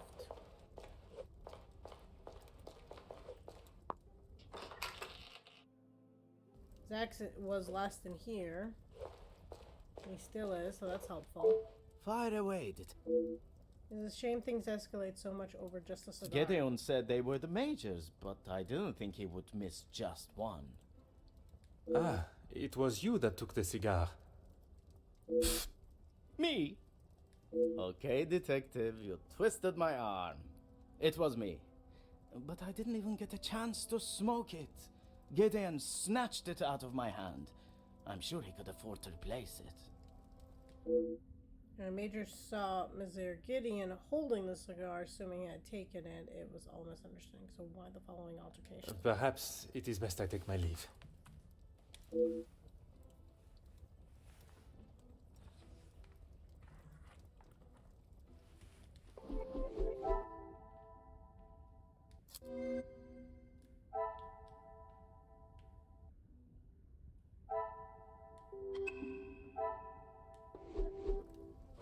Okay, and then we got her over here. I am all yours, detective. Monsieur de Sullivan claimed he had helped Madame Van Den Bosch when required. He would say that. I mean, financially, yes. But what else does that man have to offer? I cannot imagine Madame Van Den Bosch would be one to request financial help. After Edwin, the Viscount, died, the family was left in a rather unfavorable position. She wasn't requesting, chérie. She was begging. I see. Let's just keep that between us. It's a rather sore subject for her. Didn't take much for the Countess to reveal private matters Madame's business. I'm not sure I would be willing to divulge any information to her. You mentioned the friendship with the Major? You are quite inquisitive, aren't you? I'm a detective, yes. I believe it is called small talk, no? There is small talk, and there is prying. You just gave out information about her personal thing, and you're upset that I might be prying? I assure you that is not my intention. Monsieur, please. I know a nosy gossip hound when I see one.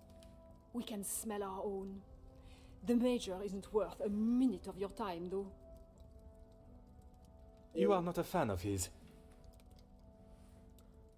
I'd hit him with my fan, monsieur. Any man that can treat a lady the way he does doesn't deserve to be in his position. I agree, I don't like the guy either. But he's probably not going to be the bad guy. And what position is that, may I ask? Lording over Cassandra like she's the help. He shouts at her like she's a stray cat that's wandered into the house. Madness. Something I never thought I would hear. Madame was ready to physically escort me out of the house when I arrived to investigate Mademoiselle's missing bracelet, and yet she allows the Major to get away with murder. There must be a reason as to why she would be so accepting of such behavior. It has been a pleasure conversing. I look forward to our next.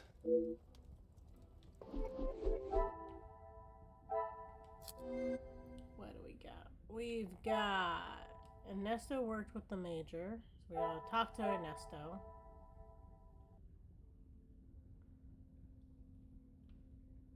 The Major didn't treat Cassandra well.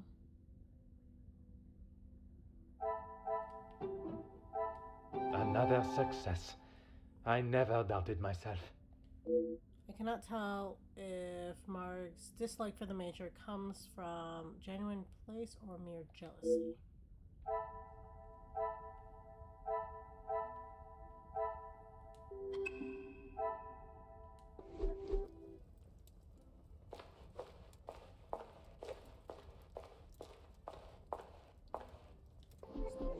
I need to talk to Archibald and Ernesto. Ernesto, we know, is back upstairs. Let's find Archibald first. Oh, perfect. Sir Sterling is talking on the phone almost too loud to ignore. Van den Bosch residence, how may I help you? Yes, of course. Please hold for one moment. Sir?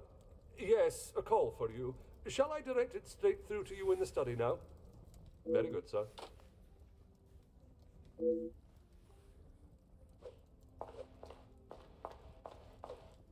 What can I do for you? The Major's made himself quite at home here. Yes, he has been here for some time now. Lady Van den Bosch has been very good to let him stay so long. Would you say he has become part of the family? He's always been very vocal about how he stands the ladies in high regards, and so... Merci. You have been most helpful. Has he?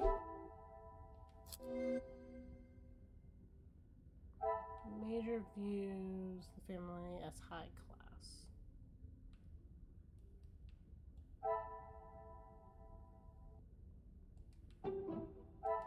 The pieces of the puzzle are finally coming together. Major may feel associating with Demir family may lower the Vanderbosch name. I wonder if this is the limit to his negativity.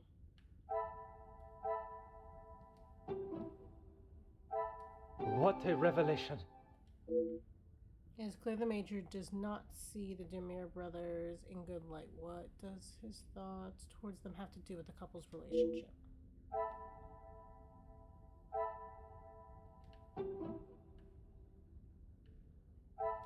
Another success. I never doubted myself. Major clearly doesn't want the wedding to go ahead. Sir Gideon's reason for punching the Major was perhaps valid after learning the reason he is against the wedding.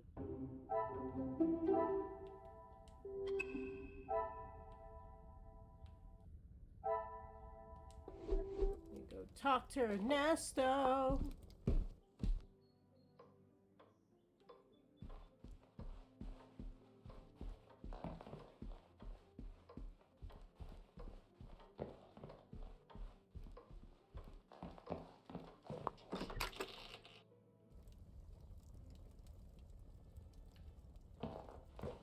Is there something else you need?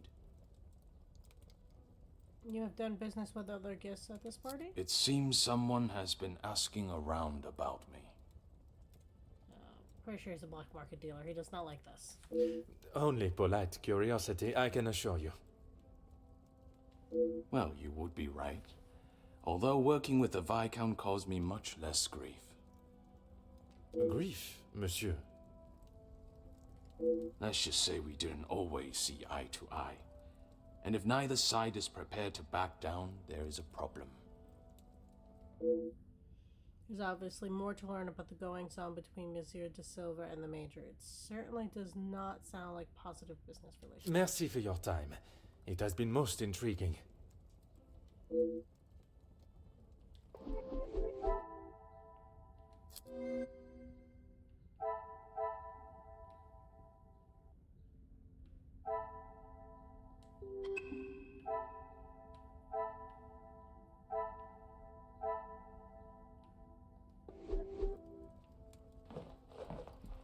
I'm assuming I have to go figure out where that phone call is. He said in the study, which I don't think is the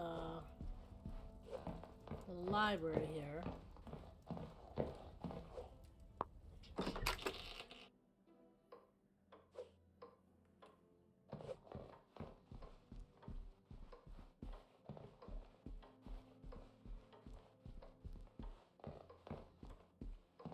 I'm assuming that's what I'm supposed to do. Don't see anything telling me where to go.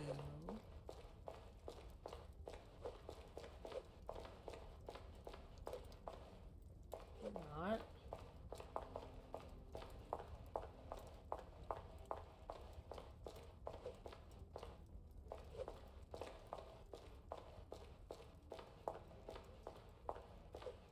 I remember that being there.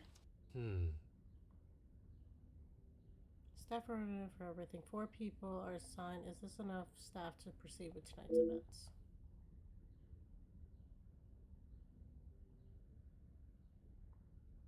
That was a lot to do.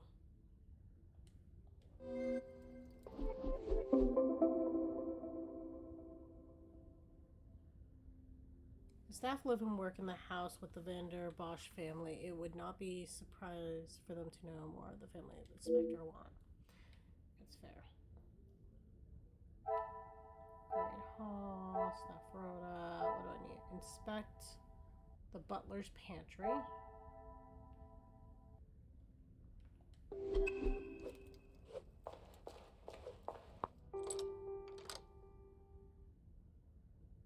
Locked. I would have thought with such a tight schedule I'd find at least one staff member here.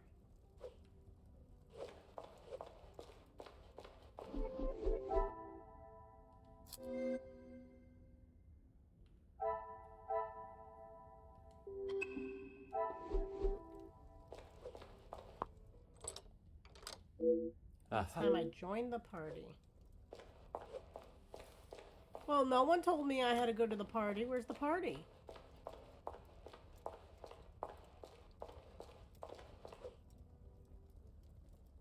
Where's some of this stuff? Is it shelter for women coming from troubled homes and backgrounds? I feel like some of this stuff was not here before.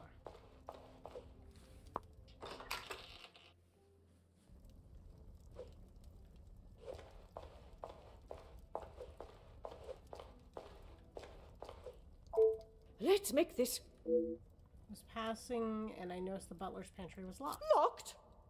That is absurd. They should be constantly coming back and forth from there if they are hiding from their work again. What is it you want in my staff area anyway? I only mention it as I was hoping to speak to some staff members. But if they are busy... Be a good fellow and make sure they aren't slacking off in there. It shan't take you long. It may not have been the permission I was expecting, but I shall take it nonetheless. I shall try the pantry. Merci. An enchanting conversation.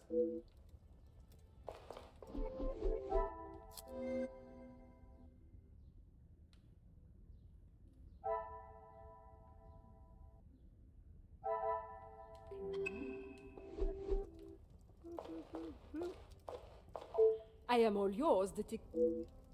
Is the women's shelter? Is the women's shelter you work with? Work with? I built it from the ground up, detective. How can these two women be friends? One seems to... I guess they both care about their image in different ways. One just does it by helping people, and the other one does it by money status. My admiration continues to grow. While my husband, the Honorable Count de Vos, is always busy with his duties, I found myself at rather a loose end. I could not bear wasting my days with no purpose. And one day, while shopping in the city, I noticed the abundance of young women living and begging on the streets, dirty and hungry, without a franc to their name. It is horrifying to think of how so many must live their lives while others live a life of such selfish opulence. I hope that was not a backhanded comment on the life I live, detective. Maybe you're taking that way, maybe you have a guilty conscience. Far from it, Countess. You are using your wealth to better the lives of the less fortunate. It is commendable work you do. It is, isn't it? Work the Countess is doing will go a long way to improve the lives of who need it so badly. I only wish there were more positions such as hers who would see the divide in our society and use their wealth to bring the plight to an end. It has been a pleasure conversing. I look forward to our next tete-a-tete.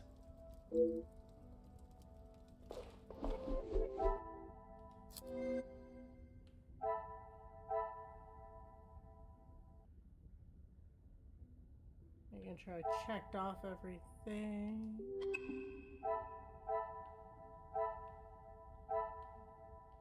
Back to the butler's pantry.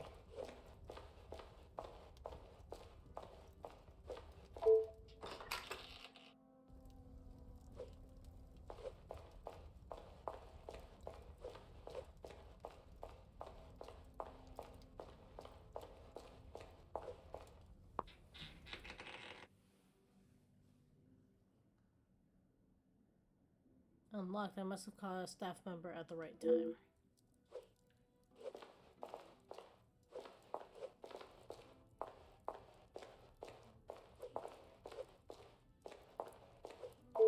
Check it again. There's a letter over here. Ah. Papers that order the dismissal of the staff member for accessing rooms without permission. Dear Miss Allard, your position as housemaid within the Vanderbilt Brush residence is hereby officially terminated with immediate effect of the following reasons: accessing forbidden areas of the house, refusal to make a sincere apology, emotional distress brought to the family. A reference shall be offered pending future employment.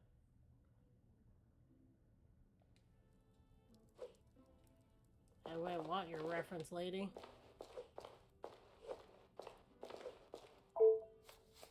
Photograph showing 7 members of staff. The house would surely run like clockwork with so many.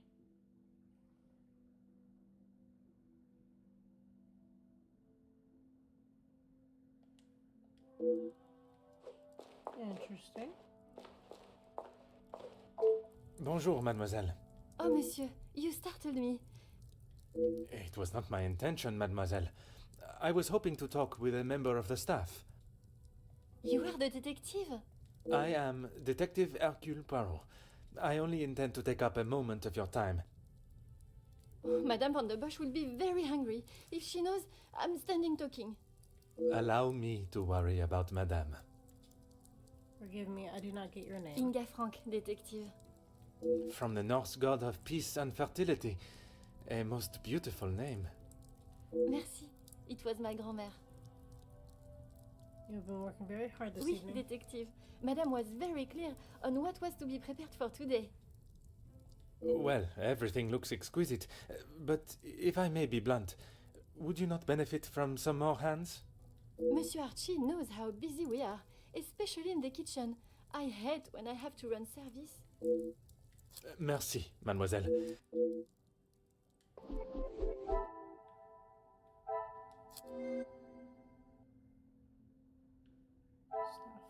Photo. Some would say a lucky guess. It appears that there are a number of staff missing based on the photo and Rhoda. Why could this be? 'Cause they all got fired.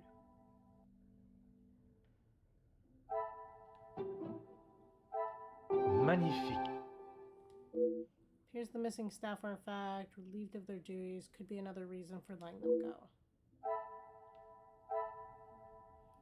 Talk to Ingrid, Cassandra, and Archibald.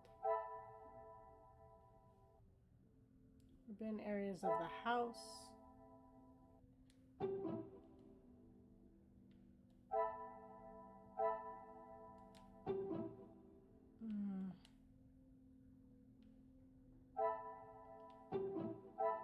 I cannot see the logic in this. Come, my little grey cells.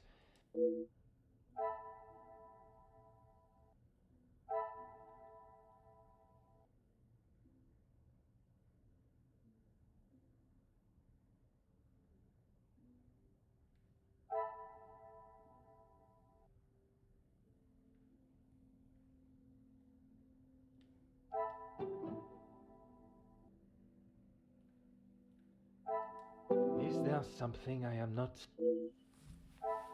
How do I... Things are beginning to become clearer.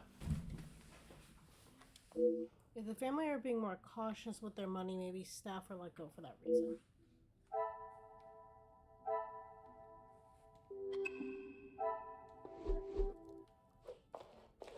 Oh, well, I have to talk to her. Oui, détective.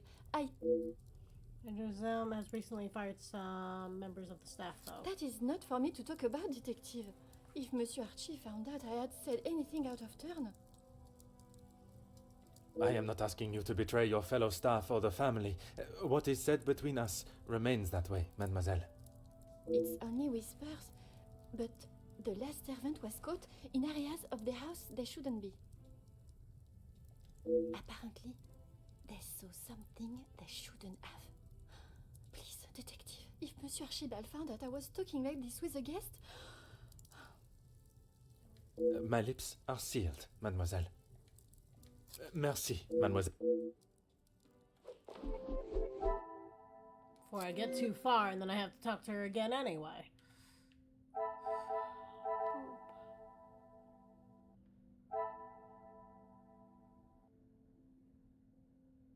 What am I missing?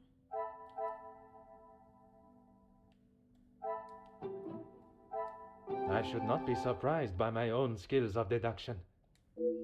Appeared for a moment, at least, that the family had organized their financial situation. Dr. Cassandra.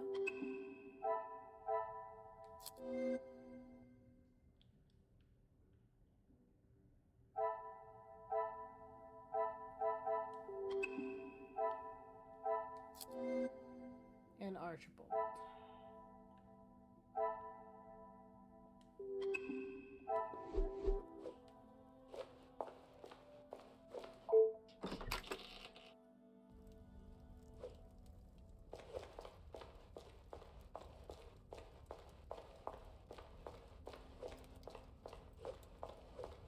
What can I do for you? May I be so bold as to ask you about the staff of the house? What have they done? If I have to... No, monsieur. There is not a complaint to be made. It is more the recent layoffs and extra work pressure you all seem to be under I am inquiring about. We've had to let some of them go. Let's just say their standards didn't live up to what was expected. Exactly what the termination paper stated. Merci. You have been most helpful.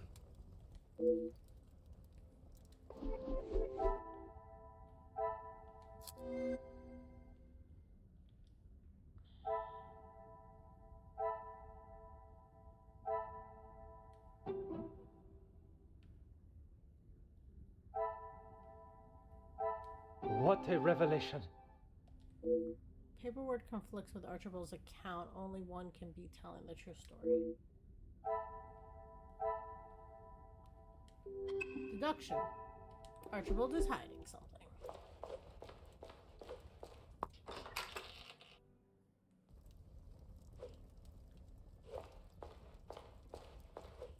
Oh, Cassandra! Let's make this I was hoping to explore the house. The public rooms are not adequate space for you to celebrate my daughter's engagement. Madame, I asked only the limits, as I understand a member of the staff was let go for a similar reason. It would benefit you not to listen to whispers and rumors, officer. They did not produce a satisfactory standard of work. There is nothing more to say. It is detective, madame. And it is just that the termination papers detail the matter and proceed to... Need I remind you again whose house you reside in?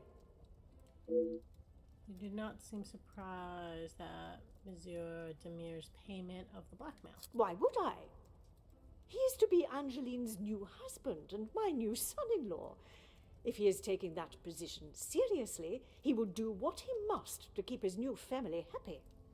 And to you that means paying ransom money? It means doing what he must to protect his wife and his family name. It has nothing to do with your own financial standing. I understand Monsieur De Silva has been of help.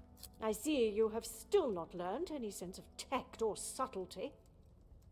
I see no reason to beat around the bush, madame. Until you are pricked by a thorn. And until that day, I shall continue with the method that best serves me. Now, Monsieur De Silva. Yes, he has provided some financial support when it has been required. I assume that was the answer you were looking for. Merci. And in chat... That was only Mademoiselle Van den Bosch that was so concerned with her appearance to others. Perhaps the Major was a similar mindset, although I'm still not sure how he fits into the family dynamic.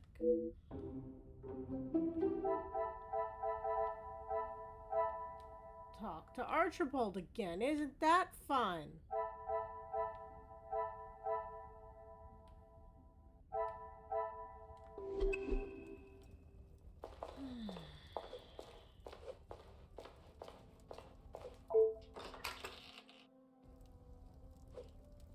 It's a lot of deducing based on verbal. What can I do for you? The smell of the kitchen is becoming almost too much to bear. Ah, perfect timing. I was about to ask that everyone move through to the dining room. Très bien. Complete chapter 2. So it has taken me almost 5 hours to complete 2 chapters. But there's 10? Yes, Maman. Perhaps Turkey. I would love to see my beloved's homeland. I'm sure we will decide on somewhere. Perhaps where we are both yet to have visited. It was my crowning achievement. I am not so sure you workers would agree. Are you sure? I've definitely seen your face somewhere before. I do not believe there is another that resembles these features, or brains, at least. I've always liked the idea of sailing the West Indies. In that heat? With your complexion? Okay, but you lived in the capital at one time. Oui, mademoiselle. I spent much of my working life there. Maybe sleeping off half a bottle of whiskey. Let us not be so blasé with our opinions, brother. If you ask me. I don't believe anyone did.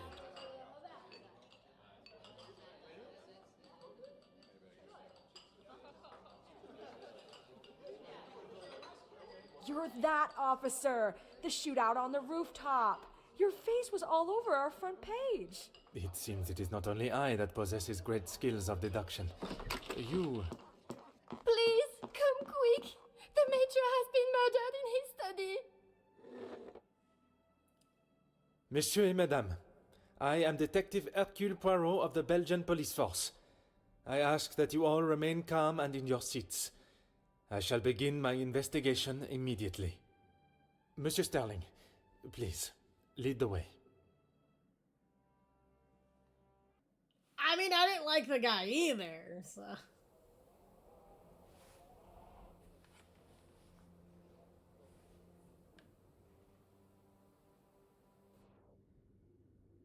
Notice almost sinister chill that can be felt upon entering. This is Mr. Hagen's study, Detective. I understand if you are not comfortable with such a scene. Don't you worry, Detective. I've seen much worse in my years.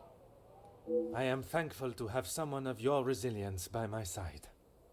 I just can't believe someone could have killed him in cold blood. Is that what you think happened? I admire your faith in your fellow man, but you will be surprised what someone will do when they feel there is no other option.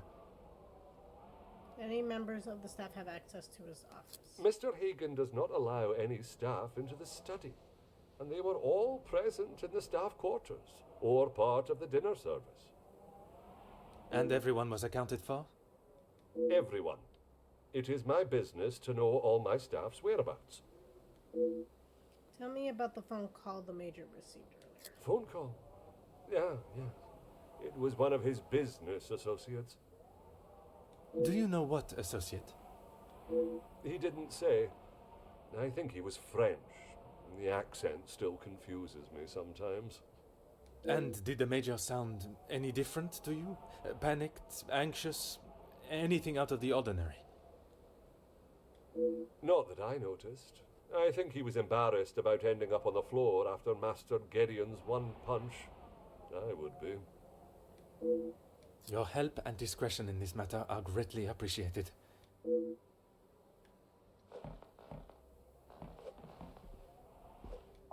Oh. He was stabbed.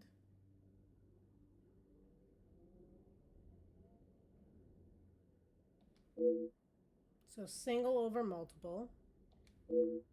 Assault of confrontation. Bow. The one punch was thrown. There's substantial bruising to his face. Besides the stab wound, there's little to go on from his body.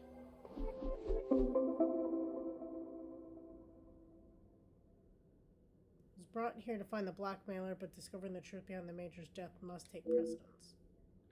Could all be connected, too.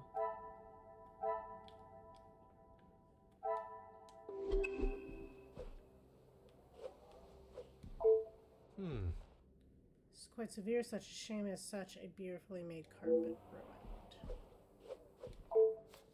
ruined. Note is stuffed down the side of the seat.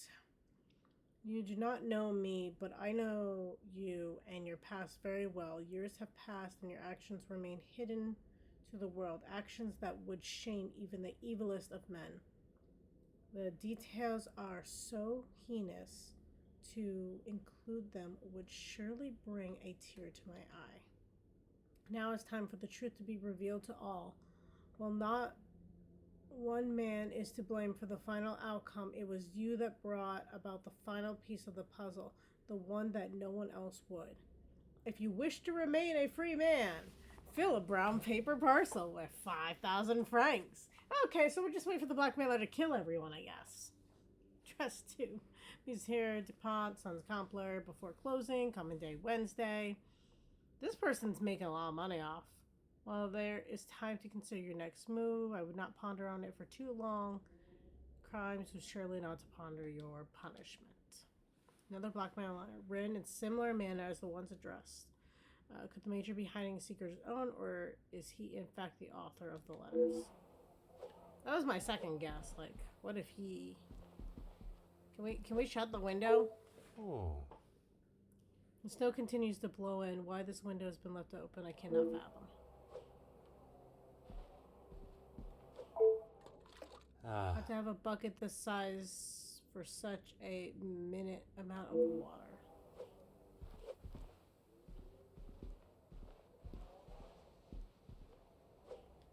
Aha. Okay, I've caused such a large damp patch on the floor. I couldn't imagine.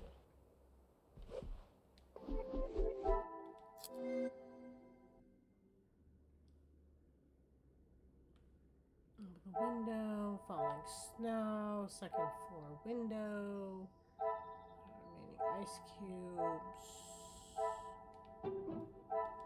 The pieces of the puzzle are finally coming together. Someone has knocked over the bucket and then repositioned it somewhere besides the major.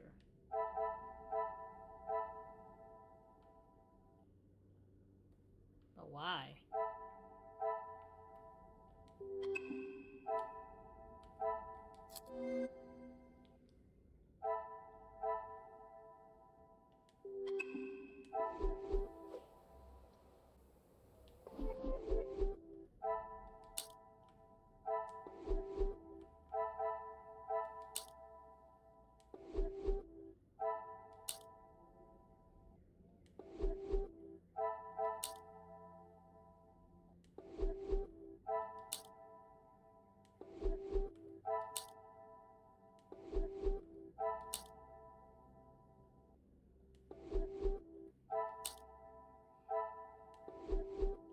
Okay.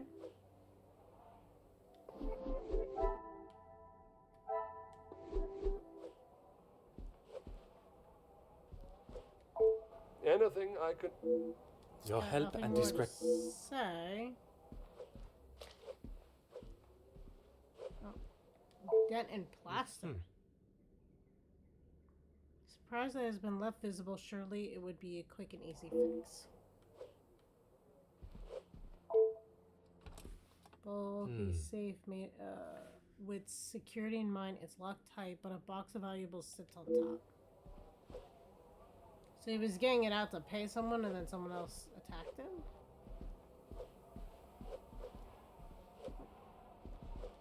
Does not look as though anything's obviously missing from it.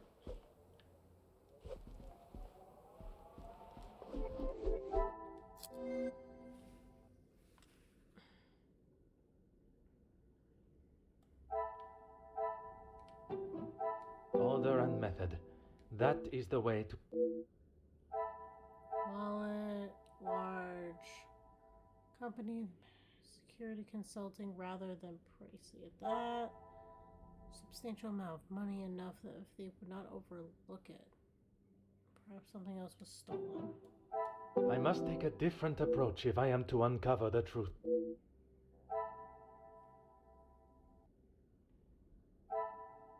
Well, jewelry and money were not taken, so what was stolen? Magnifique.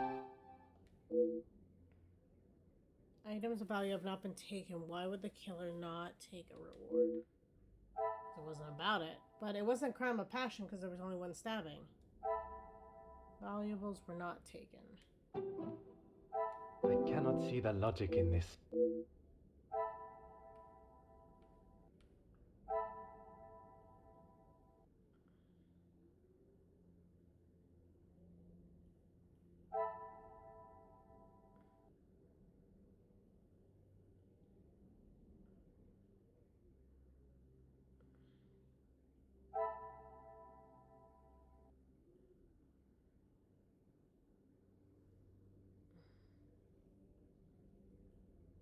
What am I missing?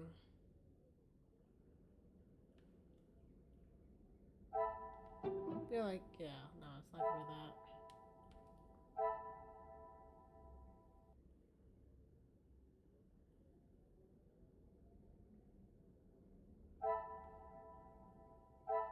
Maybe the size is from the bucket? I should not be surprised by my own... There are signs that something occurred in the study between the major and an unknown figure. Okay. Evidence of a fight.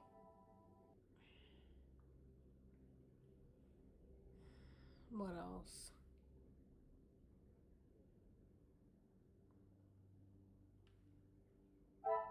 Right. I don't know why I keep trying to do that.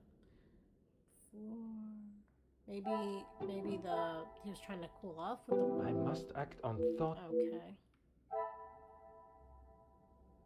What would cause the burn?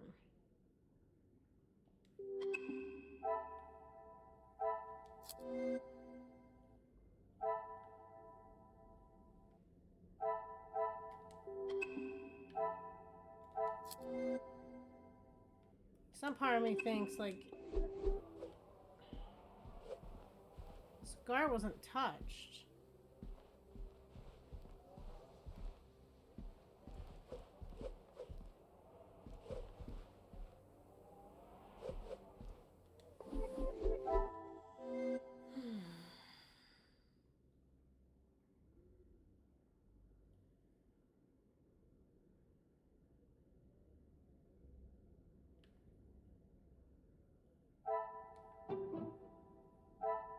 This will not get me any. I must take a different approach if I am to uncover. Yeah. Things are beginning to become. Someone had gone to the lengths of scaling up the wall. They surely would have taken some valuables. Yeah, so someone opened that afterwards.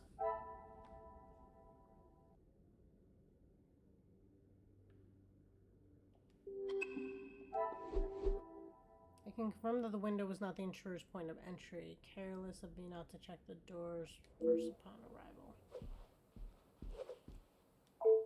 Huh. The door shows no signs of forced entry or tampering. Could they just have knocked and been allowed to enter?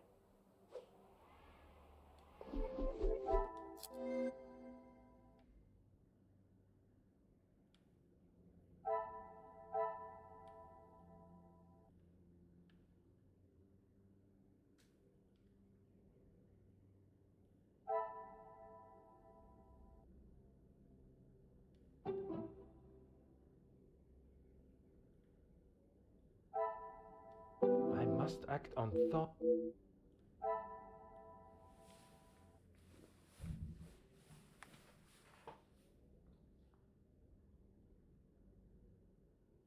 He obviously came in and then a fight ensued afterwards. But how?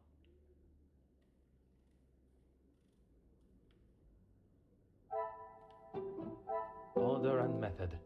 That is.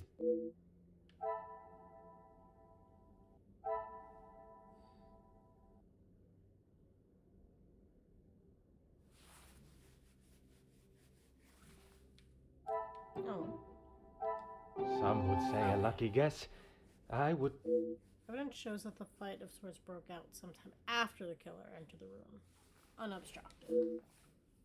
The door of the bedroom and the study was now the perpetrator entered the room, but still do not know is where they invited in or did they slip in unknown.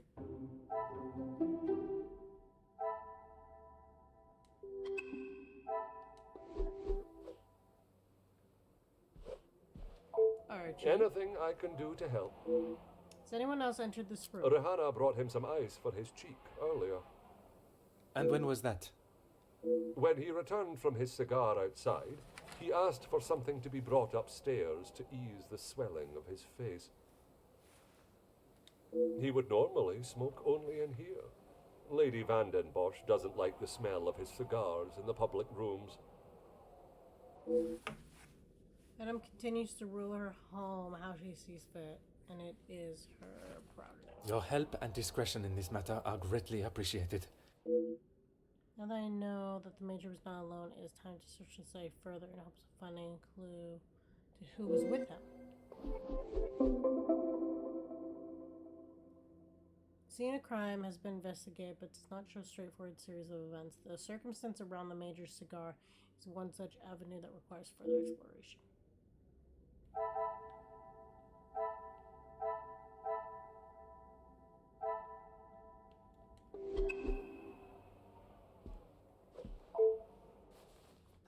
Scruffy looking jacket hanging up on the cloak rack. The Major scrambled is in the pocket.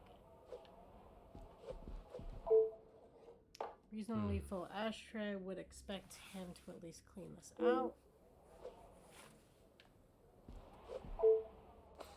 Oh. Disregarded, towel folded and unused. Huh. No matches remain.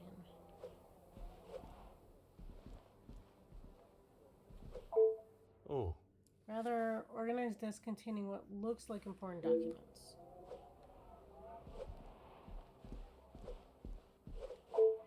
Oh. A normal looking poker stand, nothing appears out of the ordinary. Oh. It's incredibly dirty. The logs are old and covered in dust.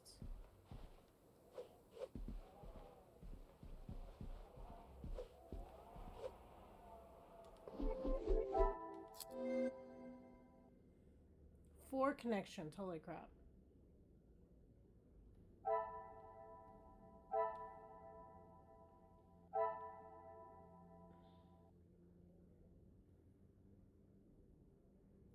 Old and worn, missing knife. The pieces of the puzzle are finally... The Major's knife is missing and his body lies with a stab wound. It could very well be the murder weapon. Letter opener also could be. This will not get me any closer to my goal. No? It's a stab wound. A letter opener could also very well be a murder weapon. Or, okay.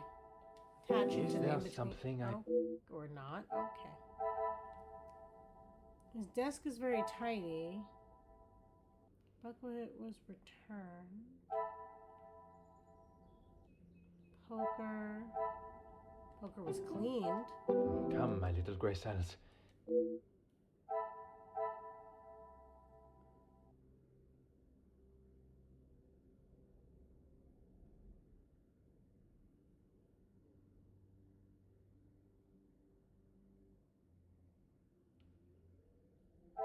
Okay.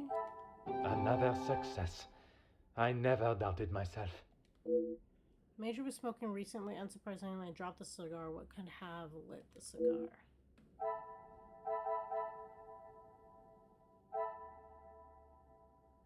Money's obviously spent elsewhere.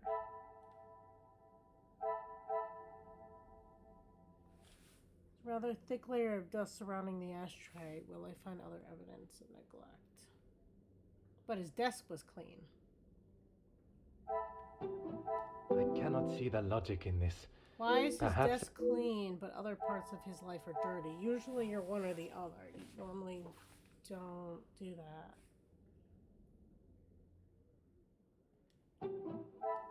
This will not get me any closer.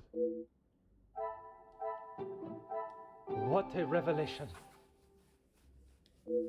I would have expected the Major to keep his belongings in much tidier fashion.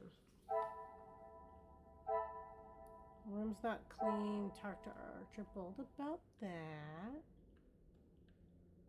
Matchbox is empty.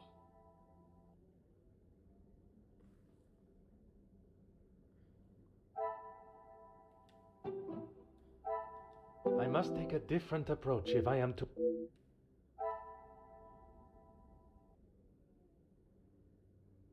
Let's see what we can get from Archibald real quick. Anything I can do to help? For the house is such a high standard, there's a noticeable lack of caretaking in here. As I said, Mr. Hagen did not allow the staff in here alone, besides me. He was very clear on that. Have the staff ever given him reason to not trust them? Nothing has ever been brought to my attention, but he was very clear no one was to be in here without his permission. I suppose it is not unreasonable. I would have thought with his military past he would have kept it immaculate with not a speck of dust or hair out of place. But the fireplace, for instance, says otherwise. I haven't seen it lit since he has been with us, even in the colder months. It's been in this state for some time. That's interesting. Smokers usually lose circulation early on, so they're always cold. Your help and discretion in this matter are greatly appreciated.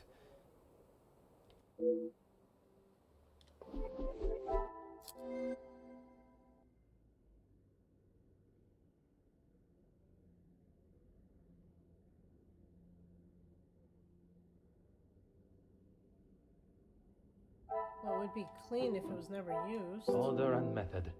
That is the...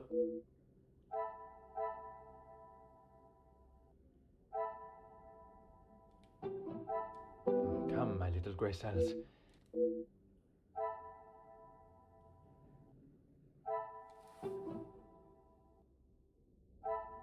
Magnifique. There's no items that could start a fire or light a cigar.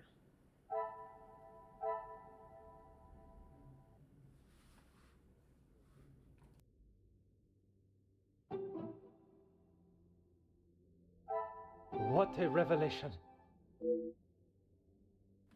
There remains no means to light a cigar. Someone must have lit for him.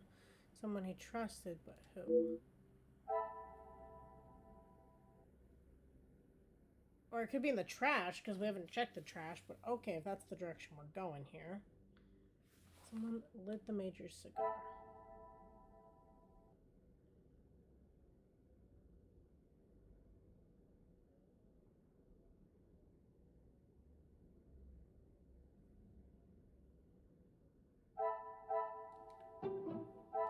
Another success. Someone lit a cigar for him and attacked him when he least expected. Who could have been so ruthless? Someone he trusted.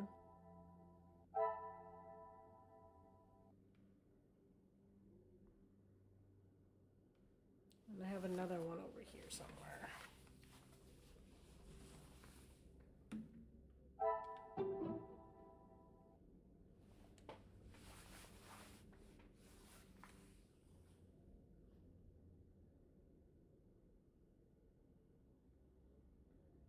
That's not the letter opener. I still think that makes perfect sense.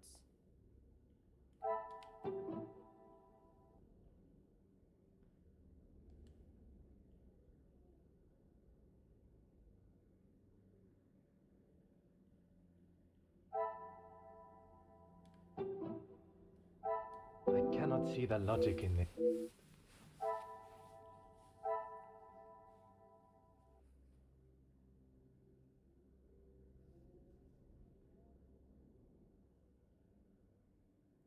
I feel like it has to do with the desk.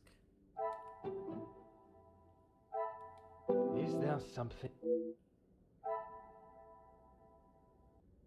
Maybe not. I just feel like these three things are not connected in any way, and that's why I'm fixating on them, but maybe I'm not looking at the right thing.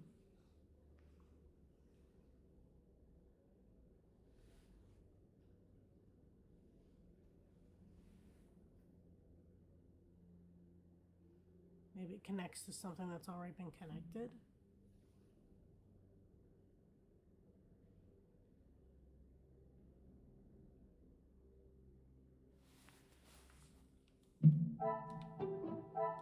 Things are beginning to become clearer. Crime scene has been tampered with. The killer clearly had enough time to cover their tracks.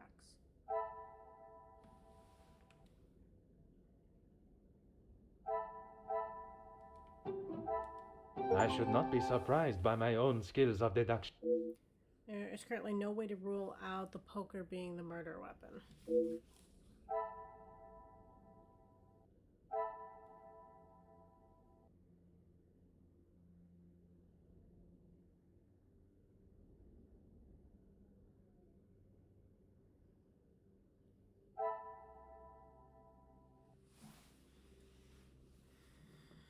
What else?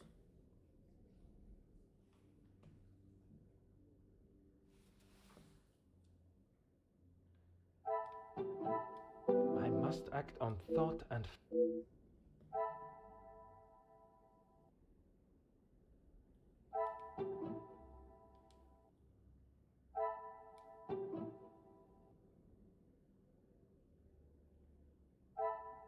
Order and method.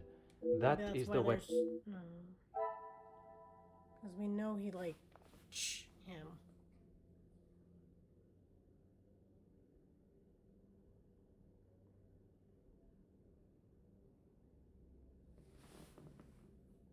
Single stab wound. Potential murder weapon.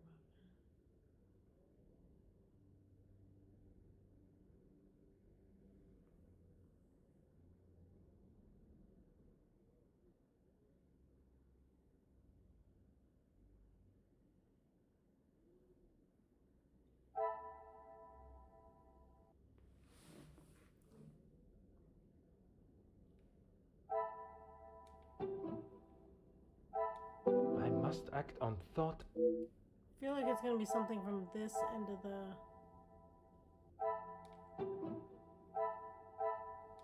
Some would say a lucky guess. I would say a moment of genius.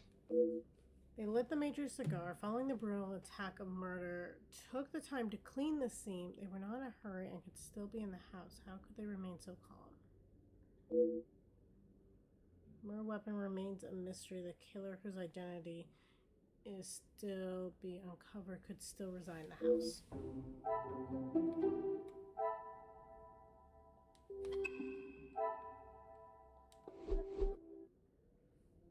Come, my little Grace says, let's solve this mystery. I was not expecting to have a murder case on my hands when I arrived, but this will merely be another test of the great Detective Poirot.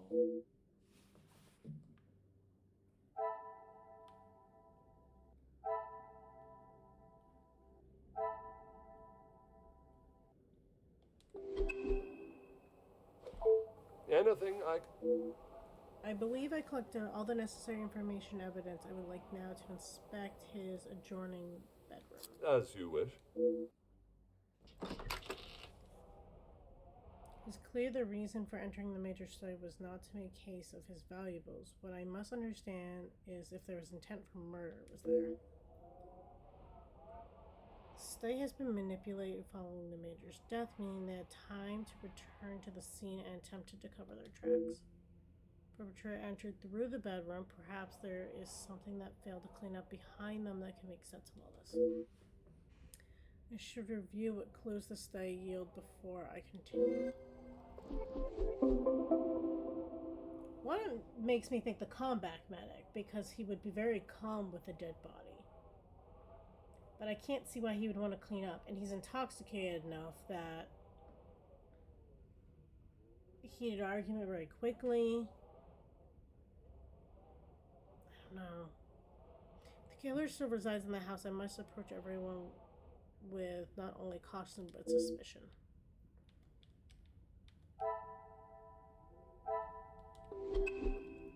Did you do it, Archie? Another letter addressed to the Major. It appears he had someone looking out for his business concerns with the workers' strike. Felix, I understand that there's a number of business concerns for you in the situation that has arisen within the factories, but I offer a piece of advice. Step back. Monsieur Becker's efforts with the union have finally opened the workers' eyes, and they seek, nay demand, a fair treatment they deserve for so long. The fuel for the fire has already been laid, so the match is ready to be struck. You do not want to be near those flames when they ignite. I know you were once a good, honorable man. I pray that is still true today. I must review the information I have gathered from each guest today. There may be something that will help reveal the identity of the letter's author. I mean, I feel like that's kind of obvious. Maybe I'm not seeing it the same way. Warning about upcoming strikes, all of that. Where are you? Not you. Not you. Here you go.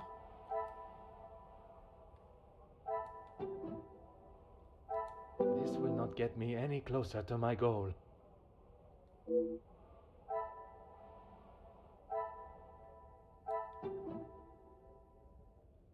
Come, my little grey cells. Are we serious? We must think logically. I mean, I guess he's also in support of the unions. I must take a different approach if I am to... He doesn't like him. The pieces of the puzzle are finally coming together. Only other union support I know is the passionate enough to write such a letter, Monsieur Gideon.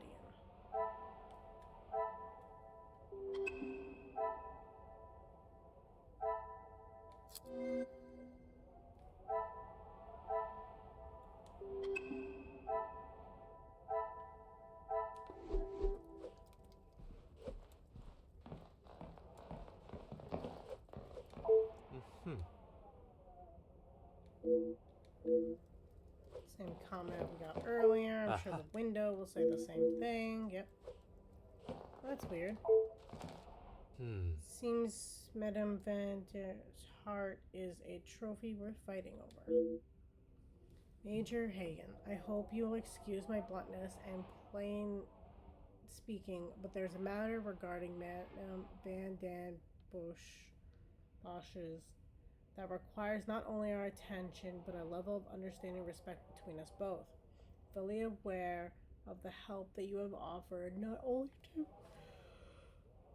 Madame, but her family and household. I am also aware that you know of the assistance that I have given to Madame and the Viscount before her. We were friends and business partners. Oh, I know exactly who this is. And I felt in my duty to continue to give aid and keep the Van den Bosch name in standing as always been.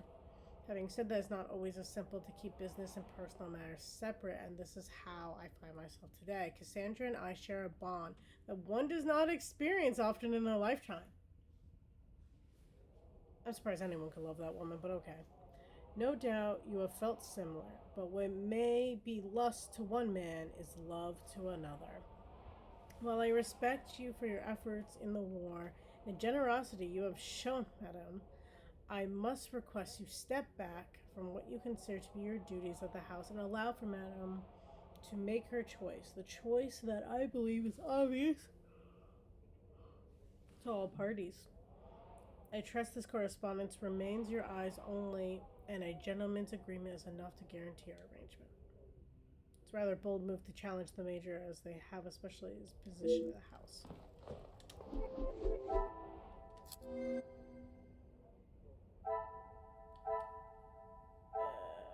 That is him.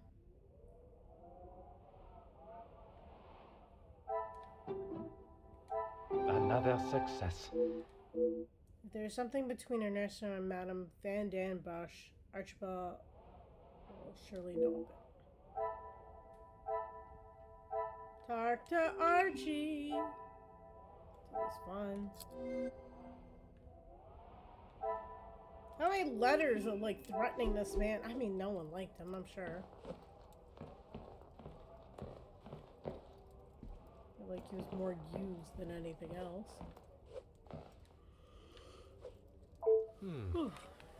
This could be the weapon that brought down some of the impressive animals. Blah, blah, blah. Now fills the walls. This guy was Gaston. No one likes him. Not unless you're Sieg. Huh.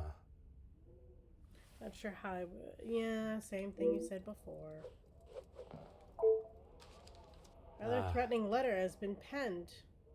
Addressed to Major. You know, I would love a game that uses like different types of like styles of writing, and then you would have to compare to figure out who actually wrote the letter, like some actual like forensics.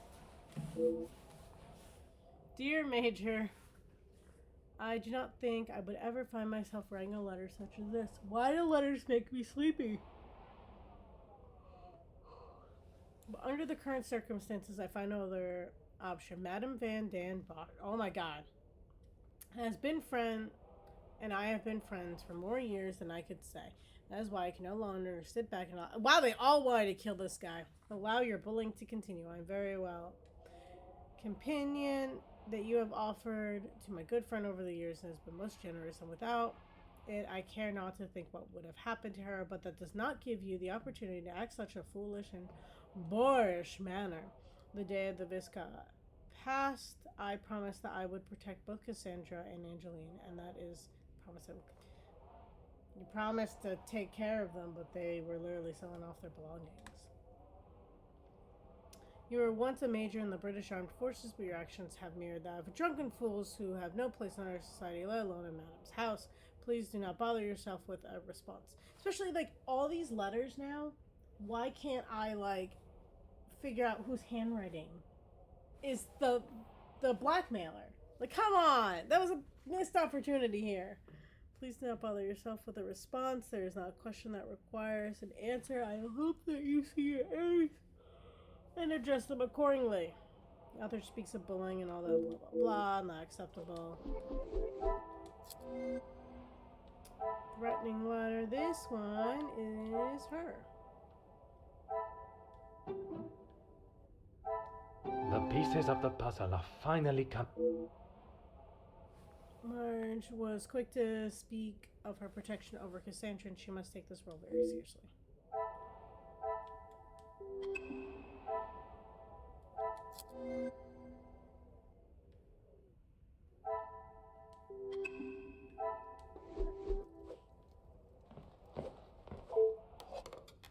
Huh.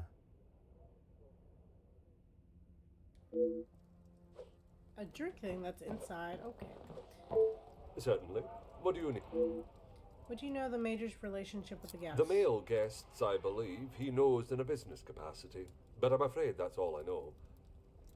I will add, though, he has not always been the easiest man to get along with. No shit. You are talking from personal experience of working for him. I am head butler to the Van den Bosch family in their home. He... How do you know much of the Major's time in the army? There's not much I couldn't tell you. As soon as he found out my father was in the army, his stories never stopped. I am sure an officer of his rank must have many a tale.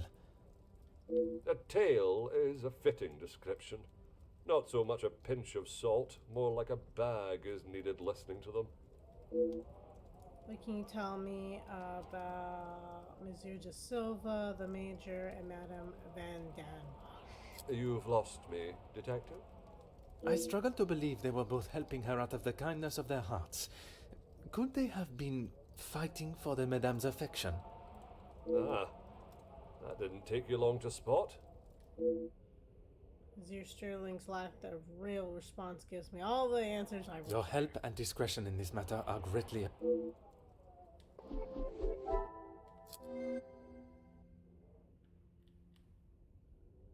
Cassandra has multiple admirers. The Major is genuinely disliked, and the Major fabricated his accomplishments. Some would say a lucky guess. Now that I know Ernesto's feelings towards Cassandra, he must be the one behind the letter. Magnifique. It seems that the guests were not fond of the Major.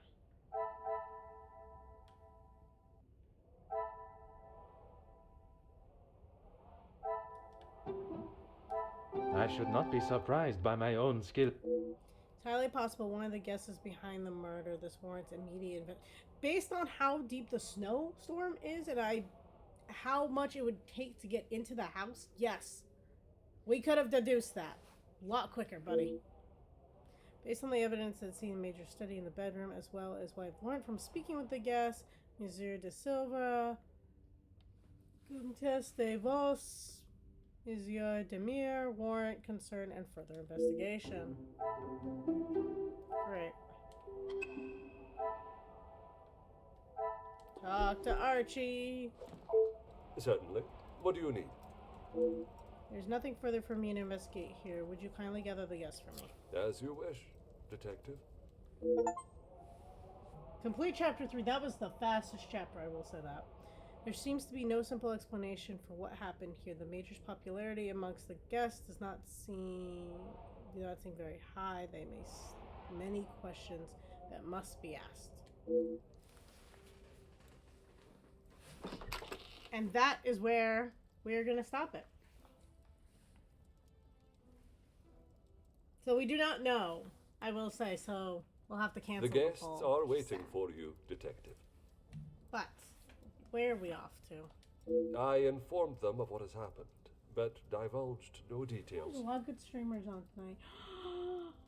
Yes, one of my favorite games is being played by Gooba and Jetpack. I absolutely love the fashion one. I don't know why. I just do. I hated it as a kid. I love it now as an adult.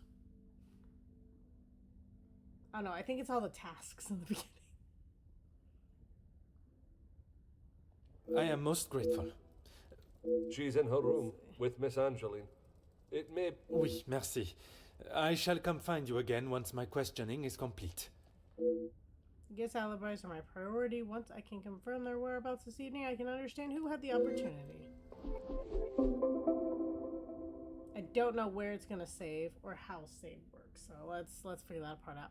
How do I lead suspicions from the evidence of the scene of the crime? Perhaps all these change will speak to them after all. And just in case. Okay, it looks like it's saving right now. So.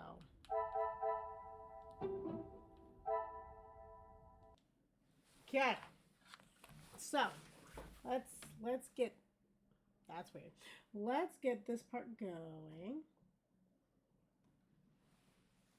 So, let's see. Whether you've wondered what happened to someone early on in your career, or a black male went to a very deadly situation, you need to always remember to stay sleuthy.